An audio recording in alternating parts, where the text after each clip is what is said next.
ever wondered why you always want more? More Mondays without an alarm. More first times. More whiffs of the salty sea and the countrified country. More smiles for the camera. More unexpected friends. More laughing at life. More enjoying the journey. And what if the answer was never really what, but where? Gran Canaria. So much to live for.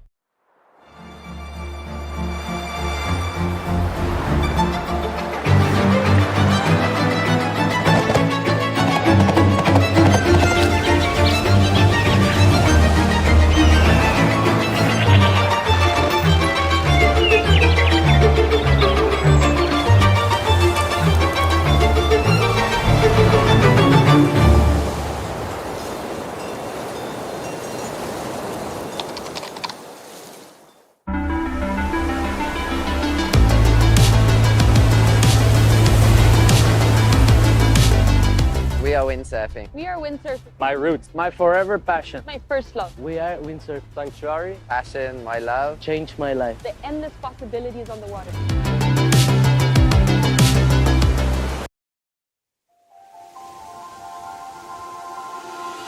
Ven y acércate a ver el viento, a saborear el paisaje y a escuchar el silencio de una visión infinita. Ven y acércate a sentir el amanecer de nuevos pensamientos que te nacen dentro cuando descubres que estar aquí es querer estar aquí. Santa Lucía es querer estar, querer ser y no poder dejar de hacer.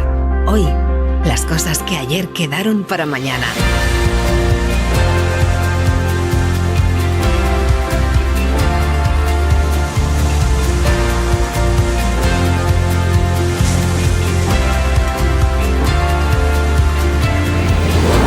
Ven y acércate a Santa Lucía. Acércate a ti.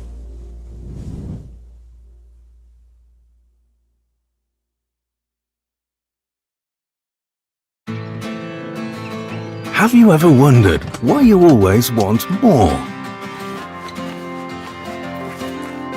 More Mondays without the alarm. More first times.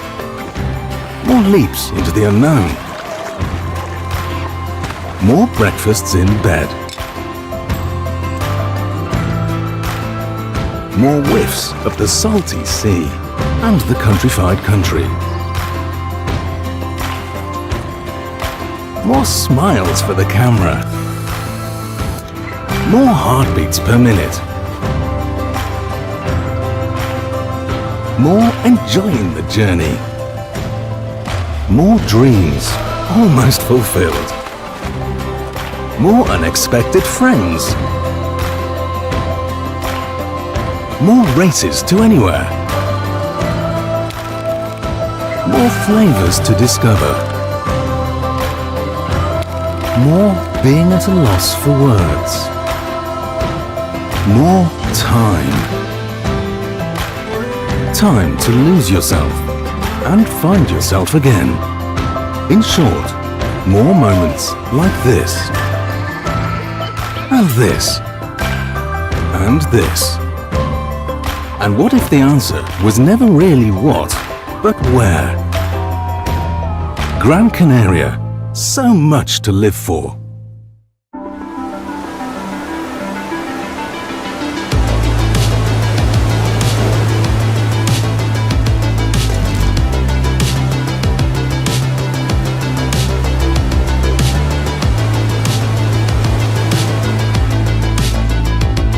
We are windsurfing. We are windsurfing. My roots, my forever passion. My first love. We are Windsurf Sanctuary. Passion, my love. Changed my life. The endless possibilities on the water.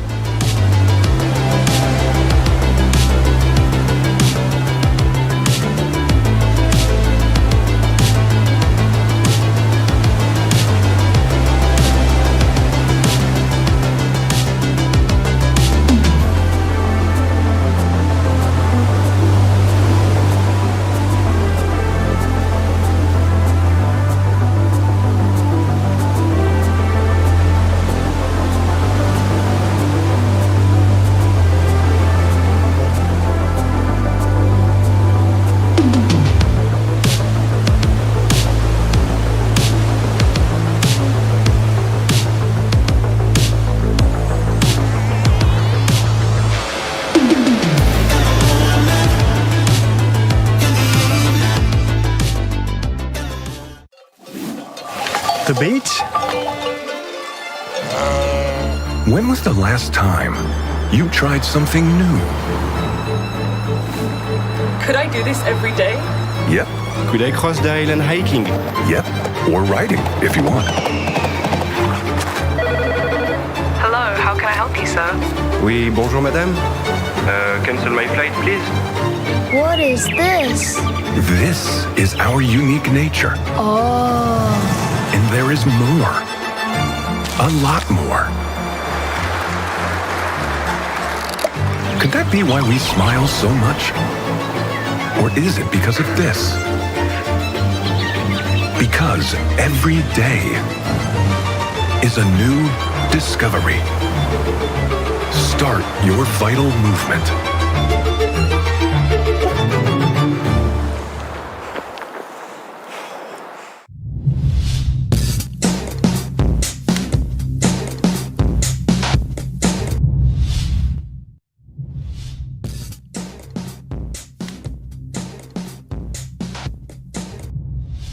Day 2 here at the Gran Canaria Speedway World Cup, and we've just had the call. Red flag up in 5 minutes, men's wave.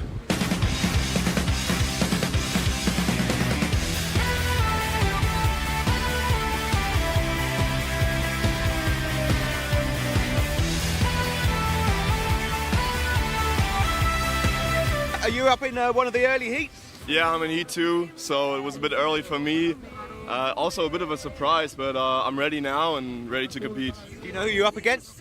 Yeah, I'm in a heat with Leonard Neubauer, with Lucas Meldrum, and Anthony Rennes.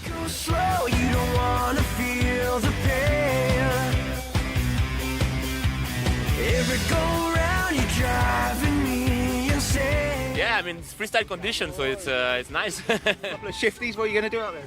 Yeah, maybe let's try, but it's quite windy, so I think you fly away if you try some shifty.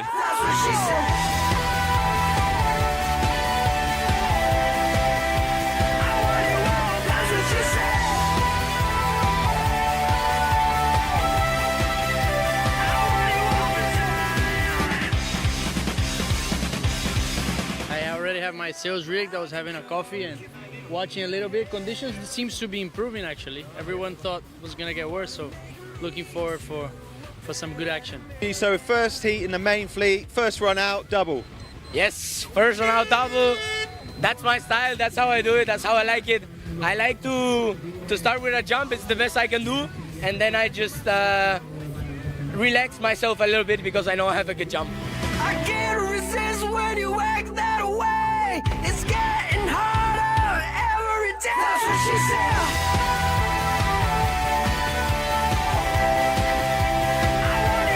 That's what she said.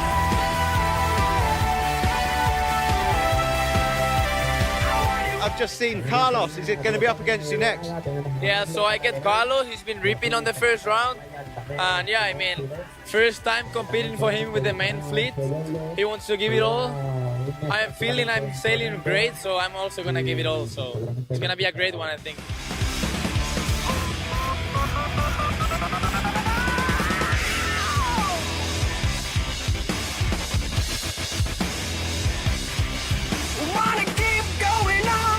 Are you up for this?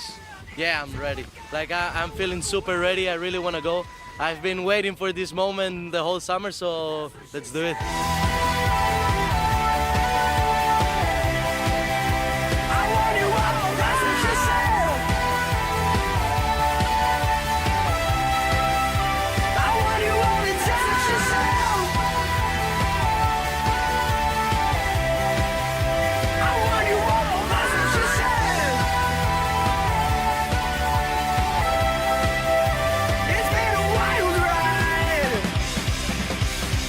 End of day 2 here in Gran Canaria, and we have just smashed out the first 2 rounds of the men, and there was some absolutely crazy heats. Probably too many to mention, but I'm going to mention some standouts. Marino Gill just going absolutely massive. The guy looks on another level. Obviously Ricardo Campello with that Martin Garrix sponsorship just come out of the block swinging, double after doubles, looking good. We've seen a new guy, Ferraro, cause some upsets, but we did lose a few major players. We lost the current tour leader, Morgan Nero, but the big one, last year's champion, Marcilio Brown, went out.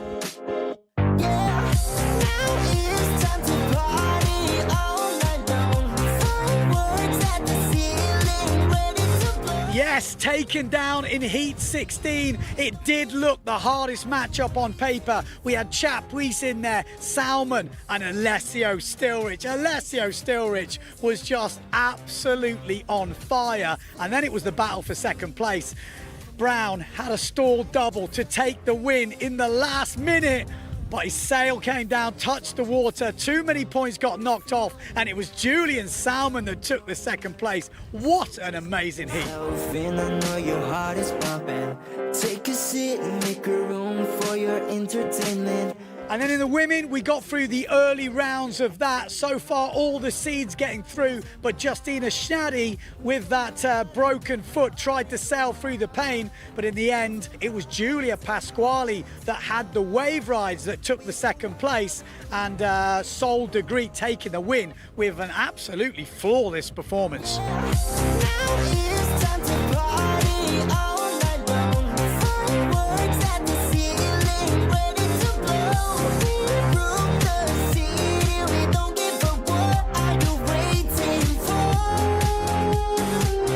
So yeah, that is it. Day number 2 is done. Join us for day number 3. The forecast is looking very similar to today, but with bigger waves. So I have a feeling we'll be crowning the wave champions at the end of the day tomorrow. Join us for more action.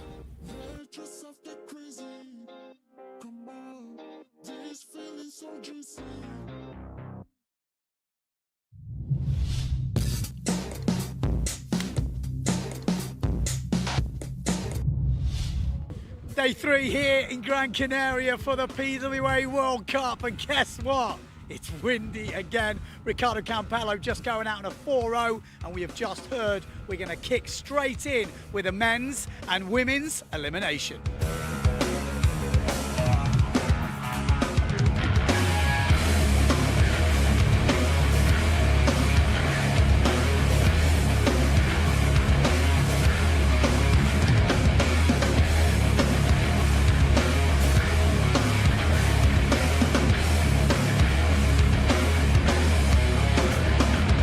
Semi-final there, you absolutely killed it. I think you won that heat. Yeah, I won it. It feels amazing. I just was trying to do the best I could, and it happened. So now I'm more excited than ever, and let's keep it up.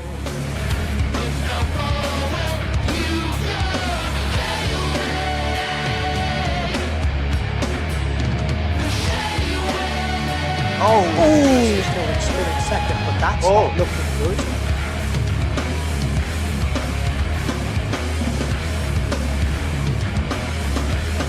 How windy? Are you on a smaller sail or what? I was on a 3-3 pretty stacked, so I think now I'm going to go on the 3-0 actually. You made it to through the semi, so now you've got this new format, like you have another semi after the repechage, yeah? Yeah, I mean, it's nice, but yeah, we'll try to get all the way to the final, so we'll see. What's it like out there? Windy? It's really windy.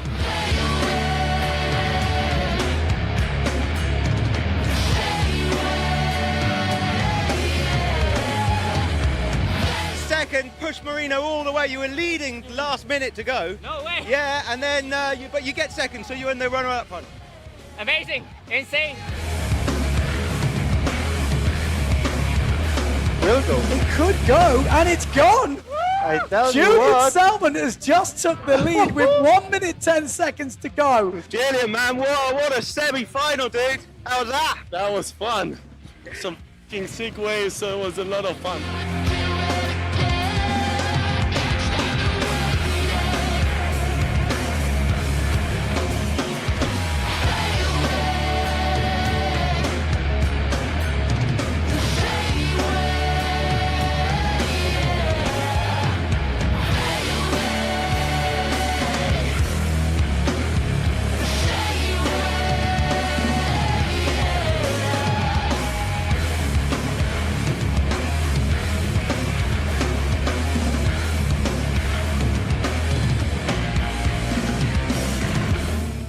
Again, so much to talk about. There is a longer film coming, but this is just rounding out the top 4. In 4th place, Dieter van der Eycken, yes, the ex-freestyler, well, he's still a freestyler, but he has stomped it in the waves today. Just went about his business, absolutely surgical, smashing out the 360s, going massive on his jumps, thoroughly deserved 4th place. Good skills, Dieter van der Eycken in the top 4.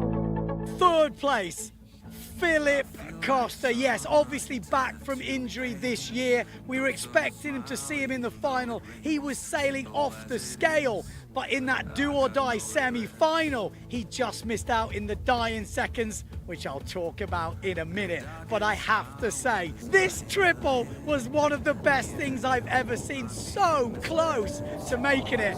He said that is the best 1.5 he's ever scored.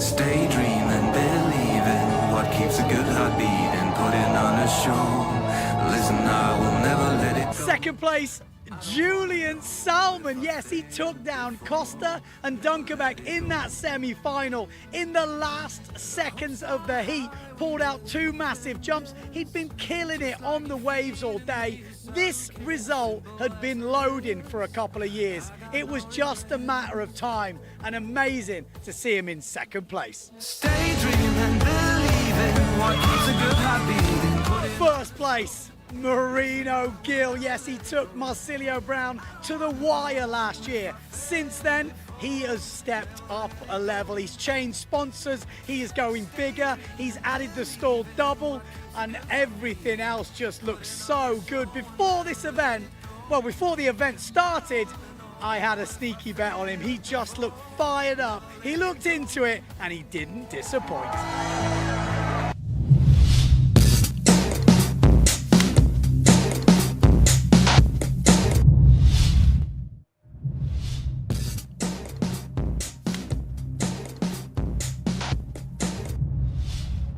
Day 3 here. Have you ever wondered why you always want more? More Mondays without the alarm. More first times. More leaps into the unknown. More breakfasts in bed. More whiffs of the salty sea and the countrified country. More smiles for the camera. More heartbeats per minute. More enjoying the journey. More dreams almost fulfilled. More unexpected friends. More races to anywhere. More flavors to discover. More being at a loss for words. More time. Time to lose yourself and find yourself again. In short, more moments like this. And this. And this. And what if the answer was never really what, but where? Gran Canaria. So much to live for.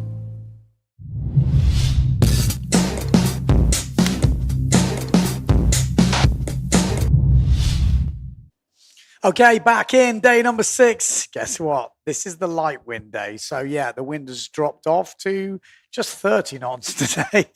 It's still windy. We should be going straight into a start. So we're going with Super X. If a Super X, a Slalom X, obviously absolute hell of a day yesterday, and we're in for another good day. Yellow flag is up on the boat. What have we got to expect today? Well, I'll tell you what we've got to expect. High wind slalom action. Chuck in a sausage, but no, we're not just stopping there. They're putting in the chicane.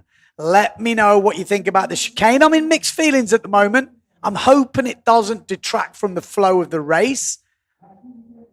It's interesting. I'm going to let you comment first. I've got my thoughts on it. again, this is just experimental stuff that we're doing. You know, they're trying to find out what format works, what courses work, what's exciting. We know the sausage works. Everyone loves the sausage. Is that not true?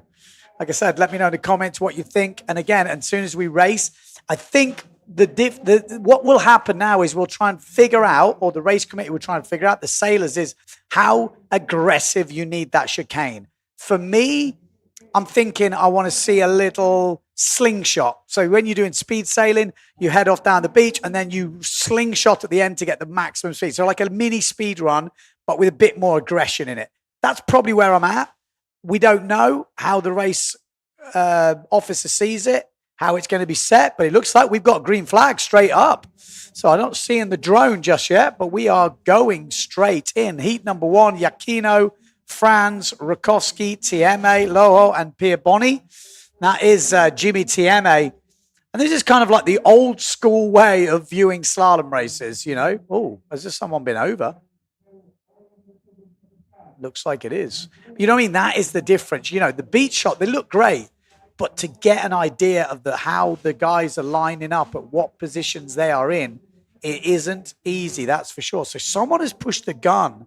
That is really interesting. You would expect it to be Pierre Bonny or Loho. They're these guys that are maybe not the seeded riders in this, and they would have to push hard. Also, I was speaking to Brendan earlier, and, you know, you look at how it is set at the moment, and it's not great for the guys outside the top 16. You know, they only get one shot every round. They did 3 eliminations yesterday. If we want to keep these guys happy, they need to do more action. So the race committee are looking at maybe having a C final, although that, you know, that would be amazing, because it would be the fight for 17th, and then 18th, 19th. Every place would count for your overalls. We would have less things, and it wouldn't take any much time. So there is talk of that. And then there is talk about having the top guys seeded through to the top 16, and then the other guys behind fighting it out to go against the seeded riders, which I also like, because what we really want to see is the guys, you know, from 17th onwards fighting against each other, because at the moment it really depends on what heats you get, whether you might get through or not. And I think that's an interesting concept. So, you know, I'm guessing Brendan or Pierre Bonny has pushed the gun. If it was one of the other boys, wow, that is interesting. But let's see. Wouldn't surprise me. But drone is up in the sky. Like I said, I'm going to be keeping an eye on the YouTube comments, so feel free to have your word. I was just reading some comments below saying people thought the edits have got better this year. Well, Mr. Alfie Hart, my editor for Windsurfing TV, who's done a bit of work for PWA4, doesn't do all the PWA events, but when he does, he definitely does a good job. And I got to give him a shout out, because I stayed up with him to give him some moral support. I didn't really do much. I just made the cups of tea. But he was up till 2:30 last night, making the edit of the the Slalom X. Whether there'll be as in-depth one tonight, I don't know. He has been absolutely burning himself for the last 6 days. So there might be a bit of a quicker one tonight. Let's see. We are making a bigger film at the end of this competition to document the sort of Slalom X and then the wave stuff as well. So you have to stay tuned for that. Obviously, Nico Preen, another YouTuber, is going to have his videos coming out as well. Lars is here documenting that. I'm sure he was up to the early hours of the morning, you know, putting the media out for these stuff. It might look like a massive team, but a lot of the time it's a few people doing about 10 people's jobs. Social media as well. Sarah Jackson, I mean, just look, she is pumping out content that would usually be like a 10-man team, you know, and everyone involved with the PWA. I'm not just trying to big everyone up here, but you'd be surprised at how little the teams are compared to other sports that we watch and follow. So everyone is doing a good job. There we go. Pat on the backs to everybody. But like I said, it's easy. I know it is like in the comments, like, come on, do this, do this. You won't be surprised how hard everyone's working. It really is not a holiday over here in Pozo. It is absolutely full on. So let's see. I've got some other interesting facts to talk about as well. It'd be good to hear what you guys at home think. Yellow flag is up for this heat number 1. The drone is up in the sky. You know, is this what we're watching here, Slalom X? Is this going to improve the windsurfing industry? Is it going to motivate people to do slalom? I heard one of the riders, I won't mention any names, he thought it was going backwards because maybe he crashed yesterday. Let's just put it that way. And I won't mention names, but it is interesting. I think the opposite. But I don't think it's an instant fix. I think you have to make something look good. We've got Dieter van der Eycken, who's just stepped in. All good? Good morning, yeah. John Sky's at the physio. Said he played football the other day. He's dying. That's what happens when you get to 46, 47. I know. He'll jump in later. I imagine he had I just want to see the drone views. I was watching yesterday. I went to the beach. I was like, I'm going to watch one elimination. Then I go home, do some stuff. 6 o'clock by the time I left. It's hard to get away, isn't it? Once you get locked into the live stream, when you've got racing as good as this, it really is difficult to get away because you think, oh, just watch one more heat. Yeah. And then you're like, ooh. And then they're starting he's out. again. Oh, he's in. Like, and then you're like, oh, we're starting again. Here we go. So look, who went over the line early? Let's have a quick look. I know I should already know, but it looks like it was, Jimmy Tieme and Brendan Loho. Okay, well, that's it then, isn't it? There's only 4 guys in the race. Exactly. Well, this will be very relaxed. You want to comment this one? Practice a bit. Well, I mean, what do we say? There's 4 riders in it. All riders will qualify if they cross the lines. This is kind of like a warm-up heat for this first round. Interesting that Jimmy Tieme was pushing hard to... Matteo is in there. Yeah, we've got Maciej Rakowski. I am going to save my voice on this one. I know you all want me to go crazy, but it's with 4 riders. I mean, it will be interesting to see this course because there's something new added. Yeah, there is a chicane in there. So first riders coming in, Matteo Iachino coming into the first mark. Good mark round in from Matteo. Good mark round from Rakowski. Tati. Then we got Tati Franz. Oh, good down. job. The other boys aren't there. Peel Bonnie is going to make another semi. So we've got the sausage to jump first. Looks like he's on quite a big sail, actually. I think 6'5". It's not that windy today. Yeah. Oh, yes. Beautiful. Beautiful. That was good. Good, solid jumping. Exactly. It's like a tripwire in the way. It's not much, but with the chop and the swell, that was a nice lineup. On that swell line is nice. So then we've got that. That's the sort of the X. People asking what the X is in slalom. It's basically extra features, extreme slalom. You know, it's still a slalom race. We still want speed. We still want good jibes. We still want tactical racing, but there are a few more elements in the race. That is one of them, which is the sausage. I mean, it was pretty entertaining to watch because you would still watch till the last guy was jumping over it. Yeah. There's some good crashes. Yeah, you never knew. So then we've got another jibe in the inside, and then penultimate reach, there is a chicane. Now, will this be a speed run? Will it be a slingshot? Will it be a full chicane where you almost come back on yourself? We're about to find out. Yeah, it's like wave riding. I've seen them just try before, so we're going to see Matteo do it first. It's actually good that it doesn't count for anything because there's 4 of them. So now they can adjust it without, helping the guys in the next heats and changing it too much because these guys are all going through anyway. Exactly. Can we zoom out a little bit? Because I want to see exactly what happens here. Yeah, so he's going to get out of the back strap and he's going to do like a wave drone, ride. please, drone. Can we have the drone? Yeah. So he has to go down like this, and then he comes back around it. Yeah, I'm not sure. I was not that sure about it either. I think it would be much better if they just have to go through that gate together. Yeah, I'm not sure about that. Yeah, I'm not. I thought that might. What I feel is a slingshot would be good, but you need a very broad reach to do the slingshot. That didn't really add it for me. Maybe if it's close and it's super tight, maybe that changes things. Let me know in the comments. I don't want to influence you guys at home. You've got your own opinions. I know you have anyway. Exactly. But I was a bit skeptical at the briefing this morning. I was like, well, I'm not sure where the benefit is, but I guess we will race and find out. That's what we're going to do. I would prefer a speed run on that first run. Yeah. I think that what they did in Fuerte, that was amazing. Yeah. Nonetheless, great race from Matteo, obviously. Top 4 is true. I mean, how good was it yesterday with the low tide, that last reach? Yeah, as soon as you had the waves in, we know it was going to be good, but it it definitely conjured up a lot, actually almost more than I thought, because the low tide really pushed it on. Unfortunately, a few people actually ended up on the bunker, which is obviously not what you want. No, it was a touch too far down, I think. But then they put the course when it's high tide, so it's very hard to see as well. So maybe they put it a bit more upwind this time.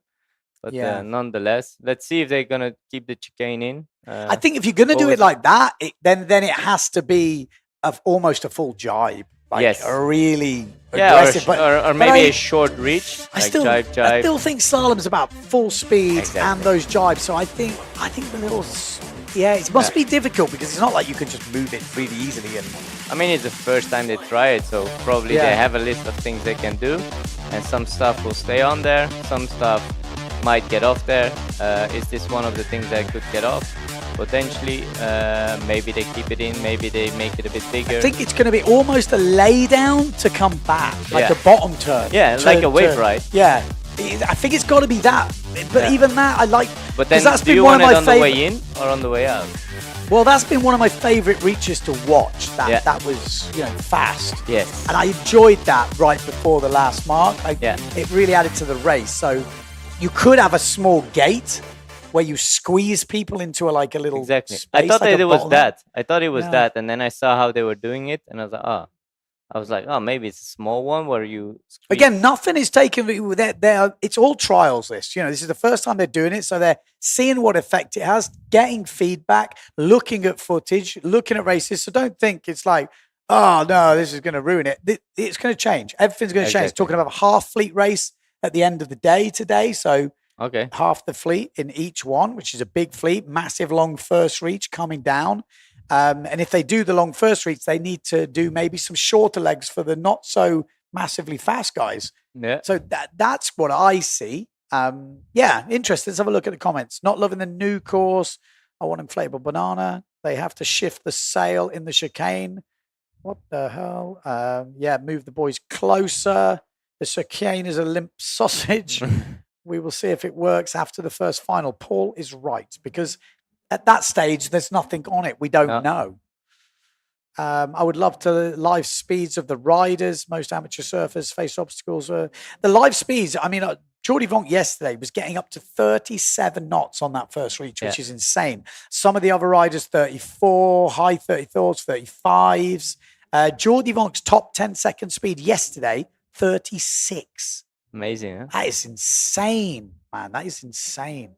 That's really fast. Here we go. Heat number 2 coming up. Mortifon, Rusha, Preen, Vrieswijk, Sukas, Hessels, and Fasquelle? Fasquelle, yeah. Yeah, now we're going to see the better effect, I guess. Yeah.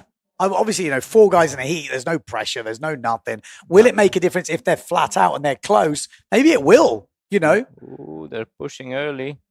Yeah, see a few people hitting the brakes. Yeah, no one's hitting full speed, were they? But it looks like we've got a green flag staying up. So good start.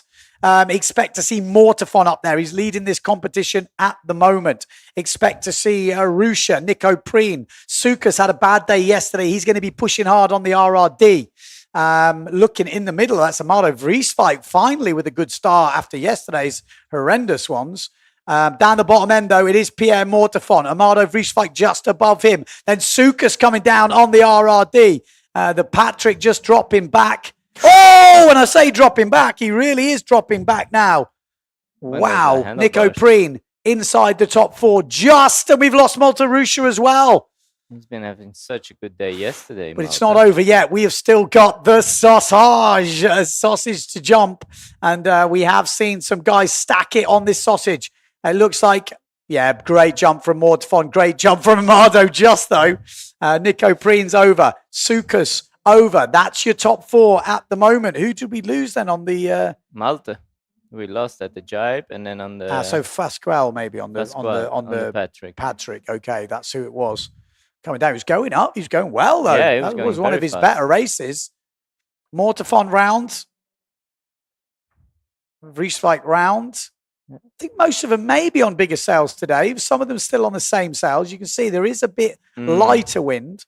I think it's still in third. 6-5 day. I still feel like they're all on their small sails still, but I think with the high tide coming up, we're gonna have a few more on the 6.5. I mean, we're saying it's a light today. It's still 25 knots. It's still windy, man. It's still windy. That's what, after watching guys on 2.2s and 3.3s and stuff all week, a 5.3 like Sarah had looked massive yesterday. Yeah, exactly. So here we go into the penultimate jibe mark. Pierre Mortefon bouncing through as Amado Vrieswijk gets a good jibe on the inside. Let's see how this chicane happens with a few closer runners. At the moment, they're still pretty spread out. So will it make a difference? Like I said, this was always my favorite sort of speed run. So exactly. Let's see. Pierre Mortefon with the first to come into it. Yeah. He has to unhook. Yeah. Oh, he stays in the back foot strap. Ah, they moved it a little bit. Well, there is a bit of a moment where it could change things. Yeah. Again, not super close at the moment, not fighting for the fourth place. So maybe at the moment we're not seeing how much that could bring. Actually, now they moved it. It's a bit better. Yeah. I would say. Agreed. Mortefon round. Good jibe. Amado Vrieswijk. Like I say, the top four have pretty much got away. So again, maybe not. Check out the top four. Fourth place is Suka. Both of them down. Let's keep your eye on that. This could be like the Rocky Balboa and Apollo Creed. Okay, no, stay on the fourth place in the water. We've got 4 to go. These guys are going to cross the line, no doubt about it. We need to stay on that fight for fourth place because it literally is someone's coming around now and they are going to qualify. Koen Hessel is going to qualify because he was completely out of it. Yeah. Well. And he's, pretty sure he's going to be in because so the other two were still in the water. On the Severn. Yeah, Koen Hessel. That's the first time in the top 16. So actually, Hessel is... Yeah. Oh Hessels did one like Malta did. Hessels. What's the ice speed skater from Australia? I don't know. He was in the Olympic final. Everyone fell over on the last corner, and he came through to take the medal. Yeah, really? Yeah, take the gold. Yeah. I mean, Malta did one like that yesterday, no? Yeah, it happens. Wow, they both went down on that last one. Hessel's coming through to take a spot in the semi-final. He's going to be stoked with that. Yeah, very good. Problem with that. So he's a Dutchie. Yeah, yeah. Super young. Yeah, so Mortefon, keep your eye on Maltarusha. I think he went down on this. Yeah, he went down on that one. And then he almost came back. Sukas was doing very well. And then actually, without pressure, he messed up that last jibe. He's not going to be a happy jibe. No, not at all. He really was in the mix. Yeah. Pretty much all of that race. Chicane now, how they put it, they changed it compared to the last thing. If you get the right swell, it might could make a difference. Make some difference. You could go down on that chicane. Actually, it's the way the power comes back in. Yeah, especially when it's cranking. Yeah. Exactly, especially when it's cranking. So, yeah. Or if you don't time the swell right, like you can have a nice runner with the swell. Is it Stephen Bradbury? Is that it? Stephen Bradbury? Check out that video. That was definitely a Stephen Bradbury? Maybe. I know the video, but I have no idea of the name. So yeah. Kind of famous, I guess, in Australia. Probably. I mean, don't get me wrong. He was in the final. You know, like people are like, he's so lucky. Like, hang on a minute. He was in the final of the Olympics. So yeah. Exactly. Who's coming up next? Who is coming up next? That's a very good question. They are coming up, though, that's for sure. Heat number 3. Daldorf, Merkur, Jules, Makar, Dennis, and Laufer.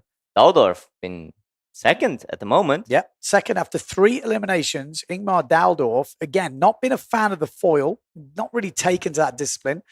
And he's kind of drifted off the tour because of it, because we haven't seen any fin racing. He's back on now, obviously. Now the fin is back. Slalom X is back. Yeah. And he's right up there in the top 3. He's a big unit, Daldorf. He's massive. Yeah, I forgot how big he was. His legs. It's like tree trunks.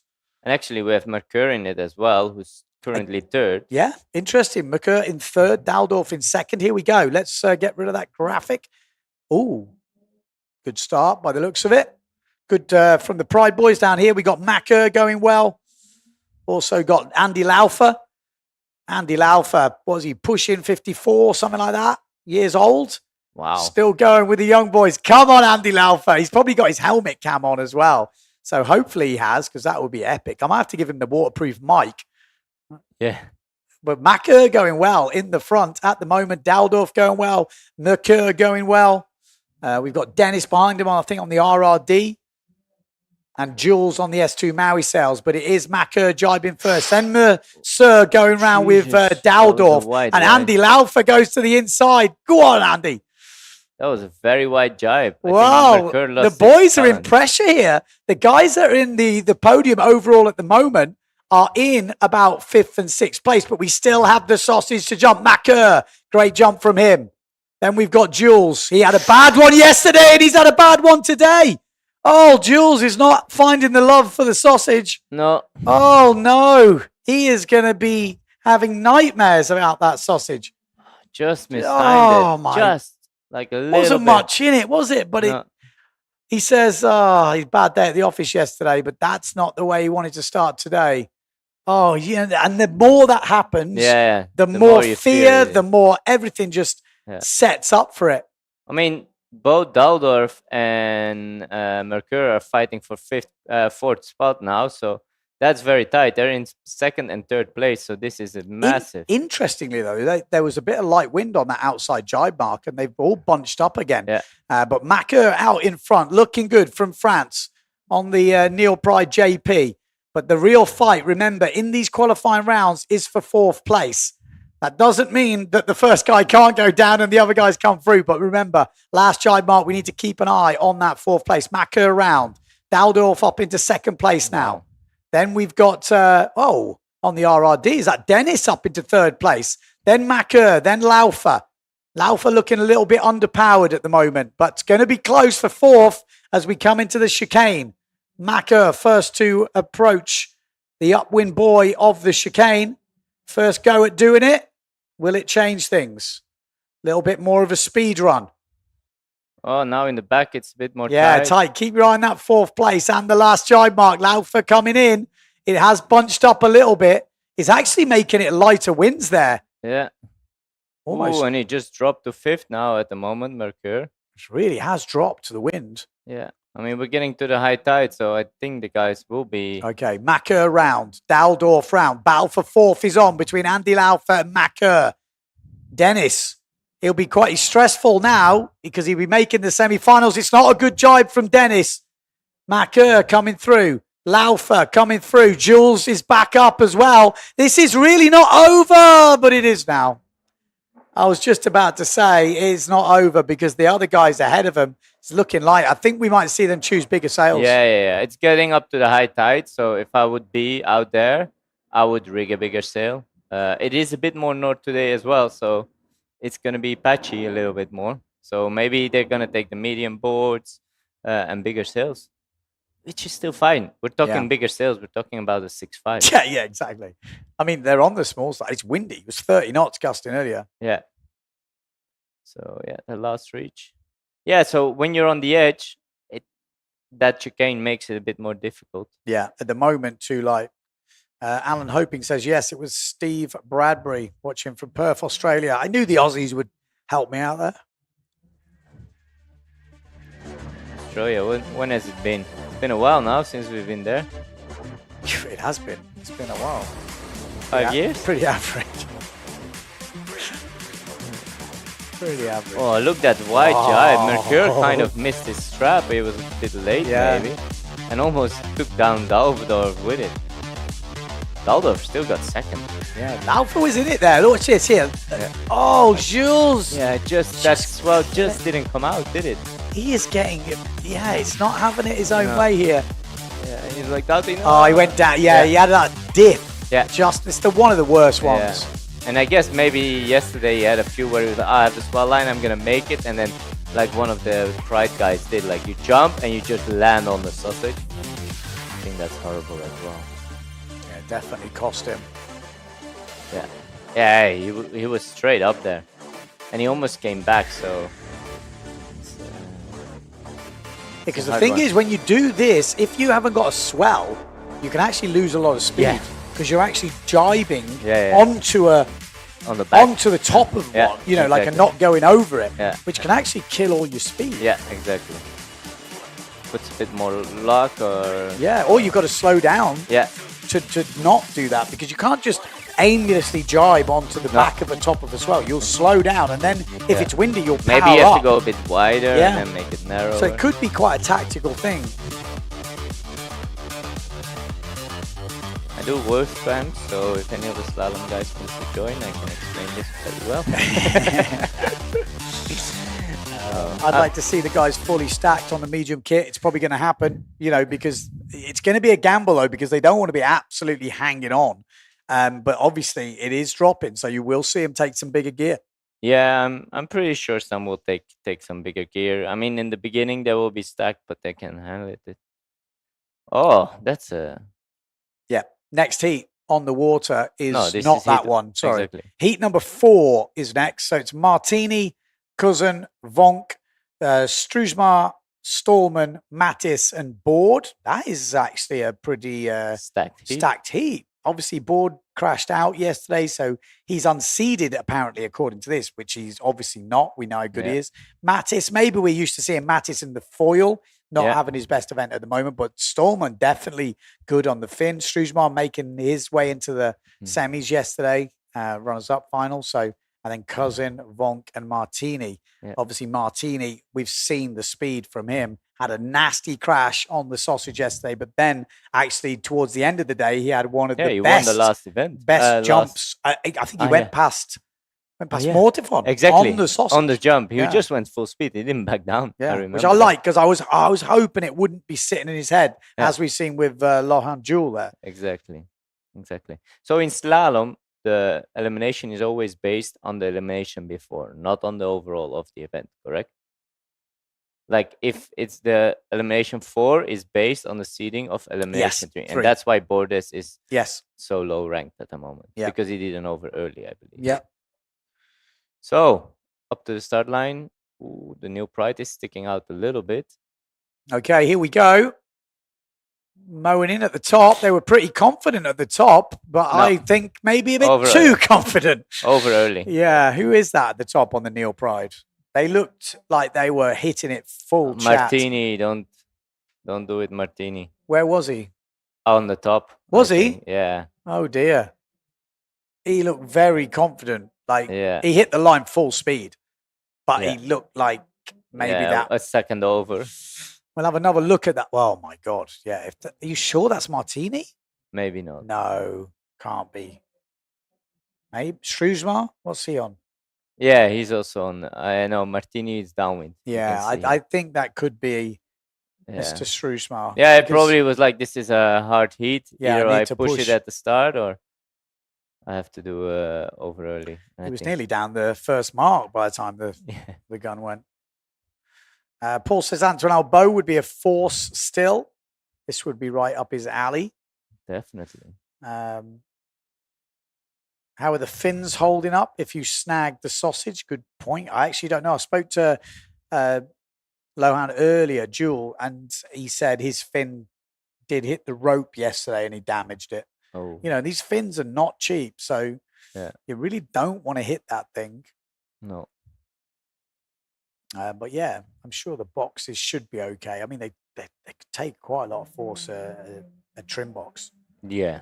I think the box is fine, but maybe the mast catching the board, stuff like this. Yeah. I think, I don't know if it was on the stream, but I think I've seen one of the best catapults from Laufer, I think, trying to catch up with the pack again after the second reach. Just full over the handlebars, broke the mast, everything. That was Bruno. Oh, that was Bruno? Well, I heard Bruno broke a mast yesterday after he crashed. Yeah. And then he crashed again trying to catch up, going full speed. Exactly. Yeah. He went full hammer over the handlebars. It was absolutely spectacular. And then he crashed. And then the jet ski guy came. And he was like, yeah, I'm fine. And then the next, I was looking at it. I was like, I think he broke his mast, but he didn't realize yet. Okay. So he went like, eh. And then the jet ski guy left again. And then the mast of the sail was just like, ooh. And then he was like, no, I need help again. Shit. Oh, my God. I mean, those boys are flying. I mean, Bruno Martini's probably one of, if not the fastest in the fleet when he's on. I mean, he will be going 37, 30, I mean, whatever. It will be cool to see the speeds. Yeah, 100%. Yeah, that would be amazing. But still, I'm curious. Is it exciting people to see this kind of racing? And it was very cool. Well, interestingly, and this is a good point, and I think we'll see this later, Paul Van Bellen saying having 12-person heats, if you have the numbers, would make it more of a spectacle. I'm actually not sure on that. Because in my experience in the bigger fleets, again, we'll see it because they're doing a half a fleet race. You don't get to see the race further back. And then there is in a big fleet, there is lots of races going on. When we have smaller fleets, you see that race happening. So and this is why I think I'm not as into the IQ foil racing as I am PWA racing. Yeah. Because when they do the racing in IQ foil, there's so many people that really you only see the first guys. Yeah. And they're usually very spread out. Yeah. And it's not do or die. They're just trying to be consistent and cover each other. And then you don't even ever talk about the 4th, 5th, 6th, 7th, 8th, 9th, 10th, 11th, 12th, 13th, 14th, 15th.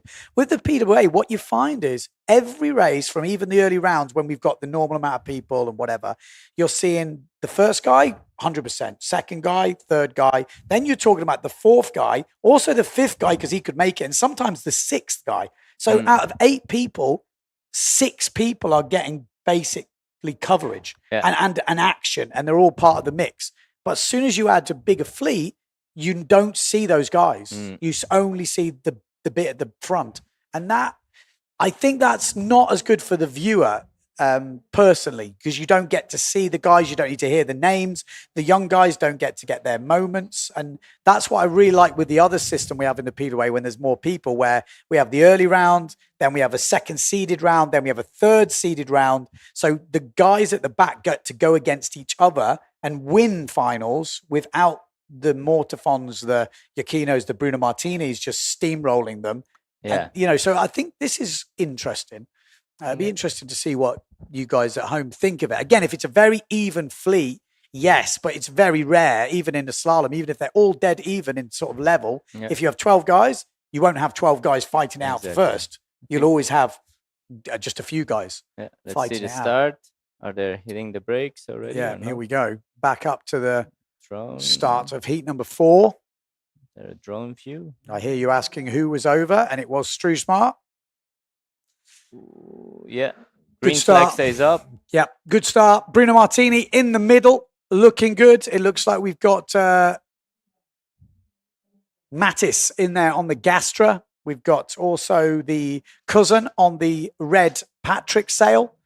So on the blue Gastra, we've got Mattis. On the red Patrick, we've got cousins. There we go. Look at the difference, man. The drone just gives you so much more perspective. It's insane. Bruno Martini into the first mark in first place. Jordi Vonk in second place. Third place looks like Cousin. Then we've got, that was one of the Gastra boys. I have a feeling that was Mattis. Yeah. But how did he not take out Cousin there? Did Cousin stay up? Yeah.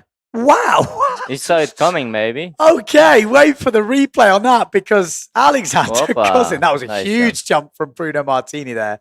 Jordi Vonk slowing down. Cousin gets over in third. 4th place on the Severn. No, that didn't look good. He's had to go round, and I think that's fair enough. You're allowed to go round when there is someone in the water. Yeah. Loses all the speed from Mattis, and Stallman comes round. This is already hectic. Bruno Martini in first place. We'll have to have a look on the replays to see exactly what happened. On a big sail there, looks like Bruno. Then Jordi Vonk. Then Alexander Cousin. 4th place is really up for grabs in this one. Yeah, I mean, Cedric is going to try and fight back. Oh, Cedric went. Cedric went down. I wasn't mentioning any names earlier, but he was one of the guys not happy with the sausage, and maybe he won't be even happy with it now. Let's see. How far is Bruno ahead? He is flying. He's got a big sail as well. He's took the big one. He looks, way more comfortable, and I think that's what you'll find. A few of the guys will have to go bigger because Bruno looks super powered up. He's come out of that jibe easy. Jordi Vonk, not as powered, but still planes out that jibe. Then we've got Cousin, but keep your eye on that battle for 4th place. I would like to maybe watch that closely because there is definitely something going on there. It's going to come down close. Bruno through the chicane. Oh, he's jibing twice? No, he thinks he has to go back to the thing. No. Oh, no. No. Oh no, they've changed it. No, they didn't. Oh, so he's just took a different approach. Yeah. Well, okay. Interestingly, that's the approach because it is deeper now. They've made it a proper chicane. So, to be honest, they went with my idea at the beginning, and maybe that's better. It does create. Yeah, I mean, it's. Look at the fourth place. Keep your eye on the fourth place. We'll keep an eye on this jibe, but there is definitely everything to play for now. We got 3 riders, and it is all going on. Bruno Martini's round. That's fine. He's going to qualify. Vonk's going to qualify. Cousin's going to qualify, but the real battle is for that 4th place, and it is between Stallman, Mattis, and Cedric Board has made his way all the way back after crashing at the jump. Who's that going round? That's Mattis. Good jibe Board, from Cedric. great jibe from Board. Stallman coming through. Good jibe from Stallman. Oh, and Cedric couldn't get going. Mattis has got going. We're going to have a drag race all the way to the end. The fastest rider here is Cedric Board. Has he got enough time? He might have enough time. Cedric Board is powering down this last reach. Young Mattis, he's lighter, but he's holding him off at the moment. It is going to be an out-and-out drag race all the way to the line. You can see the finish, and Board is closing. Board is definitely closing, but Mattis is going to hold him off. Great race towards the end of that one. Wow, Cedric Board crashed on the sausage, came back to nearly qualify there. Yeah. That chicane, actually, and now they've done it like they said they were going to do it. Don't listen to me. There we go. It actually made it quite interesting. Yeah, I think then they still need to move that one buoy that all the guys have to jibe. Yeah. Now it's a little bit in between. But I think... Yeah, but the in-between is good. Yeah. In-between is good. Yeah, because when it's super windy, it'll be hard to do what Geordie did. Yeah. If he was really powered. Yeah. And it's hard to jibe, and you have to make a decision. Yeah. And scrap. Don't listen to me, guys. You do what you do. Yeah. Here we go. Look at this. Watch Alexander Cousin here. Yeah. Oh man, he luckily just didn't hit him in the front. I'm curious if Stallman missed out a lot on that chicane because I think he was coming at 4th, and then he was. Something went wrong, didn't it? Because it really looked like. There we go. That was a good huge jump from Bruno Martini. Geordie didn't look so confident there. And then the Patrick pushed it till the last minute. Yeah, watch Cedric Board. He's already got. Yeah, he's already doubting. He's already. PTD was it? Post-traumatic stress disorder. Yeah, you are. Oh, you don't see the crash, but yeah, he crashed there at the buoy. He almost came back, yeah. That's pretty impressive. So this is the outside jibe. Yeah, Bruno was super clear by now. Yeah. And then he got close almost. Yeah. Because he did the double jibe. Yeah, just trying to see who's coming into that mark, where they were. Not that easy for jibing still, eh? Proper swally. Here we are. He does the jibe. I thought for a second he was going to go to the wrong way. Yeah, me too. I was like, no. Those guys bunched up right behind, didn't they? Exactly that. So, yeah, I mean, the top 3 was pretty clear, and then this was a drag race towards the finish. That's cool view from that guy. What do we do though? You know, footage-wise, how do we cover that 4th and 5th race without losing the winner? Because the winner could crash on the last one, which we would like to see, but we also want to see that battle 5th. You know, because that's where it's going on. It's difficult to actually line it up. Here we go. We're straight into the semi-finals. Heat number 5. Bunching up. They are very bunched up. Flag stays up. It's good. Good start. Yakino, Rakowski, Franz, Pierboni, Mortifon, Frieswijk, Preen, Hessels. There's too many seeds to go all into the final. So somebody's going to miss out. Amado Vrieswijk, where are you? In the back at the moment. Not in the front, that's for sure. It looks like Matteo Giacchino flying down this first reach. I think he wants a better day today. Tati Franz also going well on the inside. Mortifon behind him. It looks like Nico Preen as well. That's your top 4 coming into the mark, but it is Tati Franz laying it down hard. Lovely jibe from Franz in first reach. Giacchino second. Mortifon third. Preen in 4th place, and then Maciek Rakowski in 5th. This sausage is going to be an important one. How is this going to affect the race so far? This is looking so good. They're all massive jump from Franz. Good jump from all the riders. Absolutely sky it. Epic racing there from the front 4 boys. They absolutely skied that jump. That was great. Maybe Really they just good to have see. go big. Yeah, that looked great. That looked the tactic, Yeah. didn't it? Just absolutely smashed it. Rounding first, still Tati Franz. Then we've got Matteo Iachino, lighter on that jibe mark. Then Preen, good jibe from Murkowski. And Mortafon has slipped outside the top 4 right now, and he's pumping to get going. He looks a little bit underdone. Maybe he lost some ground on that sausage. I didn't see the landing, but he's definitely was more up there. Look at Franz go, though. Tati Franz absolutely smashing this race so far. He's going to have a decision to make, though. The chicane is coming up on the next reach, but Tati Franz has got a clear lead here, and he doesn't back down on that jibe. Great jibe from Tati Franz. A little bit light on the outside coming through. Then we've got Preen, Rakowski, Matteo Iachino has dropped back, but so has Preen. Preen's actually dropped back a lot, and Mortafon is right back in this race. 4th place is going to go down to the wire in this one. Tati Franz is not holding back. He's going full chat into this chicane. He's gone for the bottom turn. Will he make it? It's hard to make it, but he has made it. There's no way. Maciek or Preen. Who is that? Oh, it's difficult. And Matteo Iachino has missed out. Oh, there's a whole big bunching up here. Now, it is Nico Preen that has missed out the most here, doing that jibe. Amaro still almost makes it back in because of sailing Clue first. He sailed well Clue first then. He's still in this. Keep your eye on the last jibe mark. Tati Franz is going to win it. 4th place is not guaranteed. One mistake from these boys, and the guys behind will get the opportunity. Maciek goes round in 1st. Pierre Mortafon up into 3rd. Matteo Iachino round in 4th place. It is Nico Preen in 5th, and then Amado Vrieswijk. Can someone get the jump down this last reach? It doesn't look like it. I mean, trying to overtake Matteo Iachino on an out-and-out speed battle is nigh on impossible. And it is going to be Nico Preen that would have to do it in 5th place. Well, I think we should stay on that drone angle because they are giving it a go.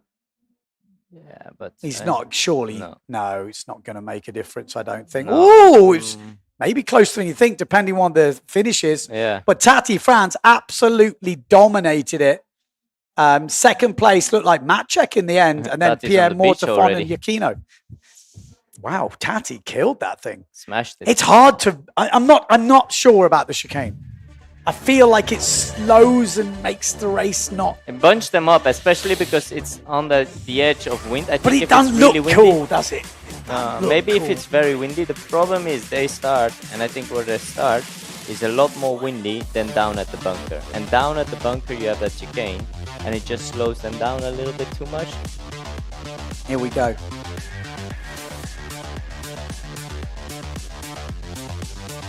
Okay.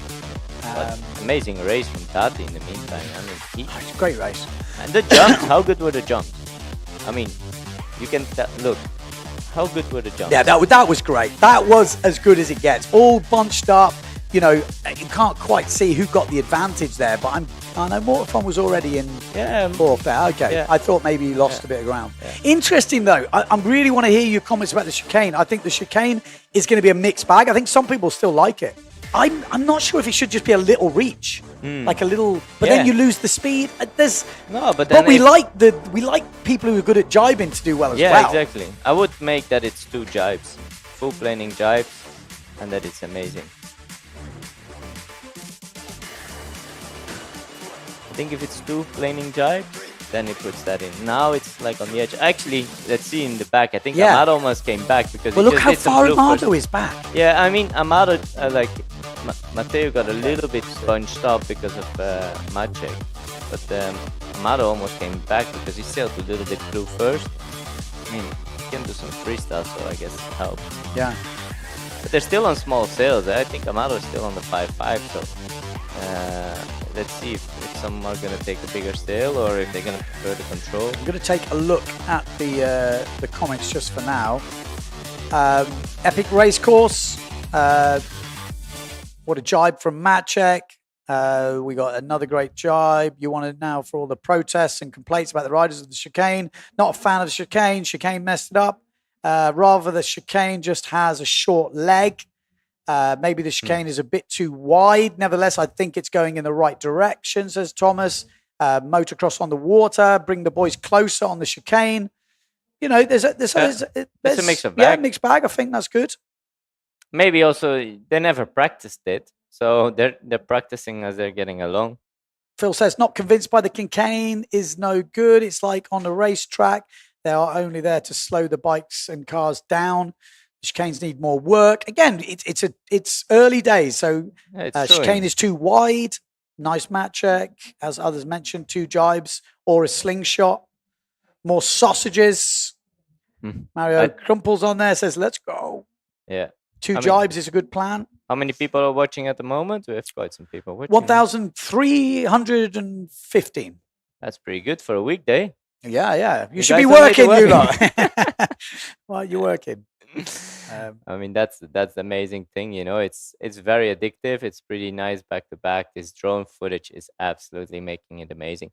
Although now that they're putting the jibes so close to the beach, you're like eating in the restaurant, and it's like they're sailing towards you, and they're jibing away 50 meters away from you. It's like pretty unique. Yeah. No, it's insane. Yeah. So second semi coming up at the moment. We see them lining up in the back already. So will someone jump the gun, or will they all play it safe? Well, let's have a look. This is heat number 2, the second of the semi-finals. Macker, Daldorf, Dennis, Mercer, Martini, Vonk, Cousin, Mattis. On paper, not as many big seeds in this race, but that doesn't mean anything because this is a new era. This is Slalom X. We don't know who the seeds are. You know, maybe we're seeing new seeds. So, yeah, let's get it on. Vonk looking very good at the front of this. Someone coming from down. Yeah, someone right at the pin down there. We're expecting to see those push through. Oh, is that Bruno Martini getting loose? He looks like he's on a big sail, Bruno Martini. Absolutely flying. Daldorf looking good on the GA sail as well. Mattis down this bottom end at the pin end, but it's Vonk that goes round in first. Bruno Martini in second. Then we've got Daldorf, Mattis. And then it's very close behind. Cousin is in there. Macker still is, he needs to make this final to keep his podium dreams alive. Here we go. We've got some sausage action for you guys at home. Geordie Vonk's the first to hit the sausage, and they're going very close to each other. That scared me if one of them had gone down. Yeah. They were getting pushed right up into the mark, but everybody there making it over nicely. Yeah. Good mark, good jumps there from all the guys. They're definitely getting better in it. Yeah. But that was pretty close. Like if Martini would have caught it. Yeah. Could have been hectic. Vonk goes round in first place. Second place, Bruno Martini. Then we've got Daldorf, and I think we just lost Alexander Cousin taking his foot out the strap there and lost it. And Mercer, who is already in third place in the overalls, could be making his way to another final if he can finish in fourth place here. Geordie Vonk looking solid. Still got 2 more jibes and a chicane to go to book himself into that final. Had a second place yesterday, which will be keeping the dream alive. Geordie Vonk into the inside jibe mark. Only want to win a race on the fin here last year. Yeah, nice jibe. Oh, good jibe inside from Daldorf. He's definitely found his discipline. Bruno Martini actually struggling to get going here as Mercer has gone very wide. And Mattis, is it Mattis? Maybe. Or, yeah, Mattis coming through. Yeah. So who was it in the last one? Must have been. Yeah. Excuse me. Okay, Geordie Vonk on the chicane. He's just realised it's a bit deeper than the other one. That's pretty hard going. That was good technique. Yeah, that was good technique. And you can see if you don't do that, you struggle to plane through. Yeah. But to be honest, Daldorf did good. Clue first from Mercer, and Bruno Martini just goes straight through this time. But he's not planing. Is someone else going to take his wind? Keep your eye on the fourth place. Still up for grabs. Bruno Martini, the fourth place, should be on the small camera, apparently, I've been told. So, Geordie Vonk, Daldorf, Mercer, and Bruno Martini just need to make clean jibes. He's had to go wide here to land on the swell. And I think that should be safe for Bruno Martini, although this looks like Mattis taking the inside line. I think top 4 is pretty safe. You're not going to overtake Bruno Martini on a reach, but if you watched the racing yesterday, you will know what happened to Geordie Vonk 5 meters from the line. So it's what never happened over in the end? till it's over. He doesn't even know. I think he just unhooked, didn't realise it. So Bruno Martini flying down this one. Yeah. Yeah, Bruno has it. I mean, Mercure is still giving a run for money, but no, not getting there. I mean, what is interesting of this chicane is to see the abilities, overall abilities of the riders. Yeah. Because we've seen Jordi jibe twice very short. We've seen Mercure sail a little bit clue first. Like, you see different skills. Yeah. And you're like, I feel like the more rounded riders are benefiting of this. Yeah. Let us know what you think of that chicane. There's no right or wrong answers. Just let's hear your opinions. And what the people think should be added still. Because they can add 2 maximum obstacles. Yeah.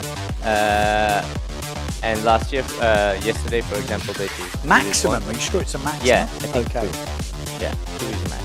Okay, let me just go through the comments as we're watching the replays of this race. The chicane could be good if they had 2 jibes back to back. The option for bottom turn, but maybe yeah, I agree with Ricky. It's all amazing to watch. Keep the obstacles. Slalom on fin is epic.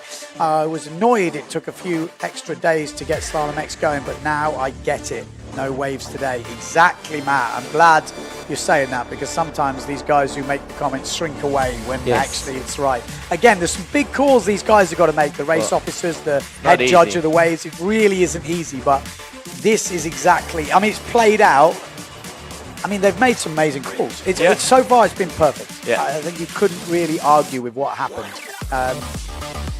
It's good that Peter is trying different things. I love the chicane, and the jump adds more chances to lose and win. Straight on blasting for speed surfing. This is some action. Yeah, so all in all, it seems quite positive. Looks cool, but kills a bit of the race, says Andrea Pagan. I can see that. I can see some people thinking that. Great action. Yeah, I mean... Should be women's final coming up, is that right? Yeah, just to make sure I'm on it. Yeah, it looks like a lot of sales. So they also have the chicane. They have but they can avoid the jump, correct? Yes, but it should be harder now to avoid it. Yeah. And I have to make an apology to Oda Brodholt yesterday. It wasn't her that went down on the sausage. No, she jumped it cleanly. Yeah. Here we go. Let's go. Start line's going. Ooh, a little bit of hesitation there. We might be seeing a general recall. Yes. Early. Patrick Sale. I think Marion Mortafon is going home. That's a big one, but I'm pretty sure it's Marion Mortafon on the Patrick. Oh, and she was clean ahead. Yes. Maybe she's not alone. Maybe she dragged a lot of them with them. So, and over early. Wow, there's quite some people, I think. I mean... It's a whole bunch of people. You think? Maybe. She was so far ahead, but you're right, mate. Maybe. She dragged maybe a few people with her. Huh? Maybe. I mean, she was so far ahead, they were probably thinking, oh my God, we must be wrong here. Yeah, they maybe just went. Yeah, and they were like, okay, I guess we're fine. And then let's see. I'm just looking. I'm going to take a few more comments while we're looking back at waiting for that start to go. I love having the 2 obstacles to navigate the course. Upgrade from shore from yesterday. Great to see the riders make the different decisions on how to navigate the chicane. The only thing I see is, which is difficult, I know it's not going to be easy to do, but maybe we have to get the drone to almost wait on the downwind side of the chicane, because then we could see the leaders going around the mark on the outside, and we'd see the action happening, because the real chicane action is when there's a few sailors together. Exactly. And there's also the camera on the boat from the jibe. Yeah. Because then if the drone stays there, you can keep a few on that. Yeah, you could keep... I think maybe that's the way to drift down and then have that chicane, because there seems to be different decision making, and I'd love to see who's doing what. I think there's going to be some stuff happening on that chicane. Exactly. What we got here, second jump on the last reach will be better than the chicane. If a rider, 1 jibes and 1 rider does sails clue first on the wave, they will collide. This is a great format. Would be good to hold similar events in other wave spots, Big Bay and Cape Town. I'm sure everyone would be up for that. Yeah. Big Bay even have a jibe mark on the inside is enough to mix things up. I mean, I'm curious if at some point they're gonna start the other way as well, and then straight away start with the jump. Although I'm not sure if that's the best idea either. I mean, it's still windy out there. Huh? If they want to see full slalom in real waves, I mean, that is on the. We've got to get the right venues, but that is the idea. This is a showcase for this event. Obviously, they've picked or tried to pick the two best venues, which we know we can we can guarantee win, but it's usually a guarantee. Pozo, Furta as well. Exactly. But you know, the PWA is putting this out there like they did with Supercross. You know, they put Supercross out there and see who else took it on. If you're in a windy spot, you want to organize a race event, or you think your spot, that is open. You know, I heard Brazil talked about, you know, that. Imagine Brazil, it'd probably be epic, wouldn't it? Definitely. I mean, obviously it costs money to hold a PWA event. It's not a free thing, but this is a definite discipline, which I think is exciting, can generate a lot of media coverage, sponsorship of the sausage, obviously, as we talked about. On the boys, I mean, there's a lot of options, and it's, I imagine it can, there's a lot of places which are high wind. You don't even need waves, you know, with the sausages, with the other stuff, you just need windy In an conditions. ideal world, we would have proper wave slalom, side shore. I mean, that's if we really wanted to pick somewhere, you know, Coronation Beach could be the spot. If only someone was organising an event there. Exactly. I don't know. Oh, Paul Van Bellen. Hey? Maybe that's going to turn into a PWA at one day. Who knows? I mean, Maybe it was not. closed before COVID. They were actually quite clean. The town of Geraldton was Yeah. pretty clean. So let's hope. I mean, that's one of the places. I mean, we've sailed there a lot boat. It's probably one of the most fun places in the world. And then you could fill that gap, because we have a pretty big gap in winter where we're not really getting contests. Like in summer, it's pretty packed, but it could fill that gap, have that anticipation. You know, there's a few local contests. Yeah. Maybe have one World Cup and a few. I think normal races that's the around. key. I mean, and I feel this just for the whole windsurfing public, and I'm thinking the same thing. You know, we as windsurfers, we need to get together in this regional, small sort of things and build those. That's what's going to make everything better. Yeah. You know, building from the top at the World Cup level is not always the best way. We have to build from the base. So I think we can all play a part in that. Here we go. We're looking to see who was over the line early. It will be Marion Mortafont is the only one over the line. So she won't be in this. She'll be gutted. Someone's gone very well in the middle, but it looks like it's a good start. No. I think Sarah Keita's gone. On her or birthday. Jenna. Yeah. General recall again. Ooh. Oh, we've thrown the cat amongst the pigeons. Jenna had a good start, but Sarah looked like she'd had a good start as well. Touch over early. I just heard from, Jenna was actually further back. Yeah. She just came through with speed. I think Sarah's gone. Yeah. I think this will be pretty clear. Sarah. Yeah, she's gone. Yeah. Ooh. Yeah. Yeah, the green flag was up by then. Yeah. I'm pretty sure that's Sarah Keita off ringer. On her birthday. Unlucky. I mean, that's her discard then. Makes it interesting for the other girls. Yeah. I mean, she won every I mean, she's race. won every race, so it's interesting she would be pushing. Yeah. Well, Sarah Keita, Yeah, there Sarah it is. Keita. Wow, how's the footage of that Yeah, drive? exactly. See it better than the sailors. Ludovic Yosin tuning in says my first PWA event was 2007 in Pozo. So he's tuning in, getting a bit of nostalgia.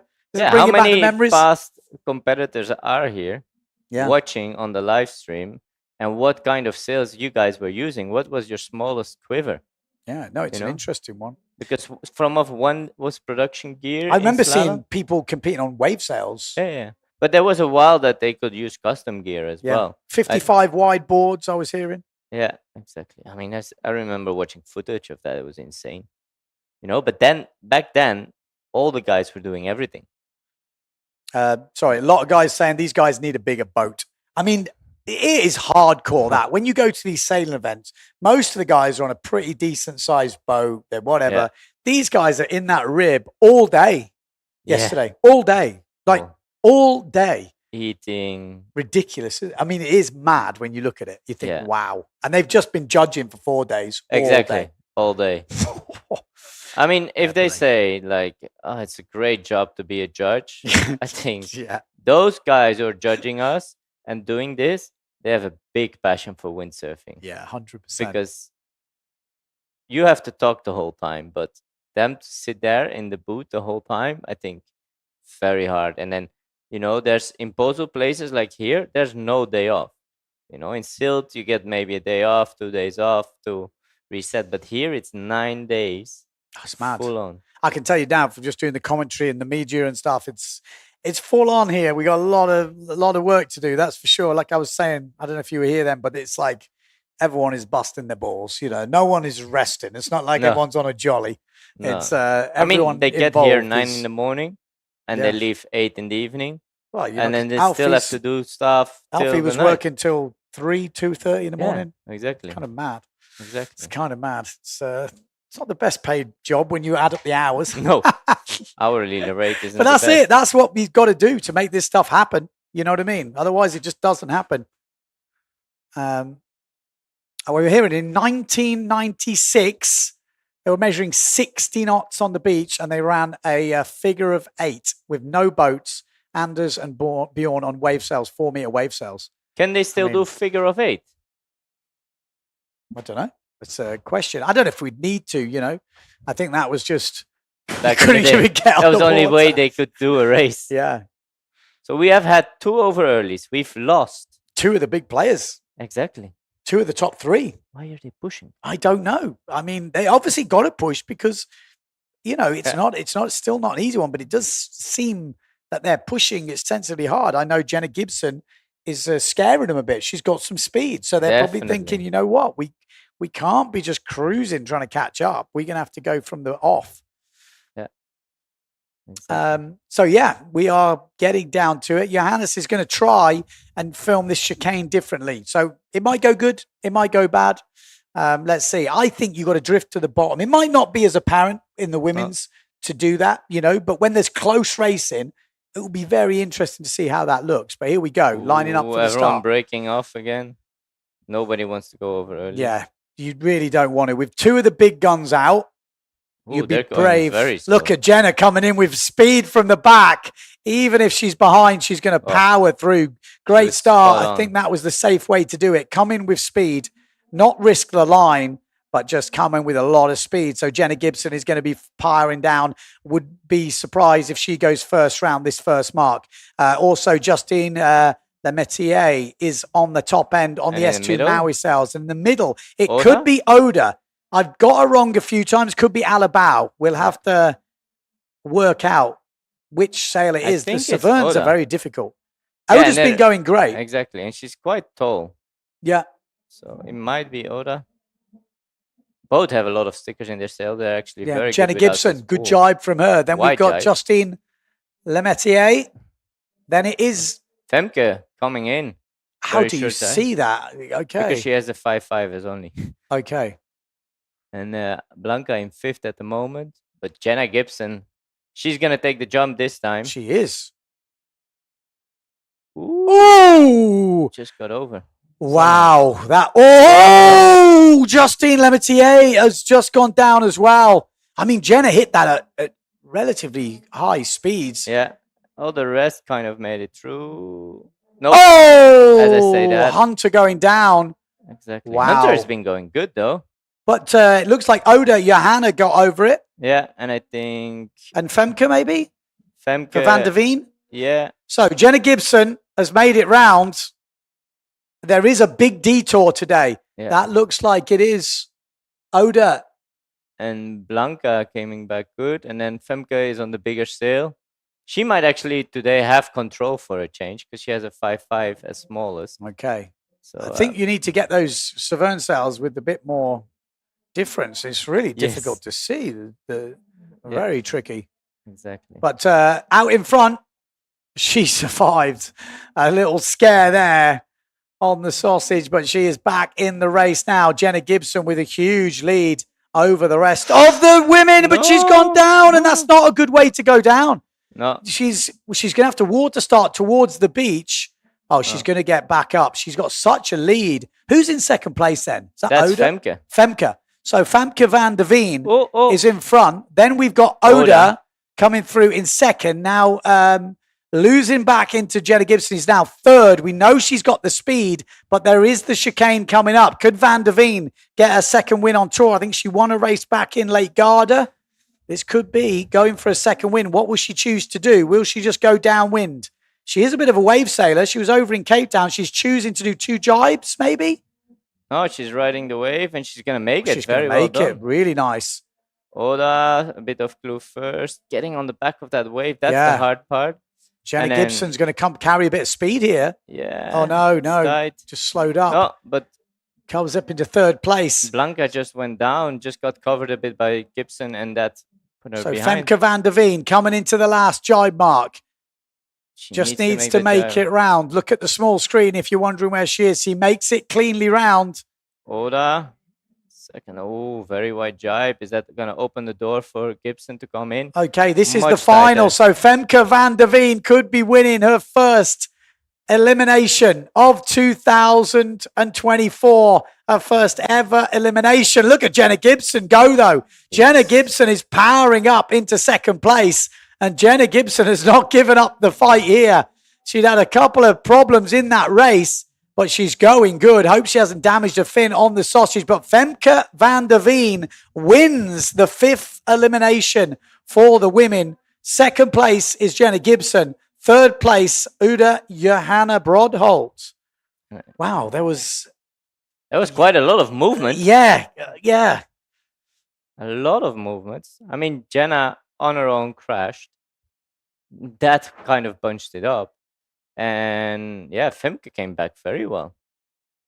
Yeah, good race. Good race from Femke. That's definitely going to move her up as we're looking for the rest of the riders to come over that finish line. Yeah, Justine Lemaitre, with that crash, put her completely back again. She dropped out. I hope she I hasn't mean, damaged too much stuff. I mean, Yeah. that's the problem. When it it is difficult racing, just slalom anyway. Yeah. We're seeing it with the guys, maybe less mistakes from the guys. In the women's, Yeah. we don't want it to be too difficult. We really don't want it to be everything is a problem. Yeah. It needs to add a bit of jeopardy, but we don't want it to detract from the racing. That's, yeah, that's and really... actually Femke won. Still didn't. Oh, that was a huge jump. Yeah. That was Oda. who Oda. jumped through. Yeah. She was saying to me yesterday, she sent me a message, Ben, I didn't crash. My mum was asking me, can't you jump? So that was maybe her showing us we could jump. That was a huge jump. To be honest, Oda. it's not about whether you can jump, but jumping on slalom gear is different than jumping on your free wave gear. Yes. Like your strap is on the side, you have pretty small straps because that's the way you set up a slalom board. It ain't that easy to jump. It's not. Dieter, gonna have to stop you there because guess what? Nick Baker is commenting. The Nick Baker. He said he hasn't watched racing for years. This is awesome to watch. So that's that. When Nick Baker's saying that, this guy, he was one of my heroes growing up because he was kind of a normal size. He wasn't this massive Bjorn Dunkerbeck. I couldn't relate to Bjorn Dunkerbeck, but watching Baker in the indoor, watching Baker racing, and then winning the lower classic stuff like that, and doing everything, pretty impressive stuff. And even freestyle in the early days. Yeah, I think he did pretty good. Yeah, I remember wave footage looking insane from him. Yeah, here we go. Runners up final. Heat number 4, this is where the discard comes in. We've got in this runners up final some big names. Preen, Vrieswijk. Just those two fighting out in this for sure. And then we've got Pierre Bonny, Hessels, Mattis, Macker, Dennis, and Kuzan. And this could be a tightly matched runners-up final. Obviously, winning this runners-up final gets you a 9th place. So still single digits, a lot to go for. Preen not quite finding his form. Seems like he's always just missing out. Yeah. I think on the last race, he lost out on the chicane a little bit. Yeah. I mean, it's hard for the guys as well because they obviously are doing a lot of full racing. And what do you focus, It's a difficult one, I think. You definitely see the guys who love the fin excel now. Yeah. I mean, I'm just so glad. I know everyone who watched my channel, they'll know I've been banging on about we need to have fin racing, but we need to go to windy locations. We need to showcase it as it is. Do we need all the obstacles? Probably not, but they're adding to it. But there's a normal slalom race is good too, you know. Yeah. They're going to mix it up. We're going to try different courses. It's all experimental, and the guys and the girls are all up for it. So here we go. Runners up final coming up to the start. Green flag stays up, so it looks like a good start. It looks like one of the Gastra boys going pretty well in the middle. We've got the S2 Maui boys. In fact, the Gastra is absolutely flying. Mattis? Who is that? Is that Mattis? I think it is. He's not the biggest in the fleet, but he has gone from the boat and he's just doing a full speed run down here. Looking really good. Look on that swell. This looks amazing. Yeah, Mattis there. Vrieswijk in the middle, flying. We got Nico Preen in this. Just looking, coming in. It's going to be... Oh, look at it getting loose as Amado stays right round the outside. Mattis with a good jibe. Makur with a good jibe. Preen actually missing out a little bit. Didn't come out with as much speed as we come all the way to this next run. This is where the obstacle comes in. The dreaded sausage. Who will go down on the sausage? It's going to be Mattis with an epic jump from Makur as well. Same as Vrieswijk. Preen clears it as well. No one's going down on that sausage today. Top four are clear ahead, but it doesn't matter about the top four really in this race. It's about the winner because this is the runners-up final. Winner gets 9th place. So out in front, Mattis. I wouldn't have called that. You know, he's not one of the biggest. He's been going really well in the foil slalom, but I didn't have him down as the fin guy. But he is really putting it to the big boys in this one. It looks like Makur's right up there. It looks like Vrieswijk has dropped back a little bit now and Preen's come back into the mix. It really is getting shaken up at these jibe marks. It's a little bit lighter on that outside jibe mark, but Mattis coming through now, firing it down as we come into this mark, and he'll probably like the chicane. He's one of the lighter riders out there. Makur flying just behind him, so the Frenchie's going full power in this one. Mattis goes round nicely. So was Makur. Then we've got Vrieswijk. Then Preen. Preen's in the dirty wake of Amado Vrieswijk as we're coming into the chicane. One jibe mark to go of this runners-up final. The battle for 9th place is on. Mattis, what's he going to choose to do? Is he going to go for the big bottom turn? Here we go. Oh, he's got a lovely bit of swell. Is he going to... Oh, he's parked on top of it. The other guys might get lucky and get a bit of swell here, but Mattis is doing the double jibe. Interesting tactic, and it's worked out nice for Mattis. He's through. Makur's gone early. That's never a good tactic on these downwind runs. You're going to have no speed when you finish, but he's managed to hold his place in 2nd place. And then Amado Vrieswijk is dropped back a little bit, fighting it out with Makur. Yeah, he missed out because he kind of, the guy in front closed the door. So Mattis, though, what a great race from Mattis. Not the best outside jibe mark. If someone catches a swell here, he's got away. So Mattis goes away. Makur, Preen's up into 3rd. Amado Vrieswijk going to be fighting with Nico Preen, and Amado Vrieswijk has just taken Preen, and Preen has dropped off the plane in the dirty air of Amado Vrieswijk, and Preen might be taking a hit here. But out in front and winning the runners-up final, elimination 4, is Mattis. What a great race. He punches the sky. Like I said, winning the runners-up final is like winning a final. You know, we're racing here. You're staying ahead of the boys. Some quick guys in this. Makur in 2nd. Yeah. 3rd. Amado Vrieswijk, he had to work for that 3rd. Nico Preen does hold on to 4th place. Dennis, I think, in 5th. There he is. Good race, man. It is tiring stuff, this slalom racing. Yeah, he's stoked. It's good to see. I mean, that will give him confidence because there were big names in it. Look at the start. He come from the boat and he just went on this hell speed run all the way from the boat end. Look at this. Just rolling everybody. He's probably loving this. And then sort of tightened up towards the end. That was lovely. We love to see that. Amado still came back because he actually dived in 1st, but then I think he was a little bit underpowered on the jive. And then in that chicane, I think actually if you're behind the guys, you can actually he blocked. Because if you have the guy in front of you deciding to do two jibes, and you are already in a position where you're like, I'm not gonna do two jibes, if that guy just closes the door, you can't go anywhere. And that's a little bit what happened to Amado. So it's also learning to know this guy is gonna do this guy is gonna do that, and then you anticipate on that. So a lot of things coming in. And yeah, it's interesting, you know, you never know. You keep fighting till the end, I would say. So at least I think the guys are getting much better in the jumping, so they're gonna get used to that. Maybe we're gonna see two sausages in the next run. I thought it was there first, but let's see. Here Amado was still in third. And, yeah, I think Nico with that last dive. So see here how here he got blocked a bit. Yeah, that was interesting actually to see that. Different tactics. You want to come in with a bit of speed, but you don't want to take too much time. So it is interesting how different people have approached it. That was very good guys from Amado. Just covered him. Yeah. Just trying to get my internet back online. Apologies. Yes, he was happy with that. You know, I keep banging on about it, but it's not about the winning of the final. It's about having a good race, doing your best, and doing those maneuvers when they pay off. You just see it all come together. Exactly. And building that confidence. And that was a hell of a race, like I said. That will feel like first in the winners' final for him. Yeah. Winning that will feel so good because, like I said, he's not the biggest out there.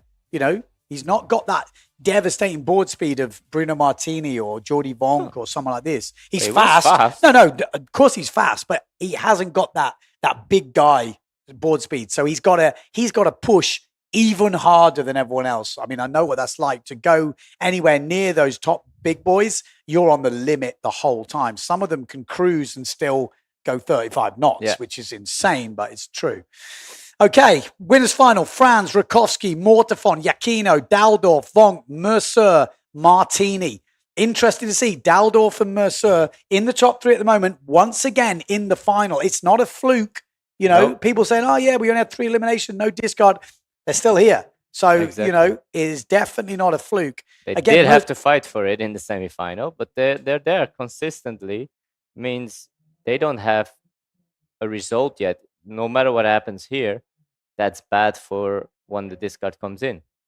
You know, so they're pretty steady up there. As long as they keep making winners finals, they're gonna be in a good run at the end of the event for the podium.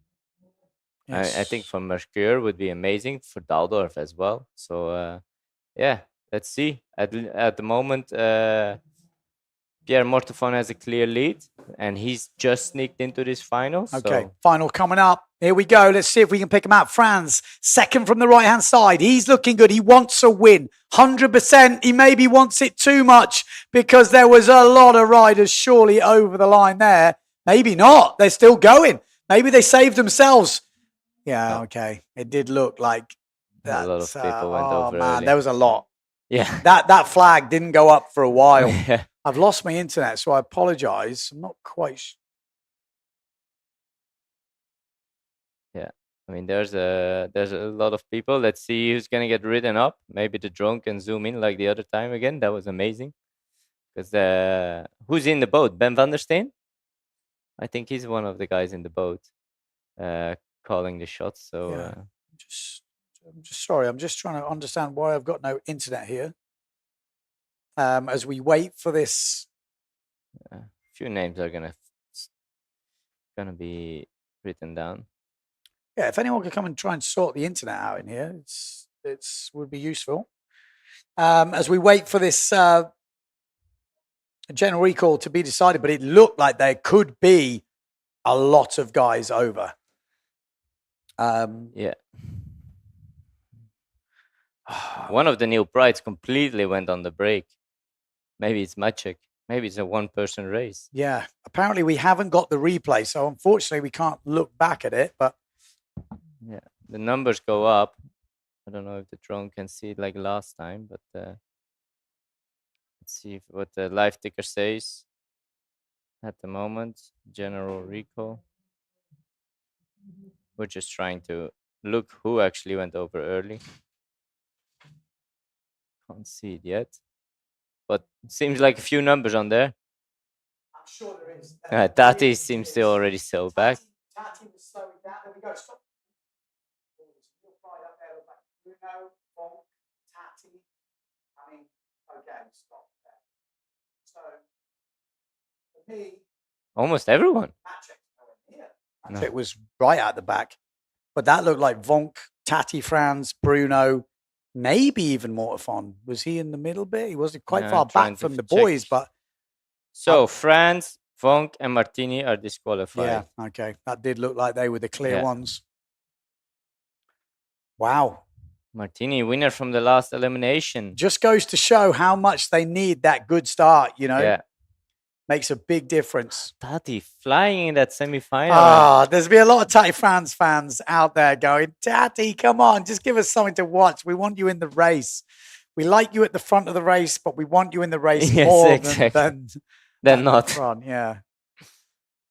Okay. I mean, he's definitely one of the guys who was pushing very hard for this fin discipline. Okay, I'm back online. Sorry, that was a bit stressful for me. I can't do two things at once. I'm not built like that. I do one thing solidly, but yeah, we're back in. We got the comments back. Let's have a look where we're at. So final, we are missing 3 big guns now. Yeah. We're missing a guy who's won an elimination already. We're missing another guy that's won an elimination already. And then we're missing just good old Tati Franz who wanted to win an elimination. Exactly. So 3 of the big ones gone. Rakowski's still in it. Mortifon's still in it. These guys have already won eliminations, looking for their second wins. Matteo Giacchino, he really wants a win right now. Definitely. Daldorf, he's been in every final so far. And he's been looking really good. So could he get a win? Or is he just going Mr. Consistent? Mercer in the top 3. In the final once again. He's already missing 3 guys. Guarantees a top 5 position.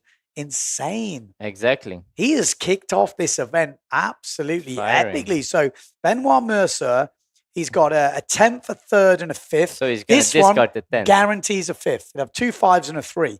Worst case. Solid. And that's if he comes last here. Exactly. Which is, I mean, whatever. He can't do worse than 5th.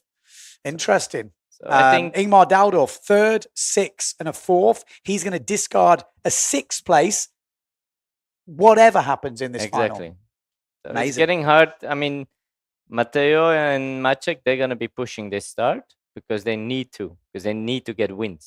But they Catch up. You're right. They've got a 12th. Well, Maciek's got a 12th, a 1st, and 11th. Yeah, if he gets another 7 win races. here, it's not as bad. Yeah. Because it's like just cutting those results in half. And then he's actually been really consistent because he's been out and really good. The win makes a big, it's like getting no points almost. 0.7 is incredible. I mean, whatever happens this elimination, Pierre stays on first. Pierre's looking good. He's going to probably, we'll see. Yeah. He can afford to discard this race and it's going to be a top 5 guarantee, which is amazing, really. Exactly. So he's already getting hard to catch. I mean, like early, Matteo and but Maciek, you're right. they're not here coming for second. They want to win. Yeah. So if they want to win, they need to win races. Pierre looks consistent, Exactly. and when you've already put in a 1st, a 2nd, and you've now got guaranteed top 5, you wouldn't bet against him, would you? If Pierre takes a win now, that's pretty much over for the guys. Wow. For a win. We've still got a fair few days left. It's But Thursday. How I many know what you days mean. are they going I to know what race? you 3, mean. 4? Well, How we'll many see. eliminations are they going to have to get 3 discards? Well, They let's need to say have full 11. fleet race later doesn't make the final. That's Yeah. already 1 discard. Yeah. Then a bad race, he's already in trouble. Straight, with Yeah, 2 yeah, bad yeah. races, you can Yeah. really go quick. But I know what you He's mean. Pierre. It is probably not going to happen. But here we go into the winners' final. 5 riders in it. Rakowski, Mortifon, Giacchino, Daldorf, and Mercer. No one holding Daldorf back. out the back at the moment. Looks like Matteo Giacchino with a good start up that top end's going to squeeze out Mercer, squeeze out Mortifon. Mortifon may be going for a steady 3rd place here and letting Maciek, Rakowski and Matteo Giacchino fight it out. Maciek definitely wants to win, but I think Matteo Giacchino might want it a little bit more right now. He has not won one. Maciek's won one. He wanted to share it out, but keep your eye on Pierre Mortefon up that top end because he is coming down with some serious speed and he's coming in with a bit more room to go to the inside. Maciek round in first, then Mateo Yukino, then Pierre Mortefon. Oh, good jibes from the front too, but Mateo Yukino with the slight edge, or is it Maciek Rakowski as we come into the obstacle? Who will jump the sausage first? They're not slowing down. They're going to hit it full speed. Maciek just checks up a little bit. Should be an advantage for Mateo Yukino, and it is. So Mateo just gained a little bit. The other boys have made it over as we follow them into this outside mark. Let's stay on the winners for this because this is a proper battle right now. Maciek Rakowski, maybe. No, not with the advantage. It's Mateo Yukino who got a better jump over the sausage. Mateo Yukino, slower jibe. Maciek on the inside, but Mateo coming out with more speed. Maciek still in the race here. He's got a higher line. Look at the swell lines coming in. You've got to deal with the swell, the chop. We've got one more jibe. Could this be the defining point of the chicane? Will it be a good thing? Will it be a bad thing? Will you guys love it? I don't know, but we're about to find out because these guys are going head to head as they come into the penultimate jibe mark on the inside. Pozo Beach, this Gran Canaria World Cup, day 2 of Slalom X. And that was a wider jibe onto the swell from Mateo Yukino. Maciek Rakowski, what are they thinking now? Does he do the double jibe? Does he do the bottom turn? It's going to be about who makes the right decision here. Mateo Yukino, Maciek Rakowski fighting it out. Mateo Yukino going for the bottom turn. He is going for the bottom turn. He's carried the speed all the way through. What an epic chicane from Mateo Yukino. He absolutely delivered there. And Maciek Rakowski has got smashed. They've caught him right up, and he is now in a mix with Pierre Mortefon. I have a feeling who's going to like the chicane and who's not right now. But this is all about Mateo Yukino. You know he wanted a win. It's took to the 4th elimination, but Mateo Yukino is looking like he's got this win wrapped up. Maciek Rakowski looking like a solid 2nd. Pierre Mortefon is going to bag himself a solid 3rd. And then fighting out looks like Daldorf and Mercer behind. But Mateo Yukino powering down the last reach. In Pozo for this iconic slalom event here at Gran Canaria World Cup event. Mateo Yukino wins his first slalom final in Slalom X. What a chicane from that man. He took that like Schumacher would have. My God. Or Lewis Hamilton to be a bit more up to date. Rukowski. Or Vettel, what we were. Verstappen there now, he is. no? I knew I was sitting next to a Dutchie. I was just trying to wind him up. I'm not Dutch, but... Oh, Belgium, sorry. Belgium. Oh, yeah, so you're right. You're close enough. Yeah, he's half Belgium anyway. He's close. Is he? Yeah. Well, there you go, you see. Yeah. But how good was that chicane? I mean, I That just was want to epic. say... That was epic. If you see Mateo surfing, it's Yeah. his good side. Yeah. He's a regular surfer, and he surfed that wave absolutely perfect. Like, I feel if you go first into the chicane, you have a good advantage. Yeah. No wave, No wave, no one can block you. Unless the wave doesn't line up, though. No, but yeah, I think you still can. Wow, how Hey, good was those jumps? that was great. Like, that was when actually That's Mateo good. gained. It was only a Exactly. metre or two, Yeah. but he really did it. He landed just a little Yeah. bit crisper. Exactly. So I think that's going to be amazing pictures as well.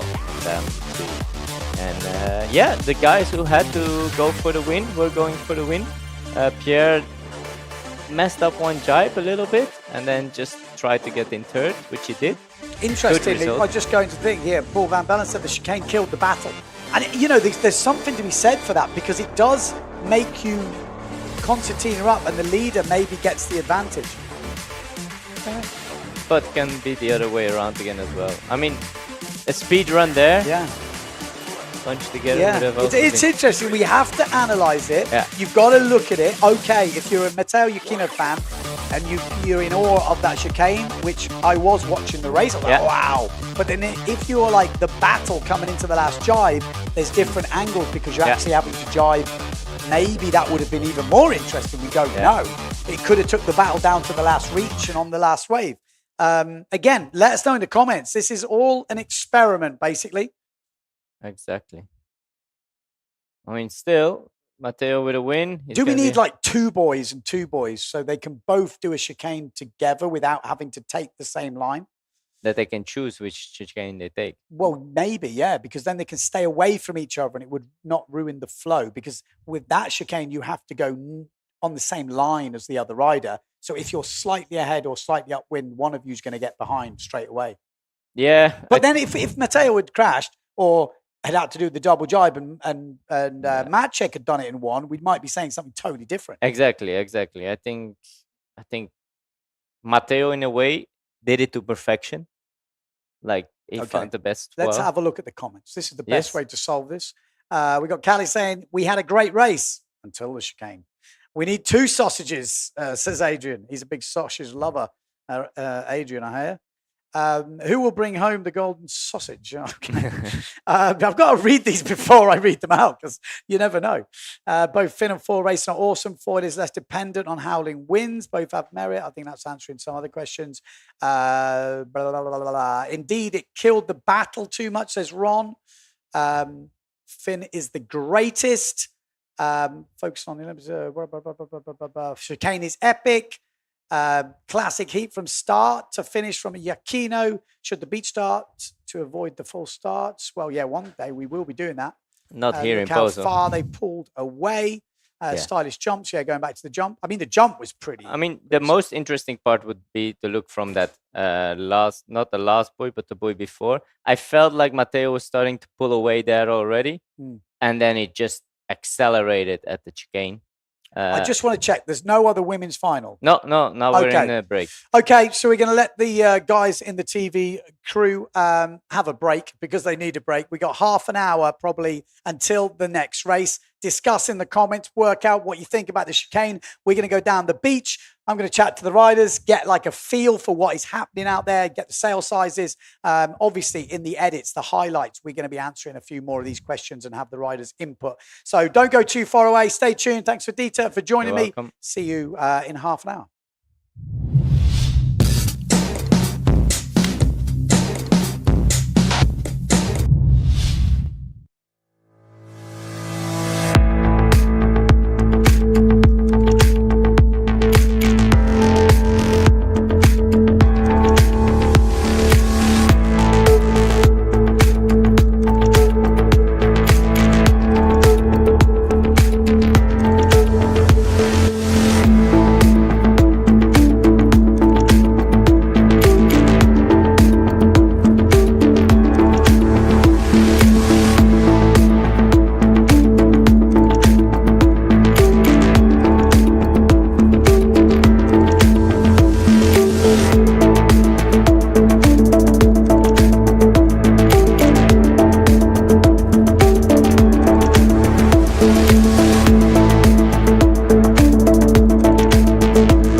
Have you ever wondered why you always want more?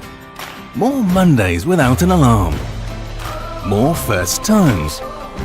More whiffs of the salty sea and the countrified country. More smiles for the camera. More unexpected friends. More laughing at life. More enjoying the journey. And what if the answer was never really what, but where? Gran Canaria. So much to live for.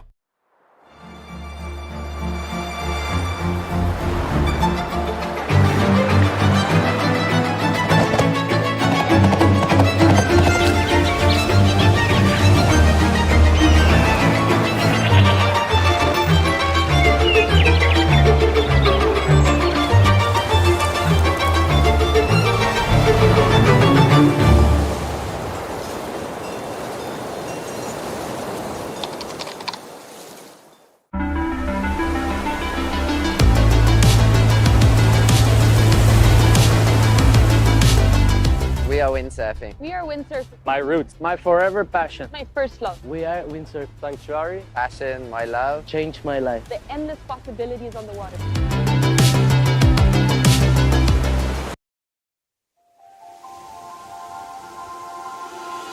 Ven y acércate a ver el viento, a saborear el paisaje y a escuchar el silencio de una visión infinita. Ven y acércate a sentir el amanecer de nuevos pensamientos que te nacen dentro. Cuando descubres que estar aquí es querer estar aquí. Santa Lucía es querer estar, querer ser y no poder dejar de hacer. Hoy, las cosas que ayer quedaron para mañana.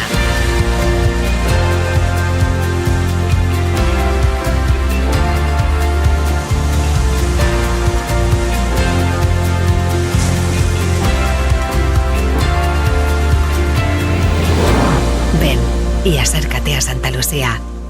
Acércate a ti.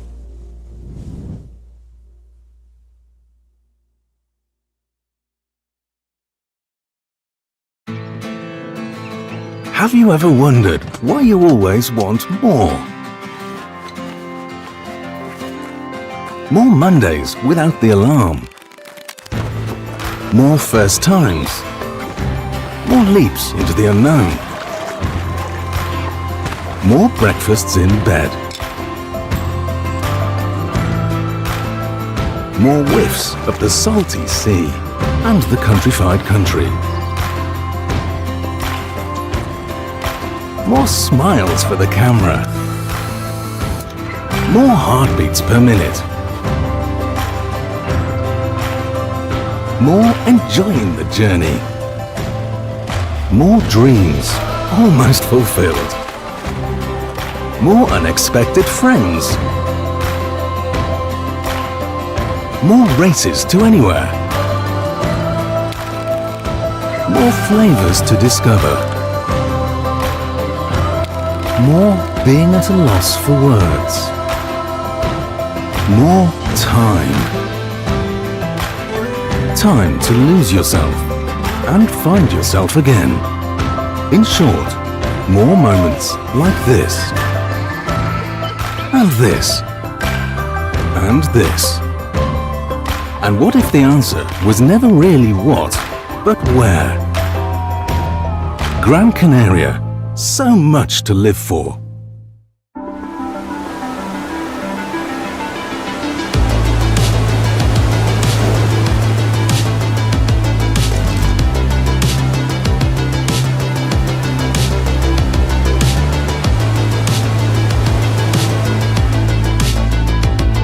We are windsurfing. We are windsurfing. My roots, my forever passion. My first love. We are Windsurf Sanctuary. Passion, my love. Changed my life. The endless possibilities on the water.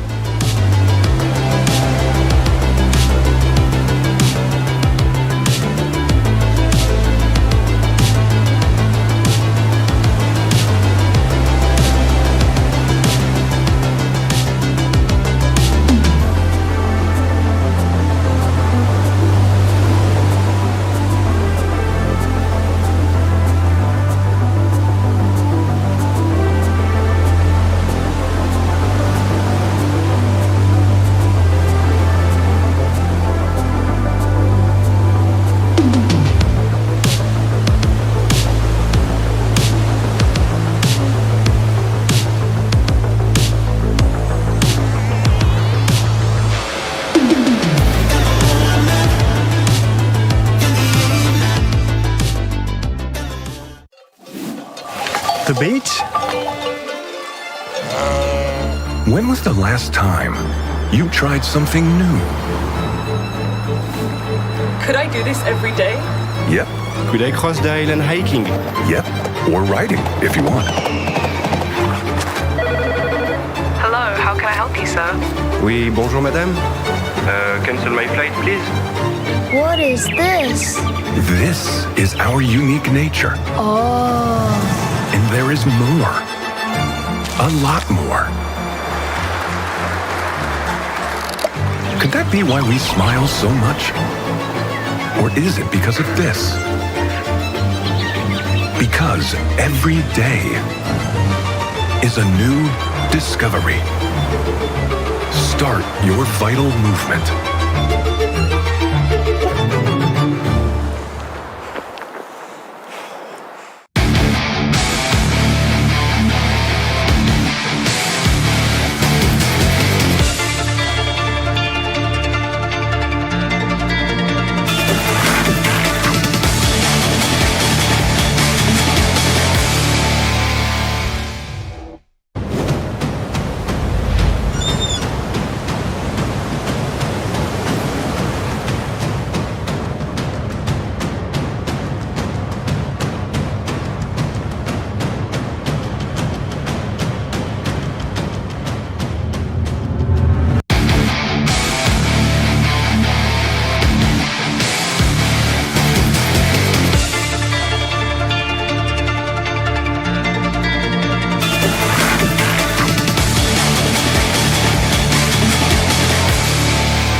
Day 3 here in Gran Canaria for the PWA World Cup, and guess what?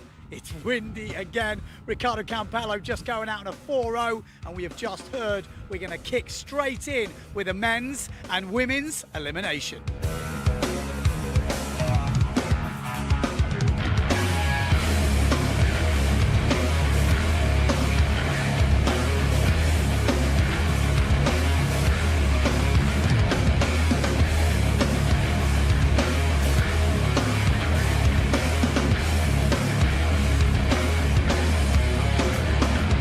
Semi-final there, you absolutely killed it. I think you won that heat. Yeah, I won it. It feels amazing. I just was trying to do the best I could, and it happened. So now I'm more excited than ever, and let's keep it up.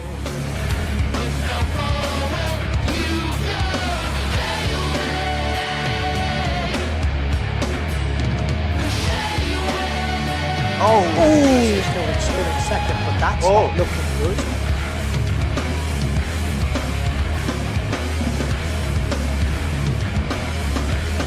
How windy? Are you on a smaller sail or what? I was on a 3-3 pretty stacked, so I think now I'm going to go on the 3-0 actually. You made it through the semi, so now you've got this new format, like you have another semi after the repechage, yeah? Yeah, I mean, it's nice, but yeah, we'll try to get all the way to the final, so we'll see. What's it like out there? Windy? It's really windy.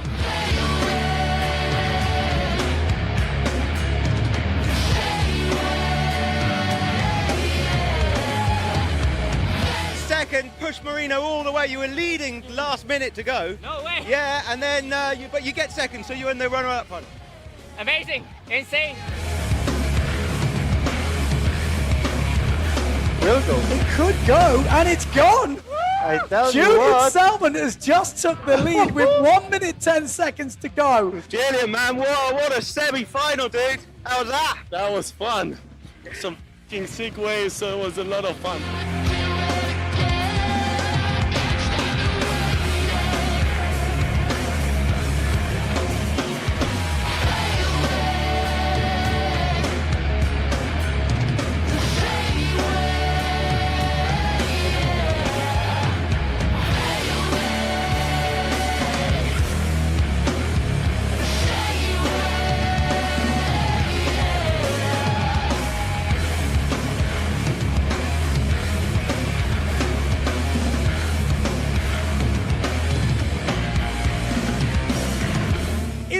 So much to talk about. There is a longer film coming, but this is just rounding out the top 4. In 4th place, Dieter van der Eycken. Yes, the ex-freestyler. Well, he's still a freestyler, but he has stomped it in the waves today. Just went about his business, absolutely surgical, smashing out the 360s, going massive on his jumps. Thoroughly deserved 4th place. Good skills, Dieter van der Eycken in the top 4. 3rd place, Philip Costa. Yes, obviously back from injury this year. We were expecting him to see him in the final. He was sailing off the scale, but in that do or die semi-final, he just missed out in the dying seconds, which I'll talk about in a minute. But I have to say, this triple was one of the best things I've ever seen. So close to making it. He said that is the best 1.5 he's ever scored.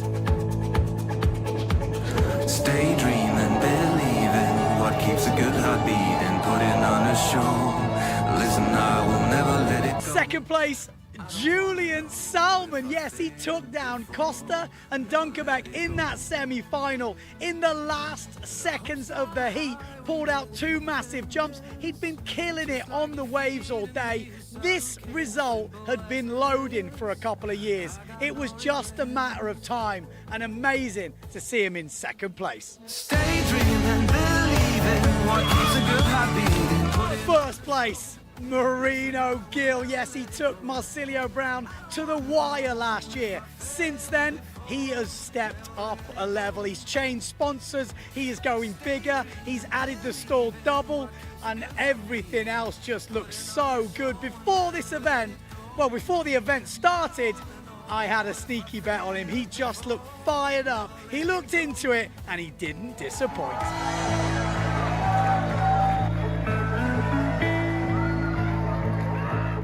women, 4th place, Maria Morales.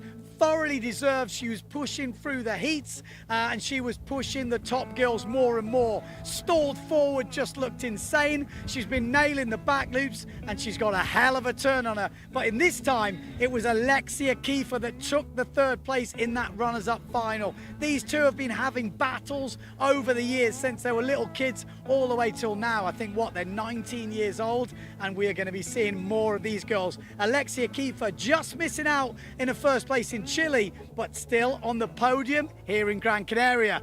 Back-to-back podiums, not bad. Daydreaming, believing what keeps a good heart beating, putting on a show. Listen, I will never let it go. In the final and in 2nd place, Lena Erpenstein. She looks super good in the run-up to this event. I had a tip for maybe taking the title, but she didn't quite find her rhythm in the final enough to take down the new queen of Pozo. But Lena Erpenstein winning Chile, 2nd here in Gran Canaria. She is looking in top form. Keep your eye on her for the world title.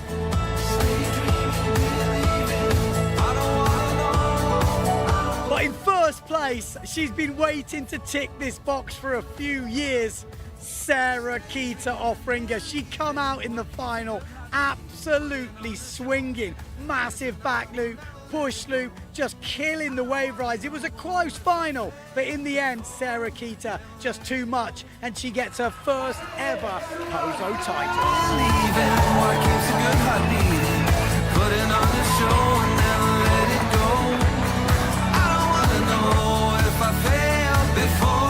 So that is it. Those are final results in the new system. They are the finished article. Marino Gill winning the men, Sarah Kita winning the women. You can check all the rankings online, and we will be making a longer video about this competition with all the interviews and everything in between. So stay tuned to the channel. More action from here in Pozo tomorrow. The forecast is looking insane. Could we finally be going into Slalom X?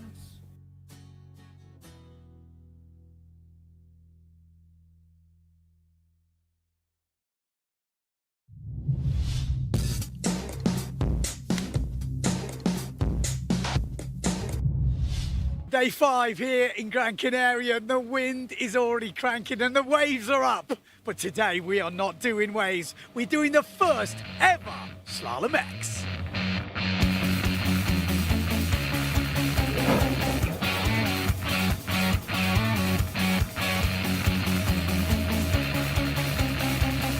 It's been 5 years since we have seen the top guys in the PWA go head-to-head in fin-only slalom.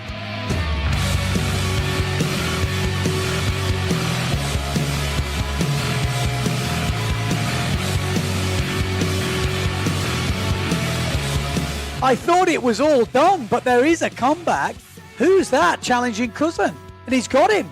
Let's go to the 4th place rider, because there is a real battle going on through the waves, and he's got ahead. The top 3 are sorted, but what a comeback. Is that Amado Vrieswijk? This man making it hard for himself, but you're in the final. Yeah, I have no idea how I did that. I think I had 2 massive jibes on the last marks. I think the last one was from 6 to 2. Yeah. So pretty solid, but I'm very rusty. Wide breeze on the outside. Amado Vrieswijk comes right at the inside. What a jibe from Amado Vrieswijk. First ever Slalom X final. This is day number 5 here in Gran Canaria for the PWA World Cup. It's the first look at Slalom X. Top of Cedric Board and Jordi Bonk getting super loose. Mortafon goes into the first jibe mark, but goes into the back of the swell, and he hasn't had a good run there. Got a little bit stuck, but managed to get out. One of the GAs has gone down. Mortafon's got away. Bonk's got away. Board's got away. Although coming in is a doddle compared to going out. Look at Pierre Mortafon go. He looks so comfortable, and Daldorf has gone up into 3rd place now. So Pierre Mortafon, penultimate jibe mark, looks very comfortable in 1st place. Jordi Bonk in 2nd. Then we've got Ingmar Daldorf. Mortafon has had this pretty comfortable as Pozo goes. He's led from start to finish. He's been waiting for the fin to come back, and he is still in dominant form. A change of sponsors, but not a change of result. Mortefon wins the first ever Slalom X final. Second place, Jordi Vonk. How's the 6-0? How's the win? Wow. Yeah, it's good win. I was full on 6-0 except on the jibe and the inside. But for me, it's the right setup. I really enjoyed the gear, and especially in the first reach. I think in the middle of the reach, I had like the perfect trim, and it was just going quick. There's one tired Jordi Vonk. Second in the first round, even though you're coming back from illness. Pretty good job, Glenn. Yeah, man. It's so nice out there. The conditions are so cool. And I don't know, like I'm destroyed. I threw up between the races one time. I have no breath. There's nothing in my lungs. But what can I say? I mean, second is good.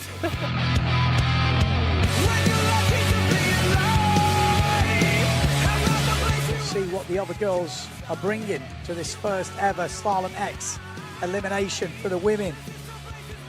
They were close to that line at the front end. Looks like Marion Mortefon with a good start. Le Métier with a really good start down the bottom end on the S2 Maui sails. Le Métier goes down on the first jibe mark. She had the speed, but like I said, those jibes are so not easy. Trademark pink helmet. Look at the board just dancing down this reach. Well done, Sarah. Just won that first round. How is it out there? I'm on 5.3, like my smallest sail, but it's still very manageable. A lot of people went over early in the first race, and so I think this was like a test run. Let's see if the next round when everyone is going.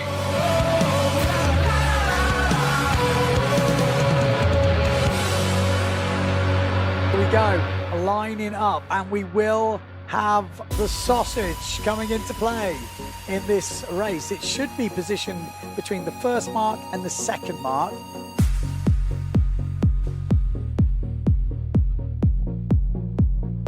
Is there a sausage? There it is! Yeah! That's what we like to see. Tati, you're the first man to jump the sausage. How did it feel? It's nice. you have this perfect little chop, so it's easy to jump the thing. Yeah. Does it change up the race much? No, it's perfect. Oh, easy. Oh, that was bad.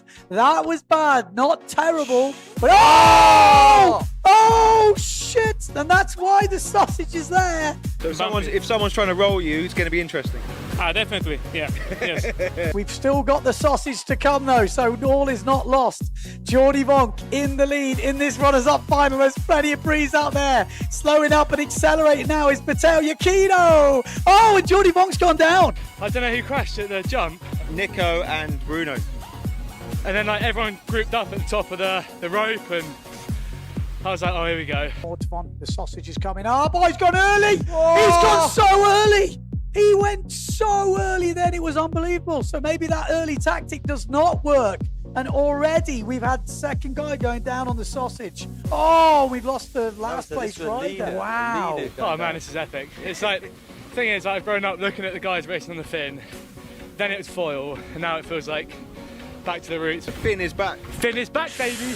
Well, it looks like the starboard is poking out more than ever if one is over. You know what? My check might get away with that because you can't see him. Yeah. That's Mercer. Yeah, he is really stepping up right now. Pierre Mortefon coming from the top on that phantom rig. Then we've got the crazy sausage run. Look at the swell. Look at the chop. He's got a good line there. That looked good. Maciej Rakowski safely over. Mercer safely over. A little bit of a wheelie. Looks like Daldorf. Good round in that from Mortefon. Everyone clean over. Rakowski and Pierre Mortefon is coming in. This could be whoever gets the line up here because Pierre is not slowing down. Maciej has slowed down a little bit. Jibes on the outside. Pierre gets a good run. Maciej Rakowski takes the second elimination in the first ever Slalom X competition here in Pozo, Gran Canaria. Pierre Mortefon backs up the first with a second. What a race. Okay, man, round two, and Maciej on the comeback. Good race. Yeah, I gambled and grabbed the 6.5. Just before the final, I saw the girls' final was a bit light. And on the first reach, it dropped just a tiny bit, so I managed to come out. But I didn't put the 6.5 in because there was no time. So I was a little bit like skittish, so I couldn't really push all the way afterwards, but yeah, a win's a win. So I have heard Sarikita saying Gibson was going super quick, but she is very scared of the sausage. She's like, I'm not a big fan of it. Here we go, Sarikita. This will be interesting. What has she got? Can she get over the sausage? Oh, there's... Oh, okay. Okay. Oh. Well, I think they got to change that. Yeah, that's not going to work, is it? Yeah.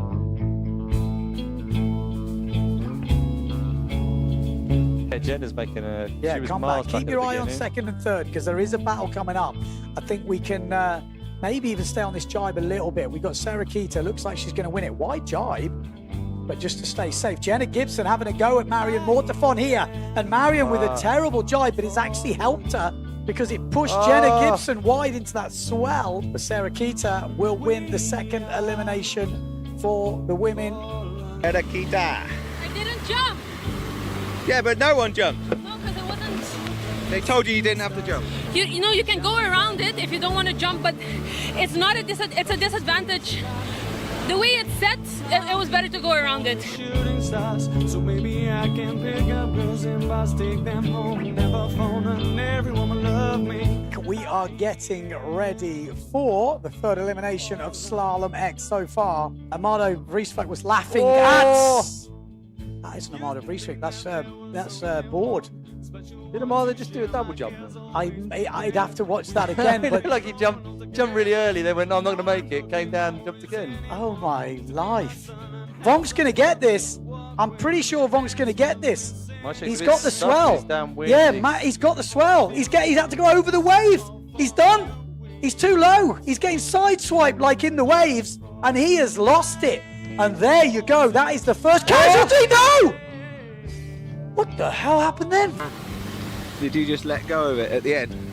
Man, I didn't even realize until everything was gone. It was fucking weird. I don't know what happened. Are you going to go out for that loser final? Yeah, I have to. Elimination 3 final. This is absolutely insane speeds as we come into the first mark. And it's Pierre Mortefon to jibe first, and Yakino's had to go wide on that swell line. That could help him over the sausage. Inside on the Neil Pride is Bruno Martini. Pierre Mortefon leading. Could he win the third elimination? That would be an epic start for the Frenchman. On the Phantom FMX board gear, he's got, superb speed. But I tell you what, Bruno Martini's come back at him there. Plain sailing though, look at the chop, look at the swell as they come into the last jibe mark. One jibe mark to win it for Bruno Martini. A little bit of a wobble there as he jibes through. What a great jibe from Bruno Martini though. Bruno Martini is going to win it.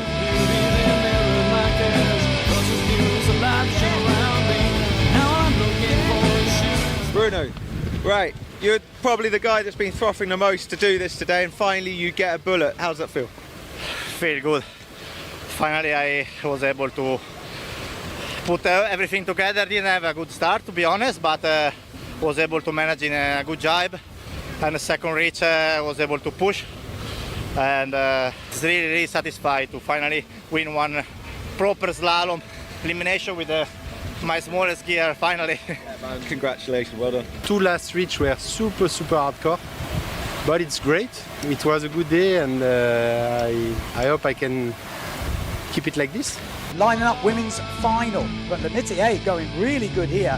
And there is a buoy upwind of the sausage, so if they don't want to jump the buoy, they have to go round the other buoy. It should be a disadvantage. Oh, Sarikita's going for it. She is going to be the first girl to jump the sausage. Yeah! And she's got the advantage. That's like it. But a good jibe. For this is the final, we've got to remember, so that's a big decision. And Justine Lemaitre is not giving up. And Sarikita is having to push all the way into this penultimate jibe mark. She has a look over her shoulder. We've got one jibe mark to go. And Sarikita has took the lead. How good was that? But it is going to be Sarikita off ringer. But she's still getting challenged to the line. This is not maybe over. It's not over till it's over. And she's coming back strong. Wow. Look at the speed of Justine Lemaitre. Wow. Puma! There, 4 in a row. 4, 4, 4, 4, 4.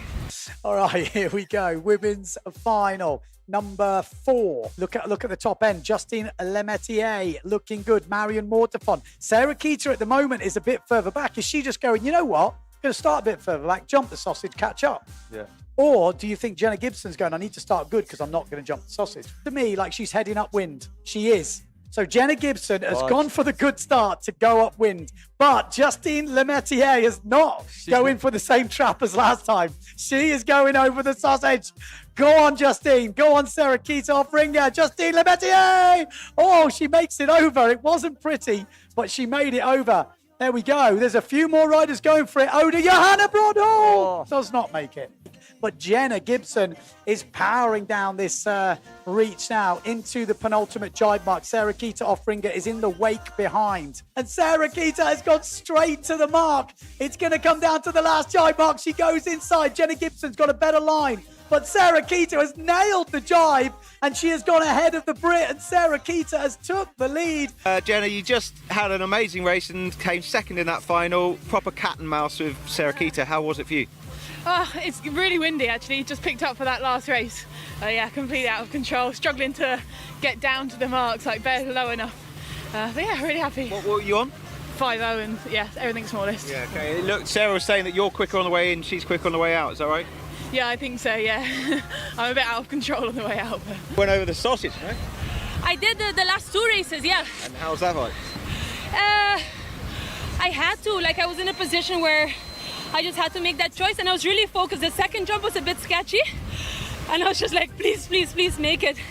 But it's very manageable. Sometimes you even need to slow down to make the jump. The worst thing after is trying to hook in, because it's a really short leg from the jump to the buoy. So that was actually really hard. And then Jenna just pushed you right to the end on that last round? Yeah, the thing is, Jenna is really fast on starboard tack, but I'm really fast on port tack. So it's like a cat and mouse type of thing. So that's it, end of day 5 here in Gran Canaria. Look at the smile on my face because we have just finished the first day of Slalom X. How good was that? Some of the best Finn slalom action I have seen in a long time. Let me just give you the results. So at the end of day 1, 4 eliminations in the women. Sarah Keeter is sitting at the top. She has dominated today. She hasn't been leading from start to finish. She's had to race hard, but she has made it all count, and it has been epic to watch. Second place, pretty consistent, Marion Mortefon there once again. Third place, Jenna Gibson. Yes, she nearly won that last race, but in the end, Sarah Keeter just sneaking inside her on that last jibe mark, and it's looking good. And then Justine Lemetier in 4th place. Full results on the website. In the men, it has been a super interesting day. 3 eliminations, 3 different winners. Maciek Rakowski got his win. Bruno Martini got his win, and Pierre Mortefon got his win, but only one of them is up there in the overalls. Pierre Mortefon, 1 first, 2 seconds, Mr. Consistent, top of the tree. In second place, Ingmar Daldorf. Yes, he hasn't really taken to the foil. He's been waiting for the fin, and he has put in a very consistent performance today. And then third place, Mercer from France. This guy has fully found his discipline. He's right up there in 3rd place. And then Malta Ruscia up in 4th place. Yes, the Italian living the dream in this discipline. And then Matteo Iuchino sneaking in 5th. No discard. We've had a few over the lines early today. Things are going to move. Join us for day 6 tomorrow. Could we be seeing more Slalom X action? I hope so.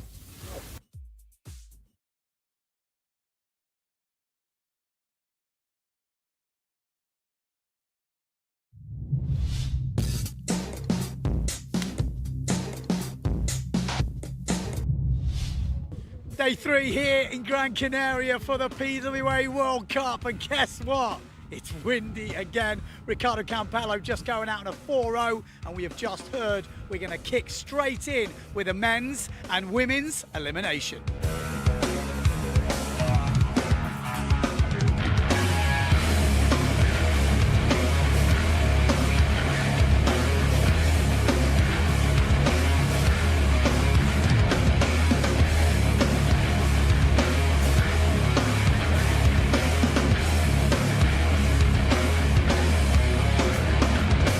semi-final there, you absolutely killed it. I think you won that heat. Yeah, I won it. It feels amazing. I just was trying to do the best I could, and it happened. So now I'm more excited than ever, and let's keep it up.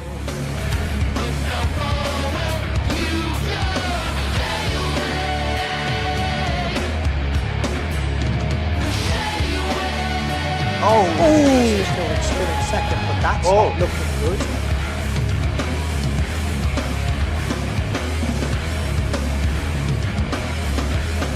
How windy? Are you on a smaller sail or what? I was on a 3-3 pretty stacked, so I think now I'm going to go on the 3-0 actually. You made it through the semi, so now you've got this new format, like you have another semi after the repechage, yeah? Yeah, I mean, it's nice, but yeah, we'll try to get all the way to the final, so we'll see. What's it like out there? Windy? It's really windy.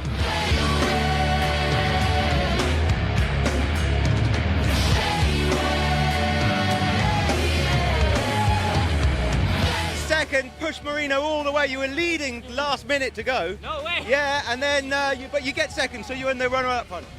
Amazing. Insane.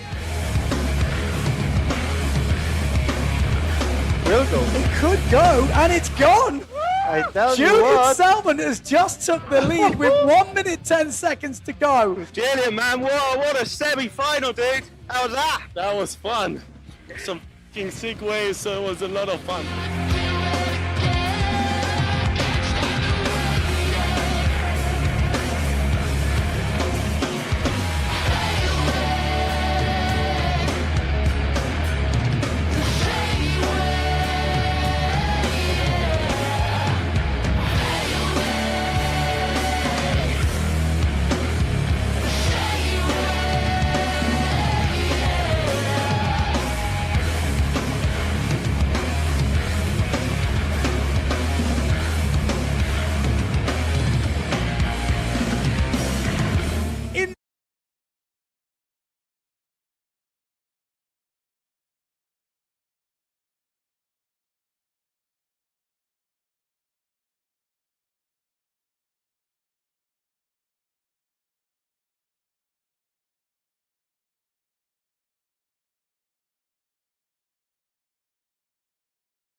When was the last time you tried something new? Could I do this every day? Yep, Could I cross the island hiking? Yep, or riding if you want. Hello, how can I help you, sir? Oui, bonjour madame. Cancel my flight, please. What is this? This is our unique nature. Oh. And there is more. A lot more. Could that be why we smile Very so much? loud. Or is it because of this? Because every day is a new discovery. Start your vital movement.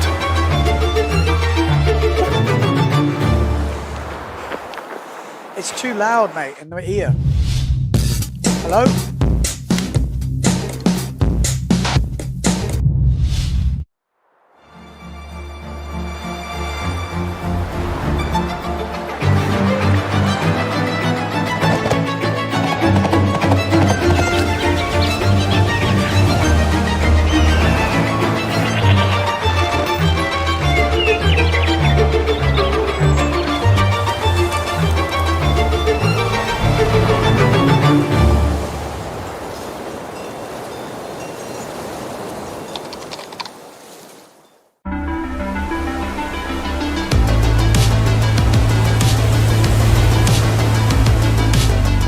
We are windsurfing. We are windsurfing. My roots, my forever passion. My first love. We are Windsurf Sanctuary. Passion, my love. Changed my life. The endless possibilities on the water. The beach? When was the last time you tried something new? Could I do this every day? Yep, Could I cross the island hiking? yep, or riding if you want. Hello, how can I help you, sir? Oui, bonjour madame. Cancel my flight, please. What is this? This is our unique nature. Oh. And there is more. A lot more. Could that be why we smile so much? Or is it because of this? Because every day is a new discovery. Start your vital movement.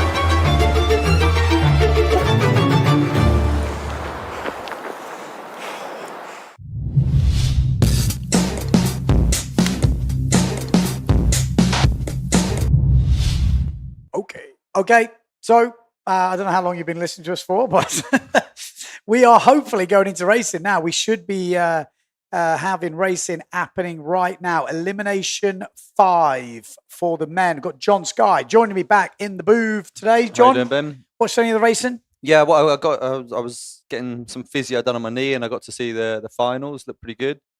Chicane, got any thoughts on it? Yeah, I saw a couple of them look really good where they could kind of like snake through it, and then I saw a couple where they kind of got a bit stuck and it looked a bit stop-starty. But have they changed in it? Do we know if they got a new course or is it the same again? I've been having a discussion with certain people, and it's definitely mixed. Marion Mortefon was kind of like, I feel like it looks a bit.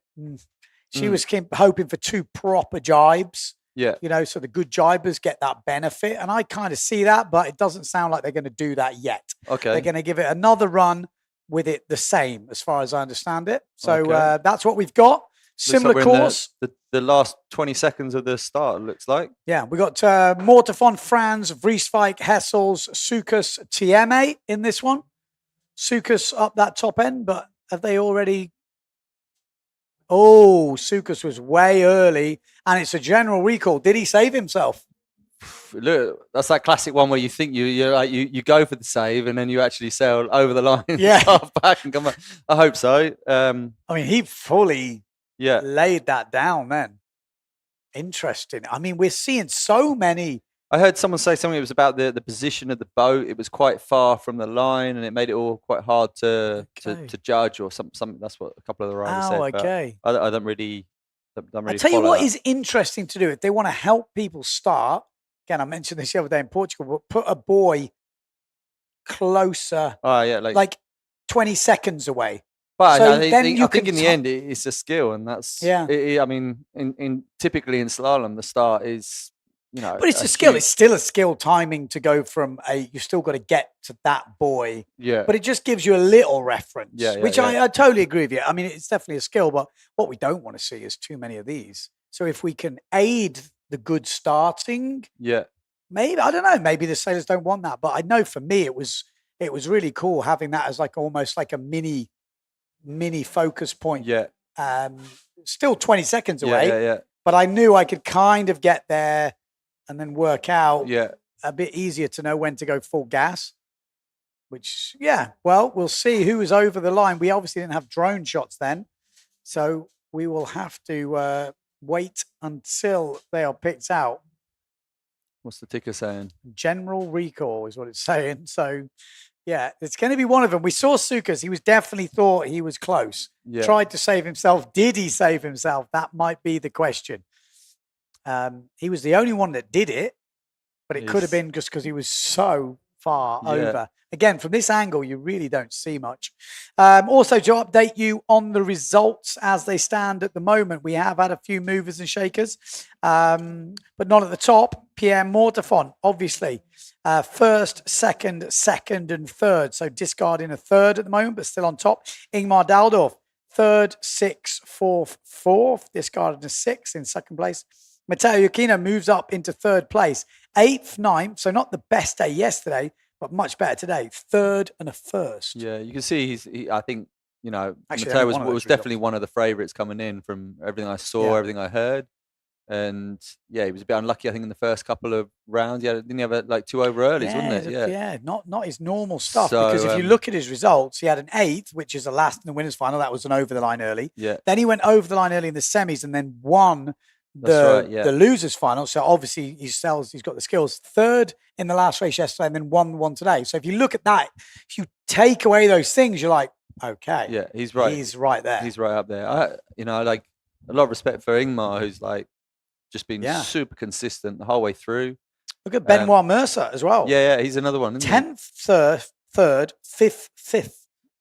Solid, that is. Yeah. When he was in the runners-up final, got second. That's usually a good indication because that final is not a given just because you're in it. There's good riders in it. It's not easy to get in the top 2. And then obviously all the rest of finals. And then Maciek Rakowski at the moment been very inconsistent, but showed glimpses of brilliance. 12th, first. 11th, second. So he's averaging the same points after 2 races. And that they should all have 13 points. I imagine they'll all have at least 2 discards by the end of the. Yeah, feels like we're getting a few races in, doesn't it? Bruno Martini is another one. Couple of PMSs, 8th and 8th, and then a win, and then I think another over the line early 16th. So he's had last in the winners' final, last in the runners-up final, first in the winners' final, then last in the winners' final. I think that could even be. I know one of them was maybe when he crashed pretty badly, but he's had a first or a last in all of his stuff. Yeah, well, you tend to see that a lot with the super fast guys. They tend to do that, don't they? Yeah. I mean, Nico Preen, something's not quite on fire from just yet. 9th, 14th, 10th, and 12th. Yeah. It's not nothing. We're in really early day. I don't know what the maximum. I think there's, so if I remember correctly, there's a discard at 4th, which we've just got. Yeah. Then there's another one at 7th. 7, yeah. Yeah.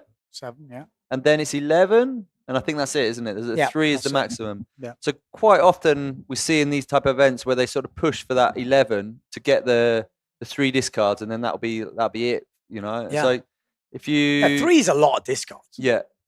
I have a feeling that this is just a 4-man heat. It does look like a lot of people. I don't know why they're even running it. We lost 2. We had that 4, yeah. Yeah. Hessels and Vrieswijk. Yeah, is that right? Hessels and Vrieswijk. Yeah, finally, my Hessels and Vrieswijk. There we go. So my Greek rider, he's through. Finally, he's been a bit unlucky. He's got, look at that. He's got the speed, and he's been like fully up there in the mix, and just had a few little. That looks so good though. When they are doing that, they'll make it look so easy. It just looks like you just get out there and blast. A normal rider is not looking like that. They're doing what, like 35 knots. It's ridiculous. Yeah. Like I said, Jordi Vonk 37 on that first reach yesterday. Great jibe from Pierre Mortefont. Tati France. I just told him to relax. Do not push the line. Just get in the final. Just do your thing. He's going to get there. He's got the speed. I saw him, he absolutely destroyed the semi-final in the lot. Look at the speed of these guys coming up to the sausage. Good pop there. That's nice. Did he double jump? No, was that just my eyes? Looked a bit late, didn't it? But yeah. Oh, bit of a wheelie from Jimmy Tieme. There's not much to go on there. Like, focus on the 5th place. I was going to say, we've got 4 riders in this. We're not going to absolutely go into full commentary mode because all they have to do is get round the course at the moment. Might be interesting to check the chicane out. See if have they made it. Have they changed anything? The course diagram was the same. I believe. Don't think they have, but maybe they've adjusted it. There's quite a lot of talk about maybe separating them all a bit, either one way or the other. I think so. It's either move it forward so it's more of a chicane, or move it back so it's actually like a double jibe. Yeah. Maybe they have to jump the sausage on the way back. They're not far from it, actually, when you look at it. Here we go. Pierre Mortefon coming to this inside. Tati fans behind him. So good. The drone, I know I bang on about it all the time, and it obviously depends on the pilot of the drone, but Johannes, the way he flies that thing, the visuals it gives for slalom are just next level. I've seen so many good shots from him as well. I mean, obviously the Here we go. slalom's Chicane. amazing. This is the chicane. So can you do it in one? Bottom turn out the strap this time. Oh no, 2 jibes. Oh, Tati's gone long. Oh, there we go. So has it changed?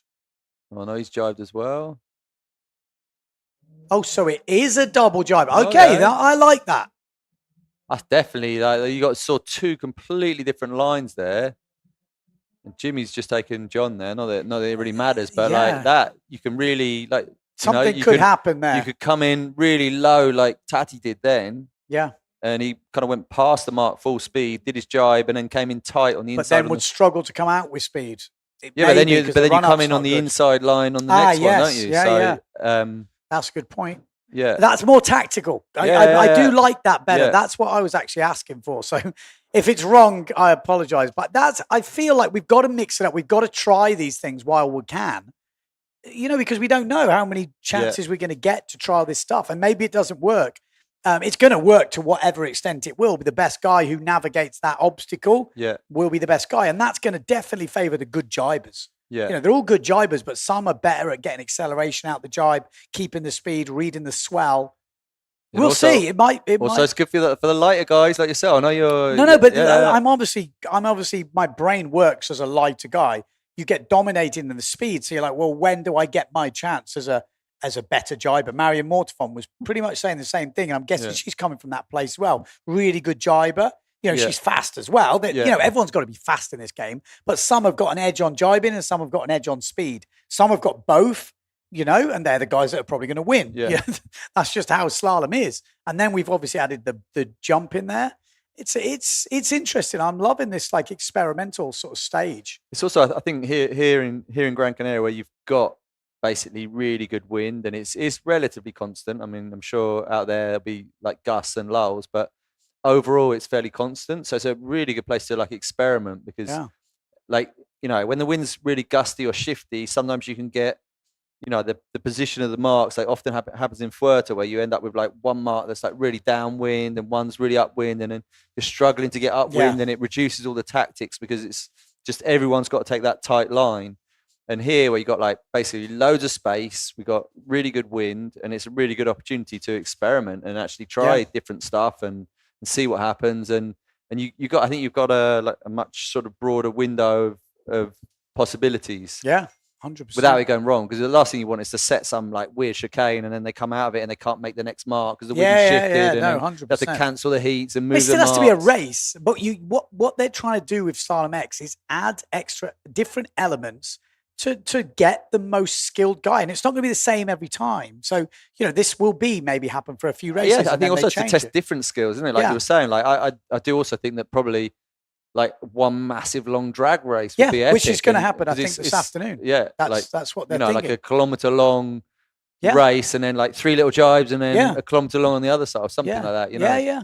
I do like that. It up. Or maybe the little jibes at the beginning and to hopefully get the jibers ahead who are maybe not as fast. And then the long drag race. So it's like the big guys are catching up. In theory, that might not happen, but We'll see. Here we go into the second heat. Rakowski, Vonk, Macker, Cousin, Jules, Stallman, and Faskeli. We go. Looks like a good start. Yeah. Oh, big crash in the middle there. Who was that? Was that on the Patrick? Like he tried to back loop. Yeah, just got fully taken out there. Jordy Vonk flying down this middle bit. Looks like we got Maciek Rakowski down that bottom end. Also got Macker. He's been going well in this competition so far, but Jordy Vonk's solid as a rock in the middle. Lohan Jewel, keep your eye on him. He's not been having a good day with the sausage, or yesterday actually. He's not been having a good event with the sausage. Maciek Rakowski in first. Macker on the inside. Vonk drops outside that top two now, and Lohan Jewel is powering down, but this sausage will make him hesitate. He's got the Gastro rider behind him, Stallman. Everyone's pretty bunched up here, and Jordy Vonk looks like he's really slowing down, really fast from all the guys. Lovely. Oh, but Jules landed a bit sideways there. Scotty went down, no? Oh, Scotty, I wasn't even looking. Yeah, I think it's hard when they came in so tight and bunched up there, and you saw like Jordy actually made the decision look like to slow down, get a bit of space, and then you can pick your line better. Wow, but look at Mac go. He really looks like he stepped up the game this year, and maybe these extra elements are helping him.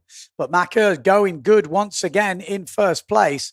Maciek Rakowski second. Then we've got the Patrick of maybe Cousin. I need to check which Patrick rider it is. Jordy Vonk in fourth place. Lohan Jules in fifth place. So that battle for fifth might come down to the chicane. We're still a way out. So two of those three will get through. Is that right? Yeah. Yep. The last guy will miss out. So the moment Jules is out. Yep. And we've got the chicane to come, and it's a proper chicane now. 2 full jibes. You can take different lines on different swell lines. You've got to keep your speed up. You know, if someone drops off the plane, I don't want to see people moaning. It's tactical. You can't just jibe wherever you want. You're going to have to place it. So Macker's going to be the first into the chicane. And keep your eye on fourth and fifth place, remember. Only one will get through. This is a great angle for the chicane. So Macker, just a straight jibe from him. We've got Maciek, who's gone a bit higher with a tighter jibe. Then we've got Cousin and Jordy Vonk's jibe first. Great, lovely jibes from Macker there. Really kept the speed going well. Maciek as well. Jordy Vonk is going to be a bit of a bunch up for that fourth and fifth spot.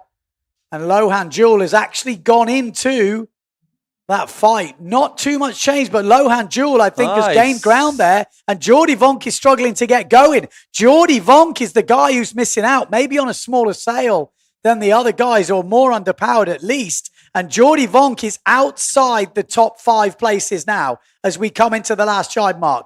Macker and Maciek Rakowski are already safely round. Cousin, round. Lohan Jewel! And Jordy Vonk has gone dirty. He's got in the inside. And I tell you what, Alexander Cousin is the guy to miss out. He got stuck in the no wind there. Jordy went for the gap, and I thought Lohan might be the guy who was going to miss out, but Cousin in the end. But it's not over yet. Alexander Cousin is going for a low run. Jordy Vonk is in the wake of Lohan Jewel. Let's stay on that top shot from the drone, because we could really see the angle there. I don't know if we can get the drone shot back. Lohan Jewel's going to get it. Jordy Vonk is powering down, and he is going to get that final place. Not much in the end, was it? That was like, oof. Interesting to see a repeat on that ladder, because it seemed like the battle was between Jules and Jordy, but in the end it was like Cousin that got the one that ended up suffering. Wow, didn't see that happening actually. Probably one of the better. You got MJK, so I like the X format, however, would actually put more jumps per heat, even higher. It's not a great place to sit. I was talking about Pozo for when we went for the start, or is this the replay? This is the replay of the last start. Pozo is a great place.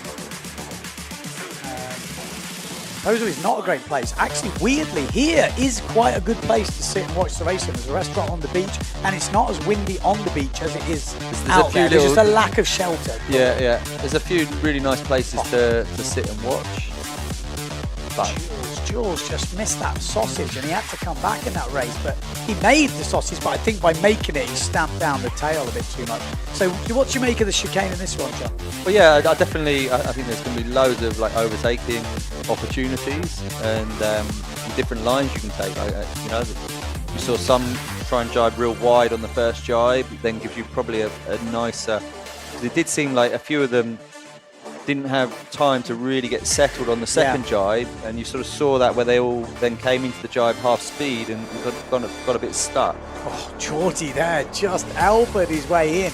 And weirdly, it didn't affect Jules, but it actually affects Alexander Cousin because he was downwind and took his air, you know, didn't have the wind. So good comeback. Lost out, comeback. Leo says sad for Cousin, he is unlucky. Amazing, says Brenda, loving the new format. Awesome last jibe from Geordie, great comeback. Why don't you guys stream on Twitch? I don't even know what Twitch is, I'm old. Yellow flag is up on the Twitch boat. for computer games? I don't know, I think so. I think it's like streamers get paid some money, or Amazon basically pay them. I think it's an Amazon-based one, isn't it? Something like that. Like I said, I'm too old. Maybe I'll do it on the side. We've got the next heat coming up. Was this Simon Pettis? Amazing action. Watch him from Gone Surfing Crete. Oh my, right, living the dream over there. Cheering for Jenna G. The chicane works better now. No, I'm just reading that. There's someone saying it's not a nice place to sit because there's lots of sand. There's definitely not much sand here. Yeah, there's very, very big sand. They're massive rocks. Yeah, no, Pozo is actually relatively nice to sit. Like I always remember when we used to do the sort of the double whammy. You'd come here and then you'd go to Fuerte. And I remember after this, you'd be like, I'm so over these rocks. I hate these rocks. Oh, God. And then you get to Fuerte. And then after a couple of days, you're like, sand I hate the sand. I would go back to the rocks all day long. It is. It's that's the nice thing about Pozo. You don't have any sand. There's no sand in all your equipment. No sand. Fuerte, the end of Fuerte, when you're packing up, it's just like everything encrusted with salt and sand. And, especially because you leave it on the beach every day. It's surprising. You know, for a little holiday, you're renting. It's lovely sand. It's beautiful. When you all brought all your own gear and you got so many bags and stuff, and it's crazy. Okay, here we go. Heat number 3 coming up. Daldorf, Mercer, Preen, Dennis, Laufer, Rocha. That's how we're looking. Who are we going to find? Will Laufer get into the semi-finals? He's holding it on for the old boys. You know, and should we have categories in the PWA? Should there be a Masters category? Should we have the youths in there? Should there be weight categories? I really think that's what adds to the racing. When it's just out and out the best in the world, there's only a limited bunch of guys that are going to be competing for that. But here we go. Good start by the looks of it. We've got Gastra up the top end. Well, Monterusha! It was all over the place on the bottom right there with the Gastra blue sail. It looks like Andy Laufer going well. Nico Preen going well. Oh, man, Malta nearly lost it then big time. It looks like we've got Daldorf on the top-hand side, on the left-hand side. We've got Mercer on the Severn, not in it at the moment. Nico Preen goes round in first. Then we've got Daldorf. Then we've got Andy Laufer. Then Monterusha. Then we've got Dennis and Mercer. Mercer has been like the comeback kid. He's made most finals so far, He's 3 already out of looking 4. good now. He's gone low. Malta's gone to cover him. We're coming into the sausage though. Great clearance from Preen. Good clearance from the other boys. Laufer makes it over. Boys were close then. If Laufer had gone down, Mercer was going to take a mast in the head, and Dennis didn't look like he would have made that. No, he was tail walking as he went into it, wasn't he? As we cut away, that looked like he was about to land on the sausage. Oh, my life. We won't see what's happened to him for a while, but it didn't look great. He'd gone early. Oh, no. But Laufer. That might be Andy Laufer that's dropped in. I tell you, it's brutal out there. It's brutal. Someone said, Ben, you're too young for the Masters the other day. I said, I don't know how old you are, but competing these days is a young man's game. There's a few, late 30s, but a lot of the guys now are young kids pushing through in the waves and in the slalom. I tell you, it ain't easy. This is brutal. Nico Preen, round in first though. Second place, looks like it's Ingmar Daldorf. Then Mercer, he's so consistent, the Frenchman. And then we've got Monterusha in 4th place. How will Preen decide to tackle the chicane? Coming into this fast. Is he going to jibe straight away? Looks like he is. Not a great swell line there to jibe on, but he's managed to keep the speed. Daldorf, a little bit wider jibe from him. Mercer jibes inside.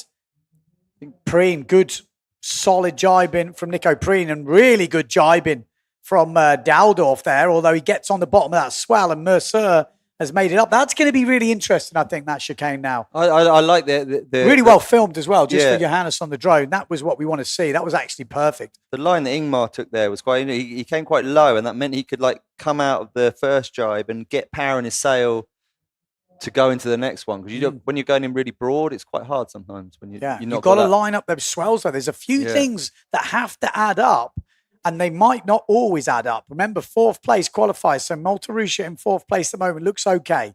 He's got quite a clear lead there, so he's going to be fine. And we're going to put the small screen. Oh yeah, we've got 4th place on. But there we go. Pretty safe in the end. Maltarusha will go over the line. Nico Preen wins it. Mercer again in the semi-finals. Easy for him. Daldorf again making it through. And Maltarusha will take the 4th spot.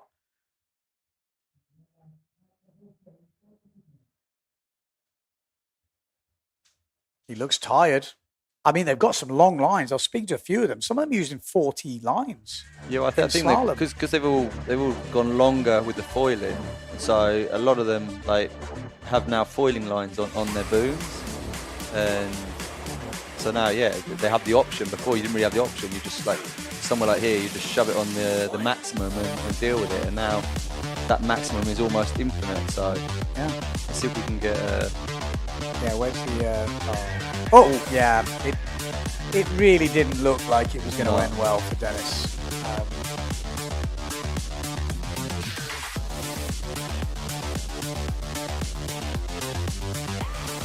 I mean, you've got to remember to jump over that buoy. These are the best guys in the world at slalom. You know, they are in control.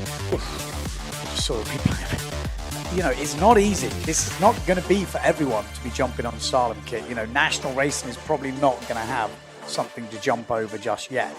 But again, this is the World Cup. This is what. It's also, it seems to be a huge when you're coming in first or like, and you can pick your line, you can look for chop, you can slow a little bit. But when you're coming in the pack or behind everyone, and you've got like that like messed up kind of chop and wake from the board in front, it's not easy. No, not at all.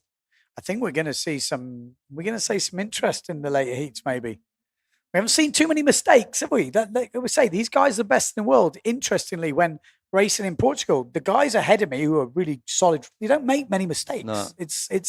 But when the mistakes happen, that's when the drama comes, and the mistakes come when you're under pressure. If you give these guys a bit of room, it's very rare they make a mistake. But if you're right on their neck, you're pushing them hard, that's when the mistakes can happen. And it's how much they're pushing as well. You know, like you can see a lot of them in the first rounds, they're just like cruising, they're not hitting the start, and then in the semi-final they know they need to race pretty much perfect to get through. Okay, so here we go. We've got Giacchino, Martini, Mattis, Pierboni, Board, Loho, and Struzmar. Looks to me like a good start. Like I say, Brendan on that black sail, 78 kilos, and who's on the Gastra game? Very loose. Is that Mattis pushing hard as ever? We got Bruno Martini flying on the Neil Pride at the moment as well. Got the S2 Maui sails just getting a little bit further back now as Matteo Giacchino is pushing through. Cedric Board is definitely already dreading the sausage. I heard he was throwing his helmet around the beach. He wasn't quite happy after that first race. He went down again on the sausage. So Cedric Board is not a sausage fan. Will he turn sausage lover by the end of this heat? We'll have to find out as we're coming through. Bruno Martini, though, out in the lead. He has been having mixed. The first time, not very good, but he's getting better.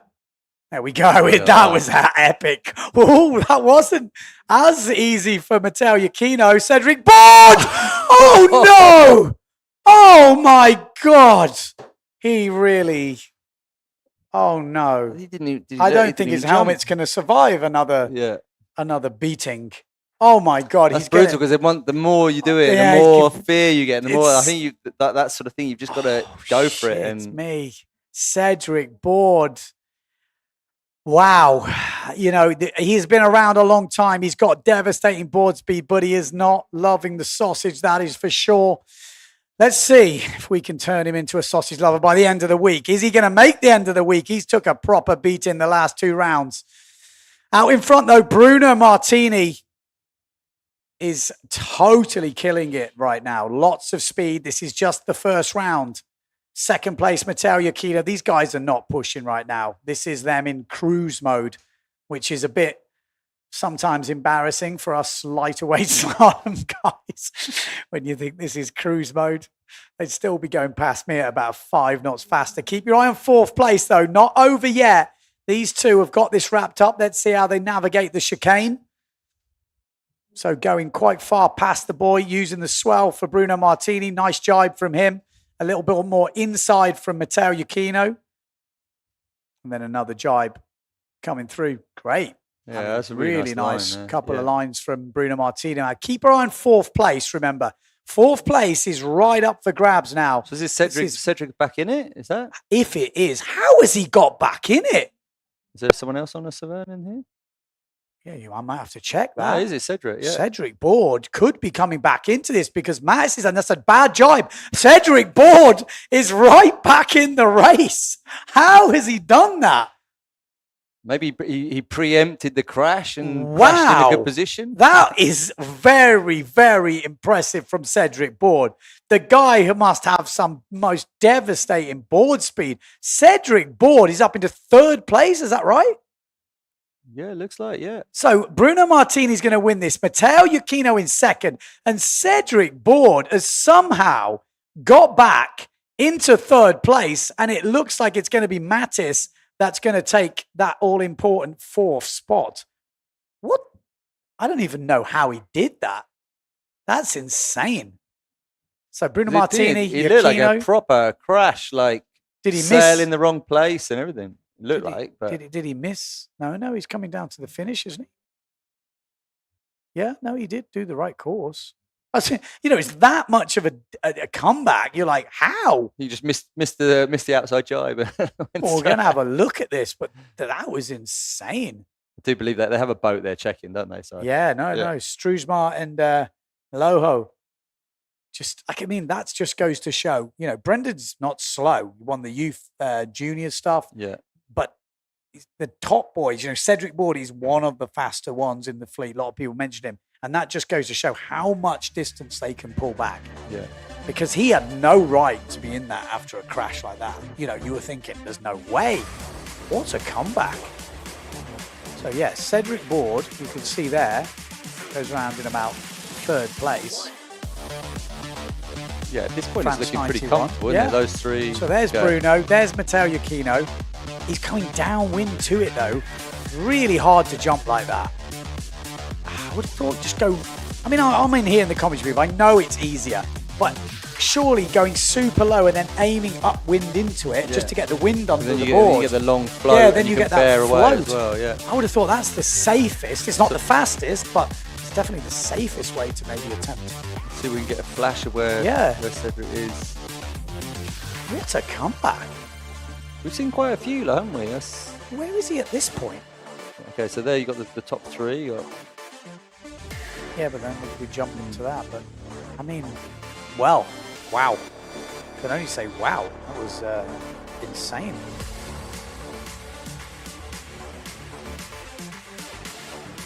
Okay.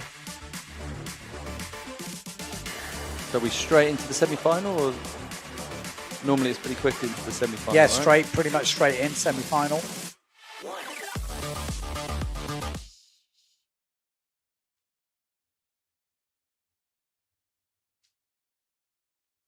Yeah, there we go. We see the yellow flag up. That's 2 minutes to the start of the semi-final 1.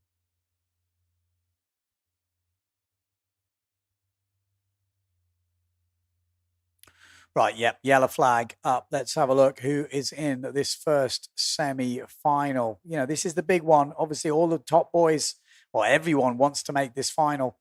Top 4 will make the final. Mortefon, Tieme, Franz, Sukas, Rakowski, Makur, Jules, and Vonk.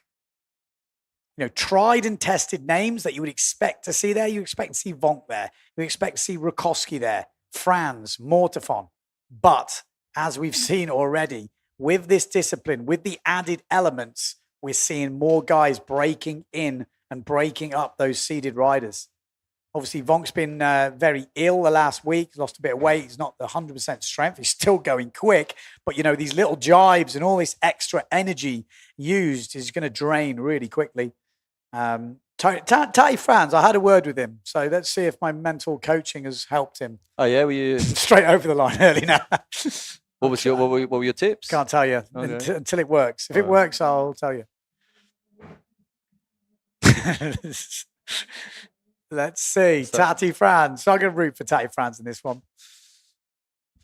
If it works, it's all you. If it doesn't work, exactly. it's all him. I didn't listen. Exactly. You know me too well, John.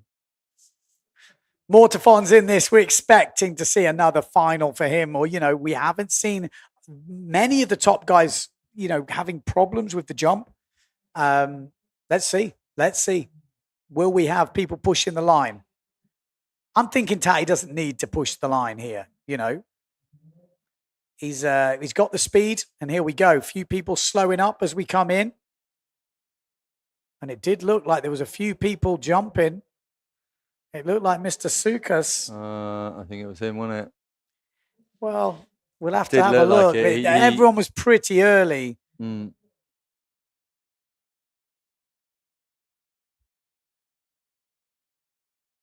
I think it's his first semi-final.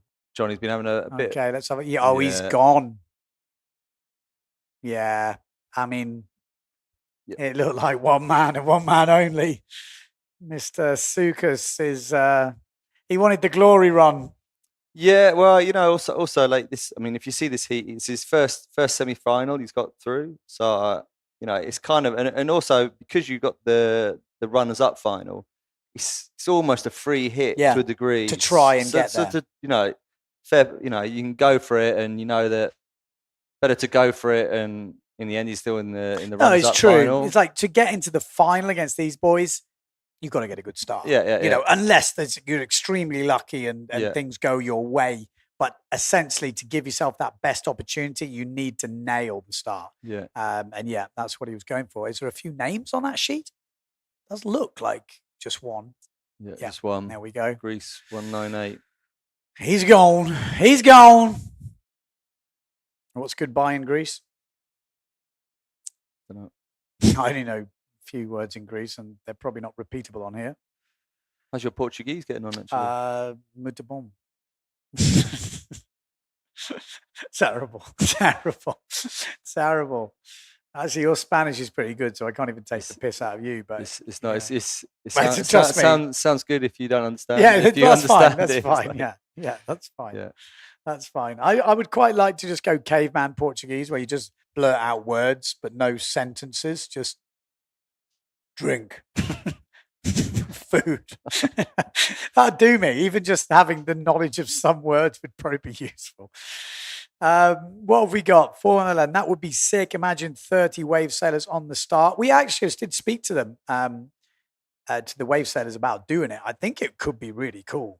Again, I'm going to bang on about my under 80 kilos sort of thing, because that would be a lot of the juniors, a lot of the wave sailors, and they would probably enter, you know, with no cam sails. Have like almost like a fun fleet. Yeah. Which, again, there's a lot of work to be done from a lot of people, so whether it would do, but, you know, Bjorn, he wants numbers. He wants different fleets. And I really think back when I started windsurf, there was lots of different categories, and some people don't like that. But I know when you're racing, it's nice to get some recognition for something, you know. Andy Laufer, for example, he's over 50, racing with the kids here. He's won the Masters, hasn't he? You know, but then it might encourage more Masters to come. You know, that's what Bjorn was telling me in the Masters here. Obviously, it's over 45. I was on 46. I'm like a young master, but I'm trying to get John Sky, you know, I'm just calling him out here, to come do the Masters. A few others who used to do it, because it is relatively fun when you're at a similar level. When you're going against 21-year-olds who are just hucking, you know, stalled doubles, it's like, well, yeah. I was watching your heat, waiting for you to step up for that. Yeah, sorry, I agree. That was my fault. Alfie was there filming for the Send It Diaries. There's no sending going on. I there, am, to be fair. I was actually, that was me sending it. That was you sending it. Okay. That was me cutting loose. I haven't done much sailing actually since I've been working. So that my heats the other day was actually quite fun to kind of get back into jumping. And then you forget about what you're doing. You're just getting into a heat mode and you start doing it. But it's fun competing. You know, you don't have to be challenging with the best in the world, but the slalom especially. Again, I'm going to bang on about this for the next year on the channel. So if you follow me on Windsurfing TV, look out for it, because I'm going to try and get you guys at home to get back into fun racing. You know, not fully technical gear, but just getting into club racing. And we're going to try and bring it back on a mini level somewhere. I know Paul Van Bellen is doing his wave rally over in, you know, Australia. And these little things around, I think can create some momentum, but you know, it's going to take people pushing. So I'm going to be pushing. So you better wait. And these guys are pushing on the World Cup level. So this is going to be the aspiration. That's where you can aim at. But then you've got to have the mini ones around to build up to this. So here we go. Into the semi-finals minus Sukas. But this is Mortefon, TMA, Franz, Rakowski, Macker, Jules, and Vonk. Macker's been going well, I have to say. He's been really racing well down that bottom end. Look at that drag race going on. Someone just got left for dead, and someone has just pushed right out on that bottom end. Who's that on the Pride at the bottom? Tati Franz looks like he's going. Exactly. That guy in the Pride is flying. Is that Rakowski? Mortefon going well. Vonk going well. Tati Franz is going well right now. Top 4 make the final. They're outpacing the drone. So they've got a bit of speed on the drone. Tati Franz is there in about 4th place. Just up from him is Danel. There is, Lauren Jules. And then Rakowski. But it is Mortefon first, then Vonk, then Rakowski, then Tati Franz. Bit of a tangle up behind from Lohan Jewel and the Patrick rider, which is Jimmy Tieme. So there we go. Tati Franz, that's what I wanted to see. Good lad. Sticking to the plan. Mortefon, lovely jump. Tati Franz, little bit of a nosedive. Rakowski clears it. Vonk clears it. Oh, Jimmy Tieme literally just run the thing straight over. Not making it over like that. Top 4, pretty clean at the moment with Vonk in 4th place. He has been one of the riders that has been dropping off the plane, though. Maybe on the smaller size sail. So keep your eye. I think it's Macker on the Neil Pride. I think Geordie loves his 5. Is it a 5'7" or 5'8"? He loves it. So yesterday when they're all on bigger sizes, he was like, "No, I'm going to stick to it. I love it." Yeah, that's what it looked like. And but the problem is when it goes light, he's one of the first off the plane. So he has to be careful here. Mortefon leading. Tati Franz in 2nd. Maciej Rakowski in 3rd. Geordie Vonk still clear in 4th. And then Macker chased him down. We've got the full chicane, remember, to come. Not a foregone conclusion this race by any stretch. Mortefon is already round and a great jibe from Tati Franz. Maciej Rakowski good. Vonk. Keep your eye on Vonk. He's not been planing fully out that jibe, but he's out up and going here. Okay, chicane is next. 4 riders quite clear ahead. Mortefon first into the chicane. Gets a nice little swell. Tati Franz jibing right in the wake of Mortefon. Didn't seem to phase him at all, but it definitely hadn't helped his speed. Maciej stopped dead at the first mark. Oh, yeah, jibed early. That's hard then, because to get planing, you kind of need to almost like head up to get that bit of speed. Yeah, good jibes from the first guys. Maciej Rakowski still cruising. Although, yeah, going round. And there we go. Like I said, Vonk is the one who's losing out with that smaller size sail on the chicane. So keep your eye on 4th place. The battle is going to be between Geordie Vonk and Macker for 4th place. It looks like Mortefon is going to clean up this one. Tati Franz looks like he's going to make the final. Maciej Rakowski and Macker has just done some serious distance on that chicane against Geordie Vonk. A really wide jibe from Macker. Don't think it's going to cost him. Geordie Vonk hooks in. He got stuck and he's gone down, Geordie Vonk, on that jibe. And that is going to make it super easy. Easy qualification there for Pierre Mortefon and Tati Franz. There you go, sticking to the plan. Good lad. What was the plan? I'll tell you now. Maciej Rakowski 3rd is a very simple plan. But Tati needs simple plans. Don't go over the line early. That was it. You've got the speed. No, but just race. Every time I've seen him, he's fast. He jibes well. Why is he pushing so hard? Like, I've never seen him not come back. Yeah. It's very rare you see Tatty lose places. Yeah. But I've seen him over the line too many times. But yeah, I'm not trying to wind you up. It wasn't like a big one, but he's getting too into it. Yeah. He just needs to relax a bit, chill out, let his sailing do the talking. He's fast enough. He's in the final. Let's see. And especially with this double jibe. Yeah. Like, I mean, he's one of the most gifted sailors in the world. And he's got the speed now. He's got the weight. He looks like he's going quick. You know, don't put it all on the start. He's one of the guys that I really think can race their way back into the race if they're in 4th or 5th. You know, you don't really want Tatty in that position. And chances are he actually extends, you know. Yeah, we missed the Quintel. Quintel was like the master of just like start off, average, just like boom, boom, boom, boom, boom. Poodle was ridiculous, wasn't he? He never was on the start. No. Like you always, people thought he was slow because he was never at the first mark. Yeah. But you actually looked at his starts; he was so safe. Yeah. And then he would just race his way back in. I mean, he'd love this type of course. Yeah. Wouldn't surprise me if he could just rock up and turn it on. To be fair, although these boys are pushing hard right now. So, what's your verdict on the? Look how much Geordie lost on that. Yeah, no, I think my check jibed quite tight on the first one. And that just and I think Geordie kind of followed him, which just no. He jibed way that's too the worst. early, didn't he? If you're upwind of the buoy, and you have to actually do that kind of almost run down to it, you can't do anything. Yeah. You can't reach to get speed and then bear away. You just have to kind of run off the plane, pointing straight downwind, wait to get the angle, and then come up, and you're just like losing. But there's what almost feels like something minutes, but in it's not, doing a obviously, longer first jibe and then jibing the buoy. Yeah. Because at least you're not leaving a gap. Yeah. For the, or you're not stalling early like Geordie did then, yeah. and someone's going inside.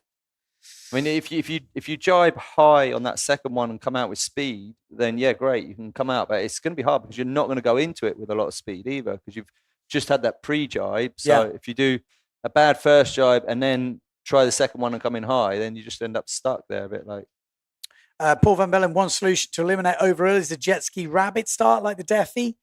Don't quite work at this kind of tight racing in this short course. Yeah, I think whoever starts at the bottom wins. Yeah. It's very hard to get the angle exactly right for it to be fair.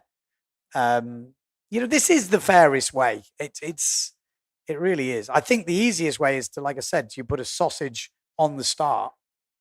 And that would definitely, you would know if you were early or not. We'd definitely know.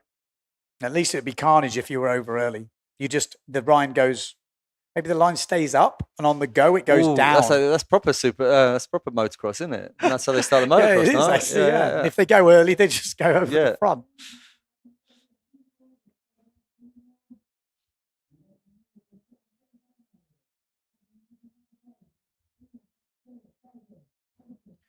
Okay, all right. What we thinking here? Great drone views, Johannes. People are saying.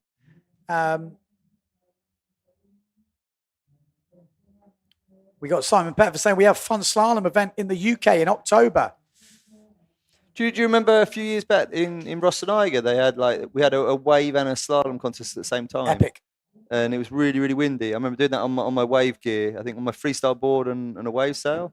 Yeah, I think it could go that way. Let's see what's happening. We're lining up for this semi-final. Preen, Mercer, Daldorf, Ruscia, Martini. Someone looked early there on the Gastra.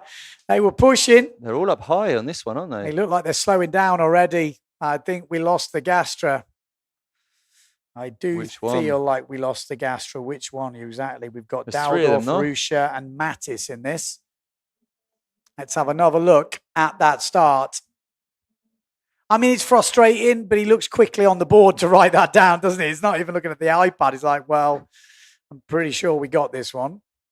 But they'll obviously check the iPad for sure. But I think there was definitely someone who was well over then.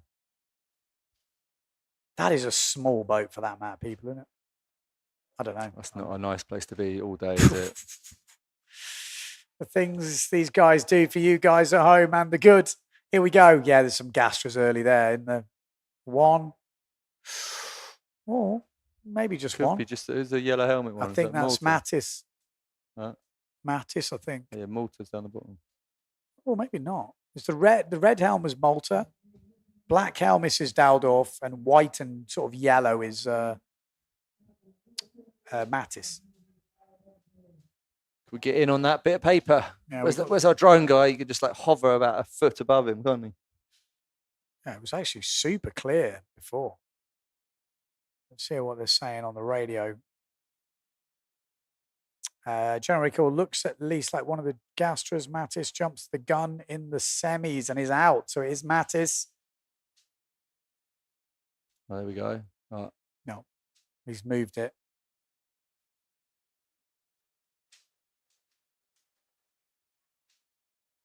Let's have a look. I also liked the tight chicane. There's definitely a need to be a fix for these starts. Totally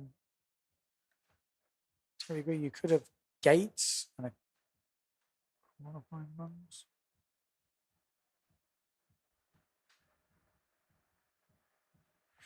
It's great to see all these suggestions coming in. Yeah. It's like, No, I think it's clearly good. there's a lot Yeah. of like interaction.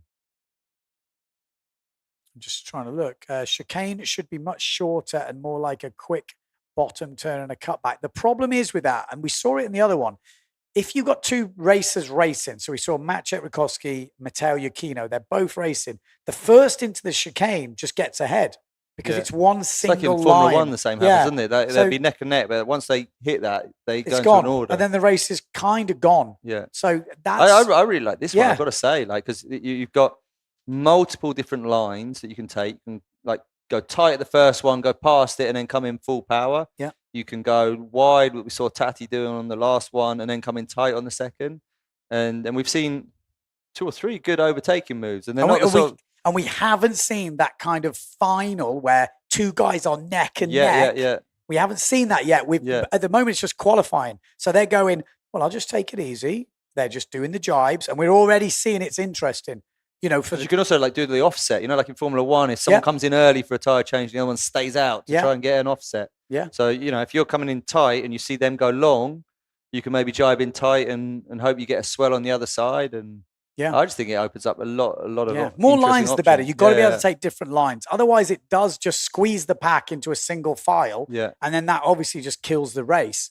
And this is not to take anything away from Matteo Yukino because he pushed to get to that chicane first, and that just gave him that lovely run through. But then for Maciej, that was game over. If we'd had this type of chicane, I think it would have still been open. Yeah. Again, Matteo might have still won, but you know. Speaking to a few guys on the beach, some were sort of saying that the sort of narrower chicane, there was quite a high element of luck because if you got the swell and you could literally just sort of bottom turn onto the swell and then top turn staying on it and you stay planing and you don't really slow down. Whereas if you didn't get that line or you didn't get that swell and that you can't really choose to go at later or because that's, you know, the marks are set.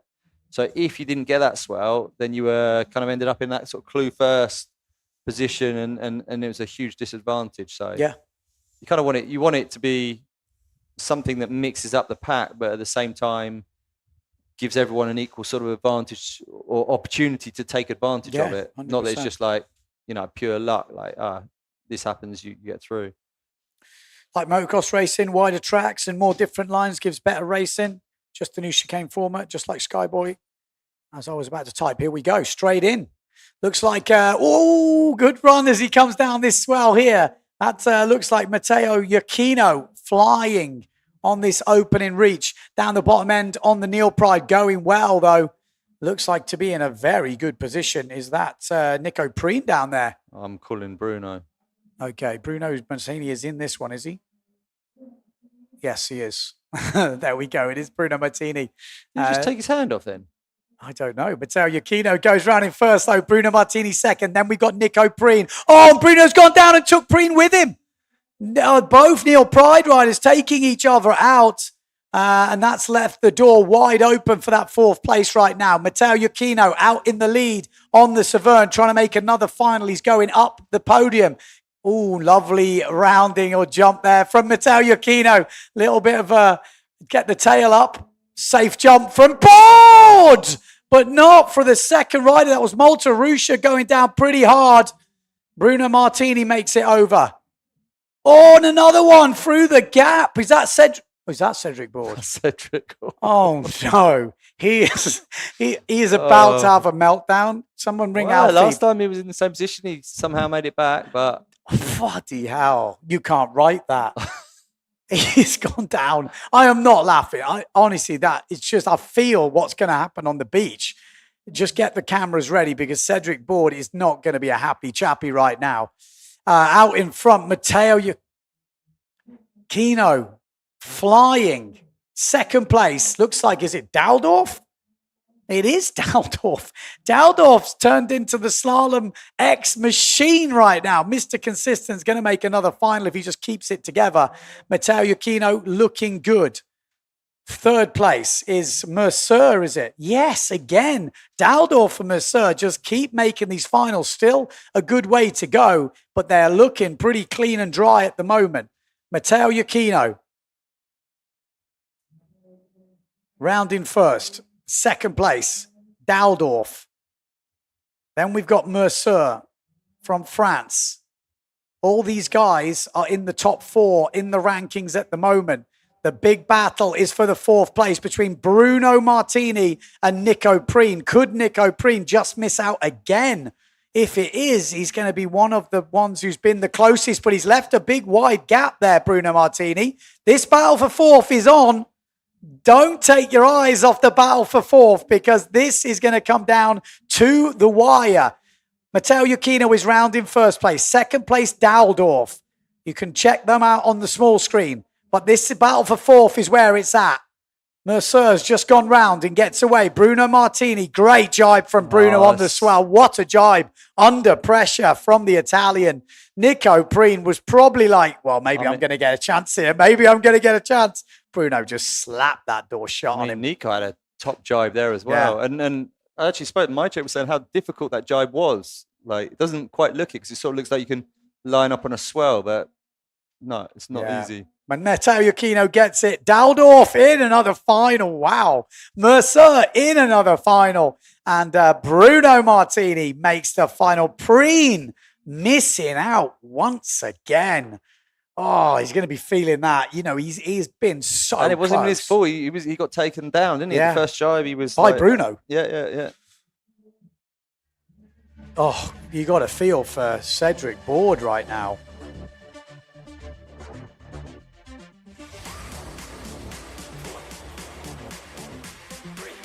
Oh, if only so, here we can see Bruno just caught the boy, tried a bit tight, caught the boy, bounced back. Not much in it, was there? Boom. Oh, Preen just didn't have any choice. And Ingmar there, just Daldorf just sneaks through the little little bit of a nose jumper. Ui, too bad. Let's wait for it. Oh, so that was Rusha, and then obviously Cedric Board.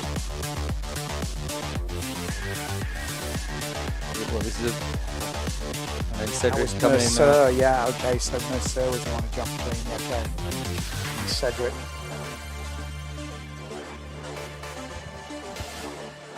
Cedric's not going to be a happy bunny on the beach. But I think it's written. Oh, here I don't know how many helmets he's got. Because he's been throwing them around a bit. I mean, he wants to do proper normal slalom, you know.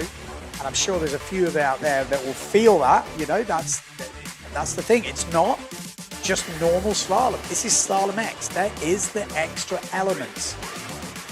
I mean, surely it you know, Cedric's a really good wave saver. So it's not like he can't jump. But psychologically, I think psychologically he's beaten by it. No, but he must be broken, man. I mean, Cedric has just destroyed that sausage. Sorry, I was just reading the comments. I'm just reading the comments. It's been a long week. I'm tired. I apologise. Oh. That's the problem with the internet. The comments are sometimes brutal. Ah, dear.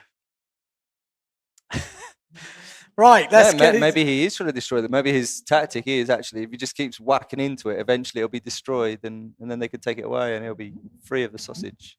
Oh. Someone said we could rename Send It Sunday as Cedric Sunday. A women's full fleet race coming up. Oh, man. I mean, he's just done it 2 races in a row. 1 race he actually came back. It's impressive. He could have his whole, I mean, just documenting his race in here would be pretty insane. He's been beaten up. He's been just absolutely smashing that sausage. Right. Into the women's heat. A few people are early. See there's a Severn that looks like they're okay. They've had to go upwind, but they've saved them on the start. Down the bottom end, though, Justine Lemetier is going absolutely great guns down there. We've also got maybe Femke or Uda down there, but Jenna Gibson is flying. Where is Sarah Keita? She is nowhere to be seen at the moment. She had a disaster in the last one with a PMS. She definitely wasn't going over the line in this one. She's just trying to race her way back into contention. She already had 4 first places. Jenna Gibson just absolutely drives down over the top of Justine Lemetier into the first mark. It is Jenna Gibson from Great Britain in the lead, but the French lady trying to jibe inside Justine Lemetier has now come into the lead. It's neck and neck for these two once again, and they're fighting it out for the 3rd place. The girls are now heading for the obstacle. Who will get clean over the sausage? It is going to be Jenna Gibson who goes first. She's going upwind. Oh, good jump, and good jump, but not a great exit. Lost a bit of speed. Good jump from Sarah Keita, and someone just went straight through the sausage. Wow. That was like, didn't need to jump it, just went straight at it. Just went straight through it. Straight at it. Maybe put a weed fin on and just... Oh, maybe that's a tip. Gone Maybe straight for it. Justine, remember those old retractable fins? Yeah, maybe that's the way forward. But Justine is now in the lead. Jenna Gibson into second. Jibing inside, though. Sarah Keita off ringer. Jenna Gibson's gone down. Could Sarah Keita make another massive comeback? She's already up into second place from about 6 on the start line. Justine Lemetier. I never know how to say her name. I keep changing it every race, but Justine absolutely flying still. Could she get her first win of this Slalom X competition? Close yesterday, but Sarah Keita is just closing in now as we come into this inside jibe mark. Will the chicane get its say in this race at the top of the women's fleet? Justine Lemetier is in first place still. Sarah Keita, has she got enough time to come back? The chicane is coming up. If this was an out-and-out drag race, maybe she has a chance. She's so quick on the way out, Sarah Keita, but it's not. It's a full-on 2 jibe mark chicane. This is what we want to see. The final of the women coming down to the chicane. Not a great jibe from Justine, but not the best from Sarah Keita. Maybe it's advantage Justine here, and it is. So Justine has actually pulled out on Sarah Keita off ringer. What a jibe from the young French woman. She has absolutely nailed that chicane and now has some breathing room over Sarah Keita off ringer. And Sarah Keita is only just going around the jibe mark now. Lemetier is now clear ahead by a country mile. Look at the distance. She has absolutely nailed that chicane. 1 jibe mark to go. Still not over. Got taken out by the breaking waves yesterday. She'll have that in mind, but it's a good mark rounding. Back onto a swell. This is going to be the first other woman to win a heat in Slalom X. Sarah Keita has dominated so far, but Justine Lemetier is going to win. I think it's the 6th elimination for the women. What a great race from the young French woman. She's not had it all her own way here, but finally getting that win. She has a look over her shoulder, check the coast is clear. Are we going to see a claim before the line? Don't do a Geordie bonk. She has another look. She fist bumps. That's got to feel good. Break the domination of Sarah Keita off ringer. What a great race, and a really good to use that chicane to her advantage. Sarah Keita comes over the line in second. Still a great race from her, keeping that overall title race alive. 3rd place is Marion Mortefon on the Patrick gear.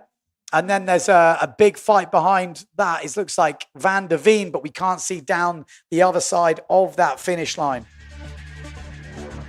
I've got to say, I really like Justine's style. I don't know her very well, but she just seems to charge. She's like full power all the time, like real, like pedal to the metal and go for it. And she had an amazing race. I can't remember what happened. She She was fighting with Oh, Sarah in double one of the jump. early ones. Double jump.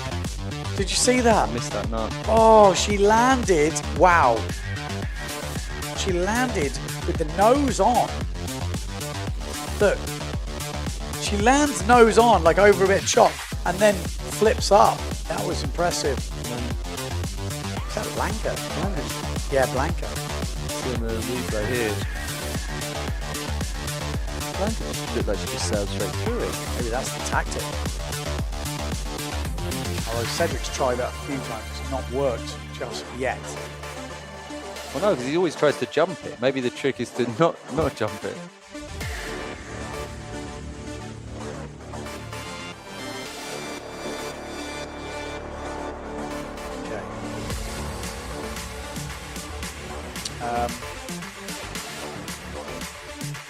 Yes, that's what you want to see. That's when you feel the emotion. That's what it means to win this sort of stuff. You know, that is what they are feeling out there. That's the sort of shots that makes you feel the emotion that is going through. You know, this is not just a fun race. It is for us guys here, loving the action, but what gives it that full emotion, and you see it just all hanging out. I always say it, you watch the football highlights, 80% is emotion. The 20% is the goals and stuff like this, but 80% is that type of shot because that's what people buy into. That's when you see the passion. Yeah, amazing. Really good. That's what we want to see. That's what we want to see. Love it. Love it. I mean, to beat Sarah Keita is no mean feat. That's like beating Costa in a wave heat. It's like beating Dunkerbeck in the old days. It's like Robbie Nash in the really, early days. When you beat some of these iconic figures, when you're a young girl looking up to those sort of idols, when you beat them in this type of racing, it's insane. And she was breathing down her neck before that chicane. I think that's the first time we've really seen that chicane really change things up. You know, it would have been pretty tight with Sarah breathing down your neck. 2 reaches to go. We've seen her reel them in like 2 or 3 times yesterday, wasn't it? 100%. And, right. Yeah. Men's runners-up final, heat number 7, Jimmy Tieme. We got Jordy Vonk, Jules, Sukas, Preen, Rusha, Board, and Mattis.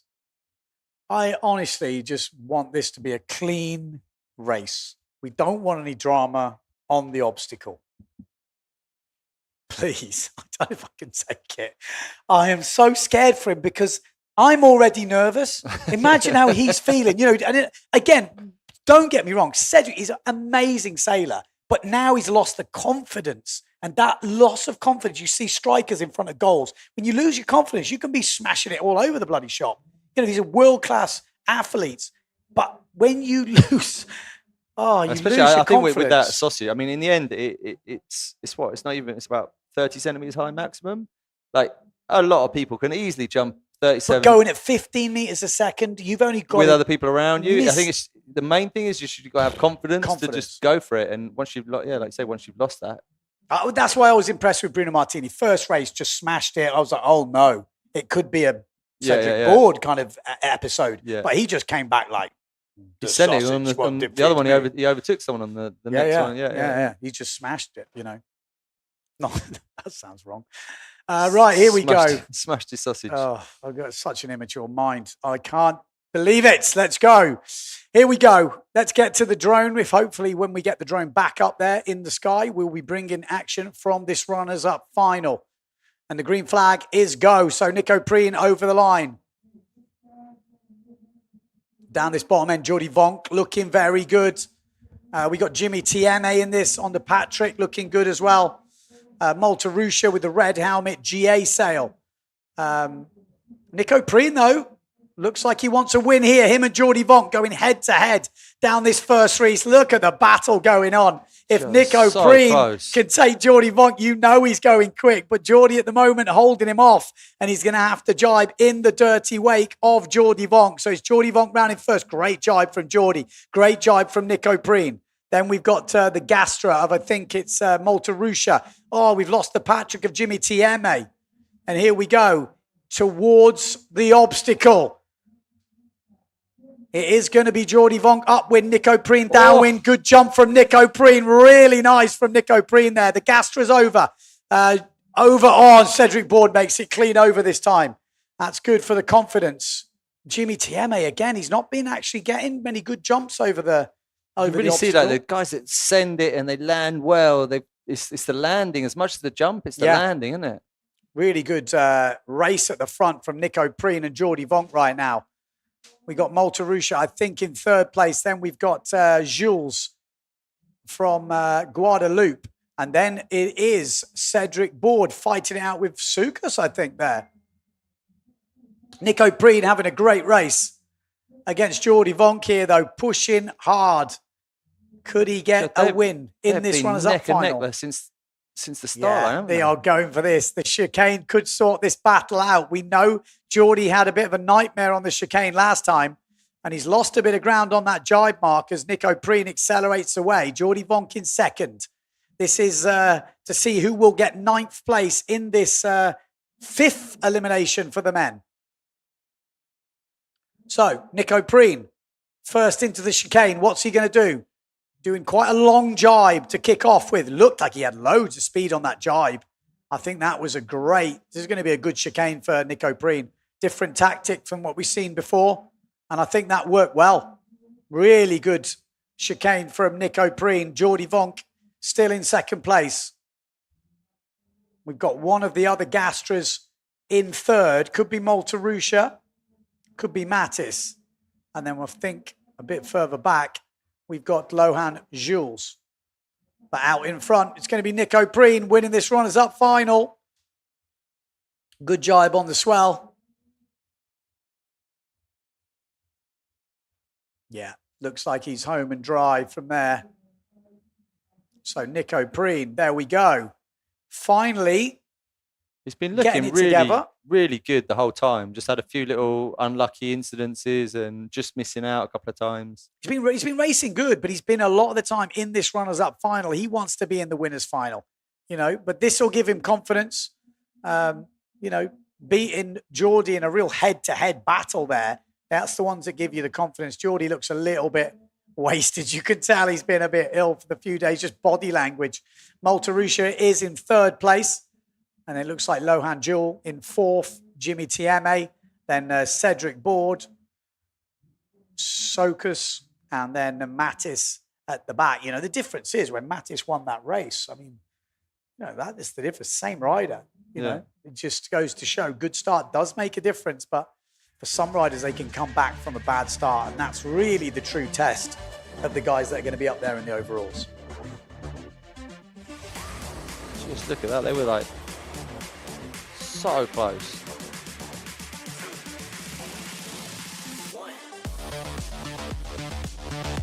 Thanos says, Preen got to come. What did you say? I think got to come first for the video. Yeah, exactly. He's thinking YouTube views there. He's like, I've got to win this for the video. I've got to get the drone angles. Oh, that was, there we go. Lohan looked like he sorted it out. And obviously Cedric Board getting over pretty easily there. Like Jimmy tried to wheelie skipper over it almost.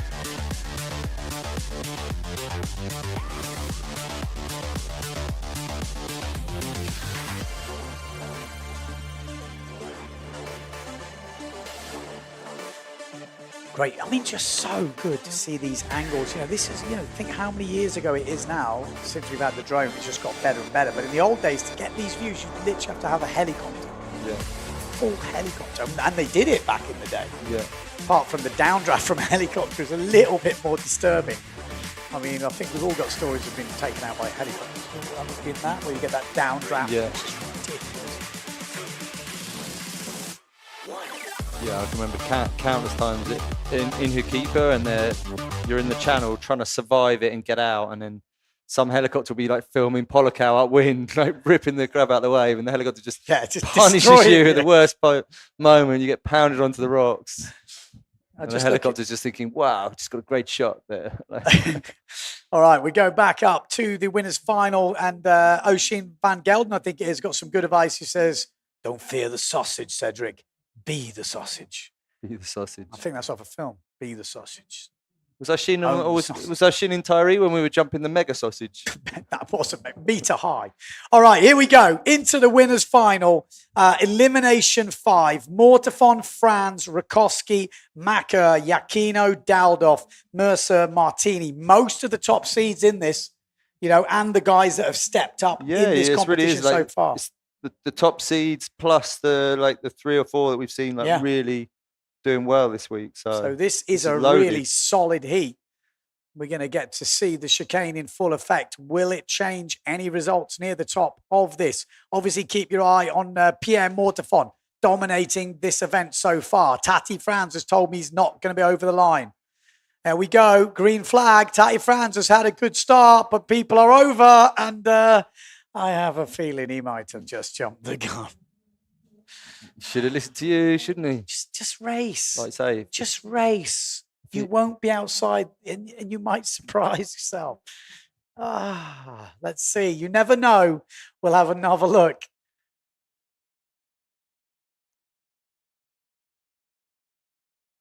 Who's that? It just pushed a little bit to roll. And then that, wow. Well, actually. Looks like that pride up the top. Yeah, I was about to say, maybe, just maybe, there's a few guys further up. Can't see from that angle, really, but I'm calling an ITA 160. Yeah, you might be right. I think I wouldn't be. Bruno's another one. Bruno's going twice the speed. It looks like he's going twice the speed of everyone. If I was going his speed, I'd just start at the back and just cruise. He's racing well as well, isn't he? How much would you give to have these guys' speed? I don't get me wrong. I would have loved to have been a racer. Oh no. Yeah. No. France 90. Oh, it's Macker. Macker, yeah. Macker. Okay. Hey, there was a Severn sticked out when we saw that thing as well. Yeah. I wasn't looking at the boat. I was looking down the bottom end of the line. You just focused on your own.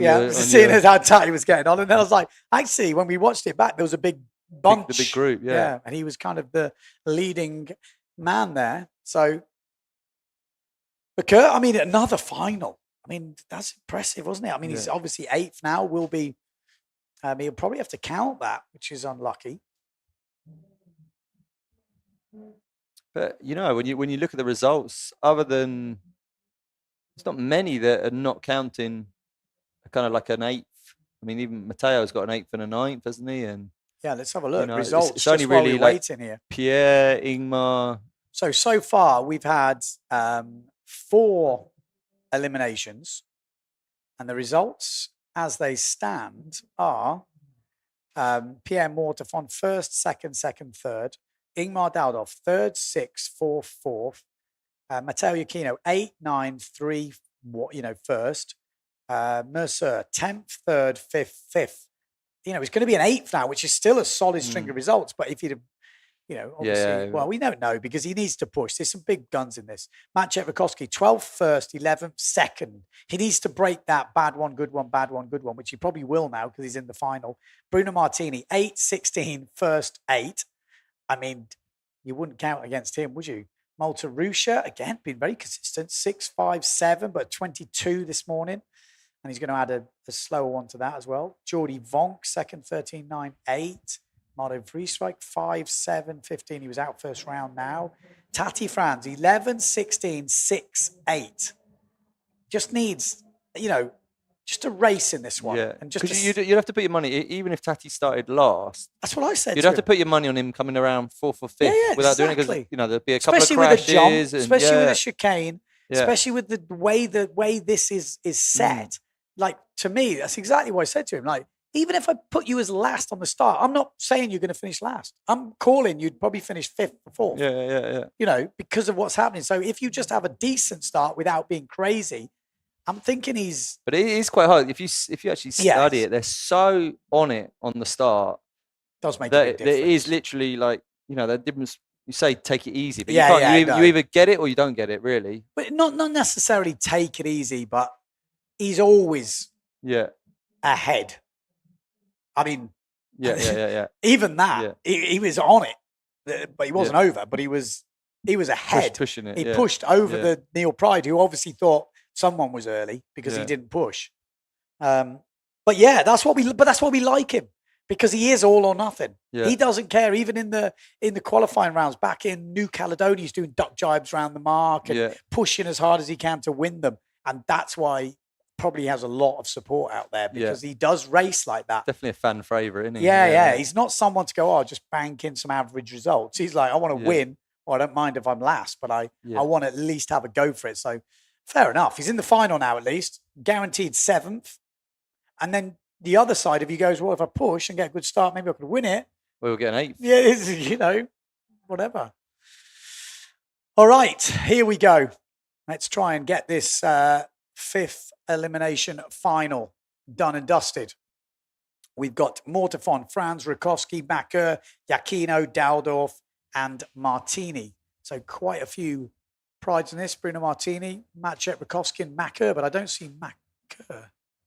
Maybe we did lose. Maybe it was Macker who was over.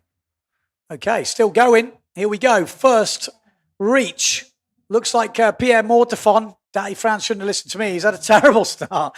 Out in front looks like one of the Neil Prides. Pierre Mortefon going well. Let's see how this does work out. It will be interesting. But it is the pride of, I think, Matchek Rakowski pushing hard. Pierre Mortefon pushing hard. Macker's in there. It's Bruno. No, it's Bruno. Sorry, it's Bruno Matchek. So Bruno rounding first, then Pierre Mortefon. Then we've got Matteo Giacchino. Then Matchek Rakowski. Then the Gastra. Then it is Tati Franz fighting out. So I think maybe we lost Macker. Yeah, it was Macker. 9-4-5. Okay. Here we go. Coming in towards the obstacle. Pierre Mortefon is going to be the first to jump. It looked a low rider and Bruno. Oh my God, they were so close there. But Bruno is down. Nice jump from Mercer. Tati Franz coming through. Oof, that was a heart in the mouth stuff. They were really close to someone to go down wrong there.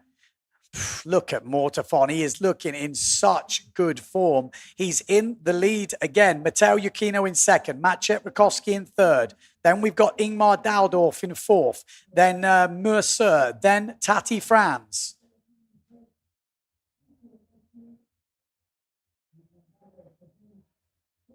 Would you put your money bet against this man? Pierre Mortefon leading once again in this 5th elimination. Could he put another bullet on the score sheet for the Frenchman?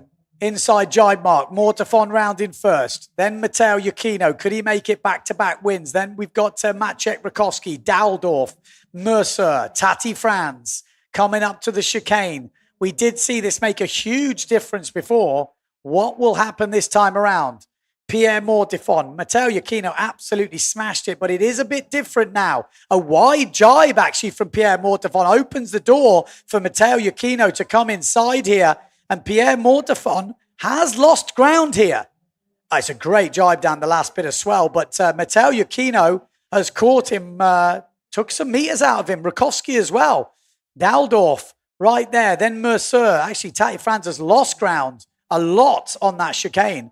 Mortefon coming into the last mark. Needs to keep it together now to get another bullet on the score sheet. It would be 3 first places, a second and a third, and it's a great jibe down the swell. It's a good jibe from Matteo Giacchino, but Pierre Mortefon is surely home and dry now. He's going on a low run all the way to the finish. Matteo Giacchino is chasing hard. Maybe even gaining a little bit, but I'm sure you're not going to overtake Pierre Mortefon on an out-and-out flat stick reach. Are there any waves going to come into play here? But Pierre Mortefon is having a sneaky look over his shoulder. It is going to be Pierre who takes the 5th elimination win.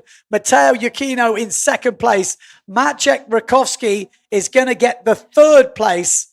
It's going to be Ingmar Daldorf that takes 4th. 5th place for Bruno Martini. A really good comeback from Bruno. Actually crashing out on the sausage. That is impressive. Mercer is going to get 6th. And don't listen to me, Tati. He ends up in 7th. I didn't see that coming. He actually dropped back, which was interesting. Especially on the chicane. It looks like the chicane. If you get it wrong, you lose a huge amount. More so than on a jibe. Yeah. Like a jibe, you could do a bad jibe and you lose a few meters, but it seemed It's almost like doing bad on 2 jibes, because once you've messed up the first one, you're not set up for the second one. Yeah, true. You get like the double whammy. And that's what we're trying to do. You're trying to see who's got the judge jibe. Oh, that could have gone way worse. I mean, it wasn't great, but it could have been way worse. So he made it, and then... Well, he leaned back to get the nose up, and then all his weight was just so far back. I mean, yeah, got a bit of... Yeah, he had to sort of save it as he landed. Save the nosedive, maybe. I mean, Pierre Mortifon, he's looking good. I mean, Matteo Iuchino is coming up the results as well. Just have to look at how it's looking. It's pretty impressive from those guys. I mean, they were definitely in my top 3 for this competition. I actually had Bruno in there as well, but...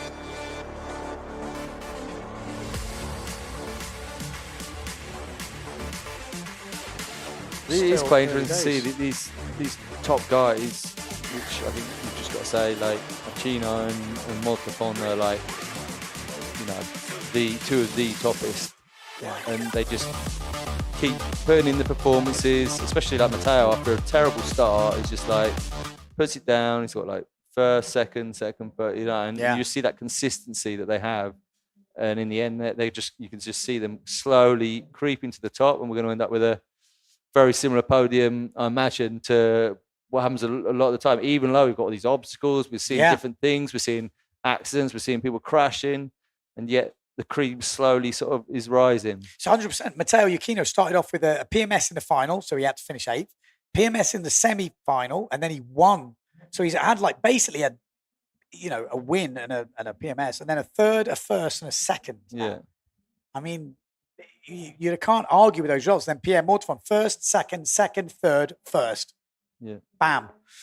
So there you go. Those are the results as they stand. Really good racing from all the guys. I hope you've been enjoying that. Like I said, just keep the comments coming. We are looking at the comments. We are judging the comments as if like that's one of the riders. You're like a collective. You're probably more important than the riders get that vote. You know, the sort of viewers obviously have to get the vote, and then it has to logistically possible and make sense for the media. So it's all kind of combined into one. So the more feedback, the better. No one's wrong, no one's right, but opinions are welcome. And sometimes you guys at home know better than anyone else. So really good racing. Good job to everyone on the crew. We'll see you in half an hour. Half an hour. See you in half an hour.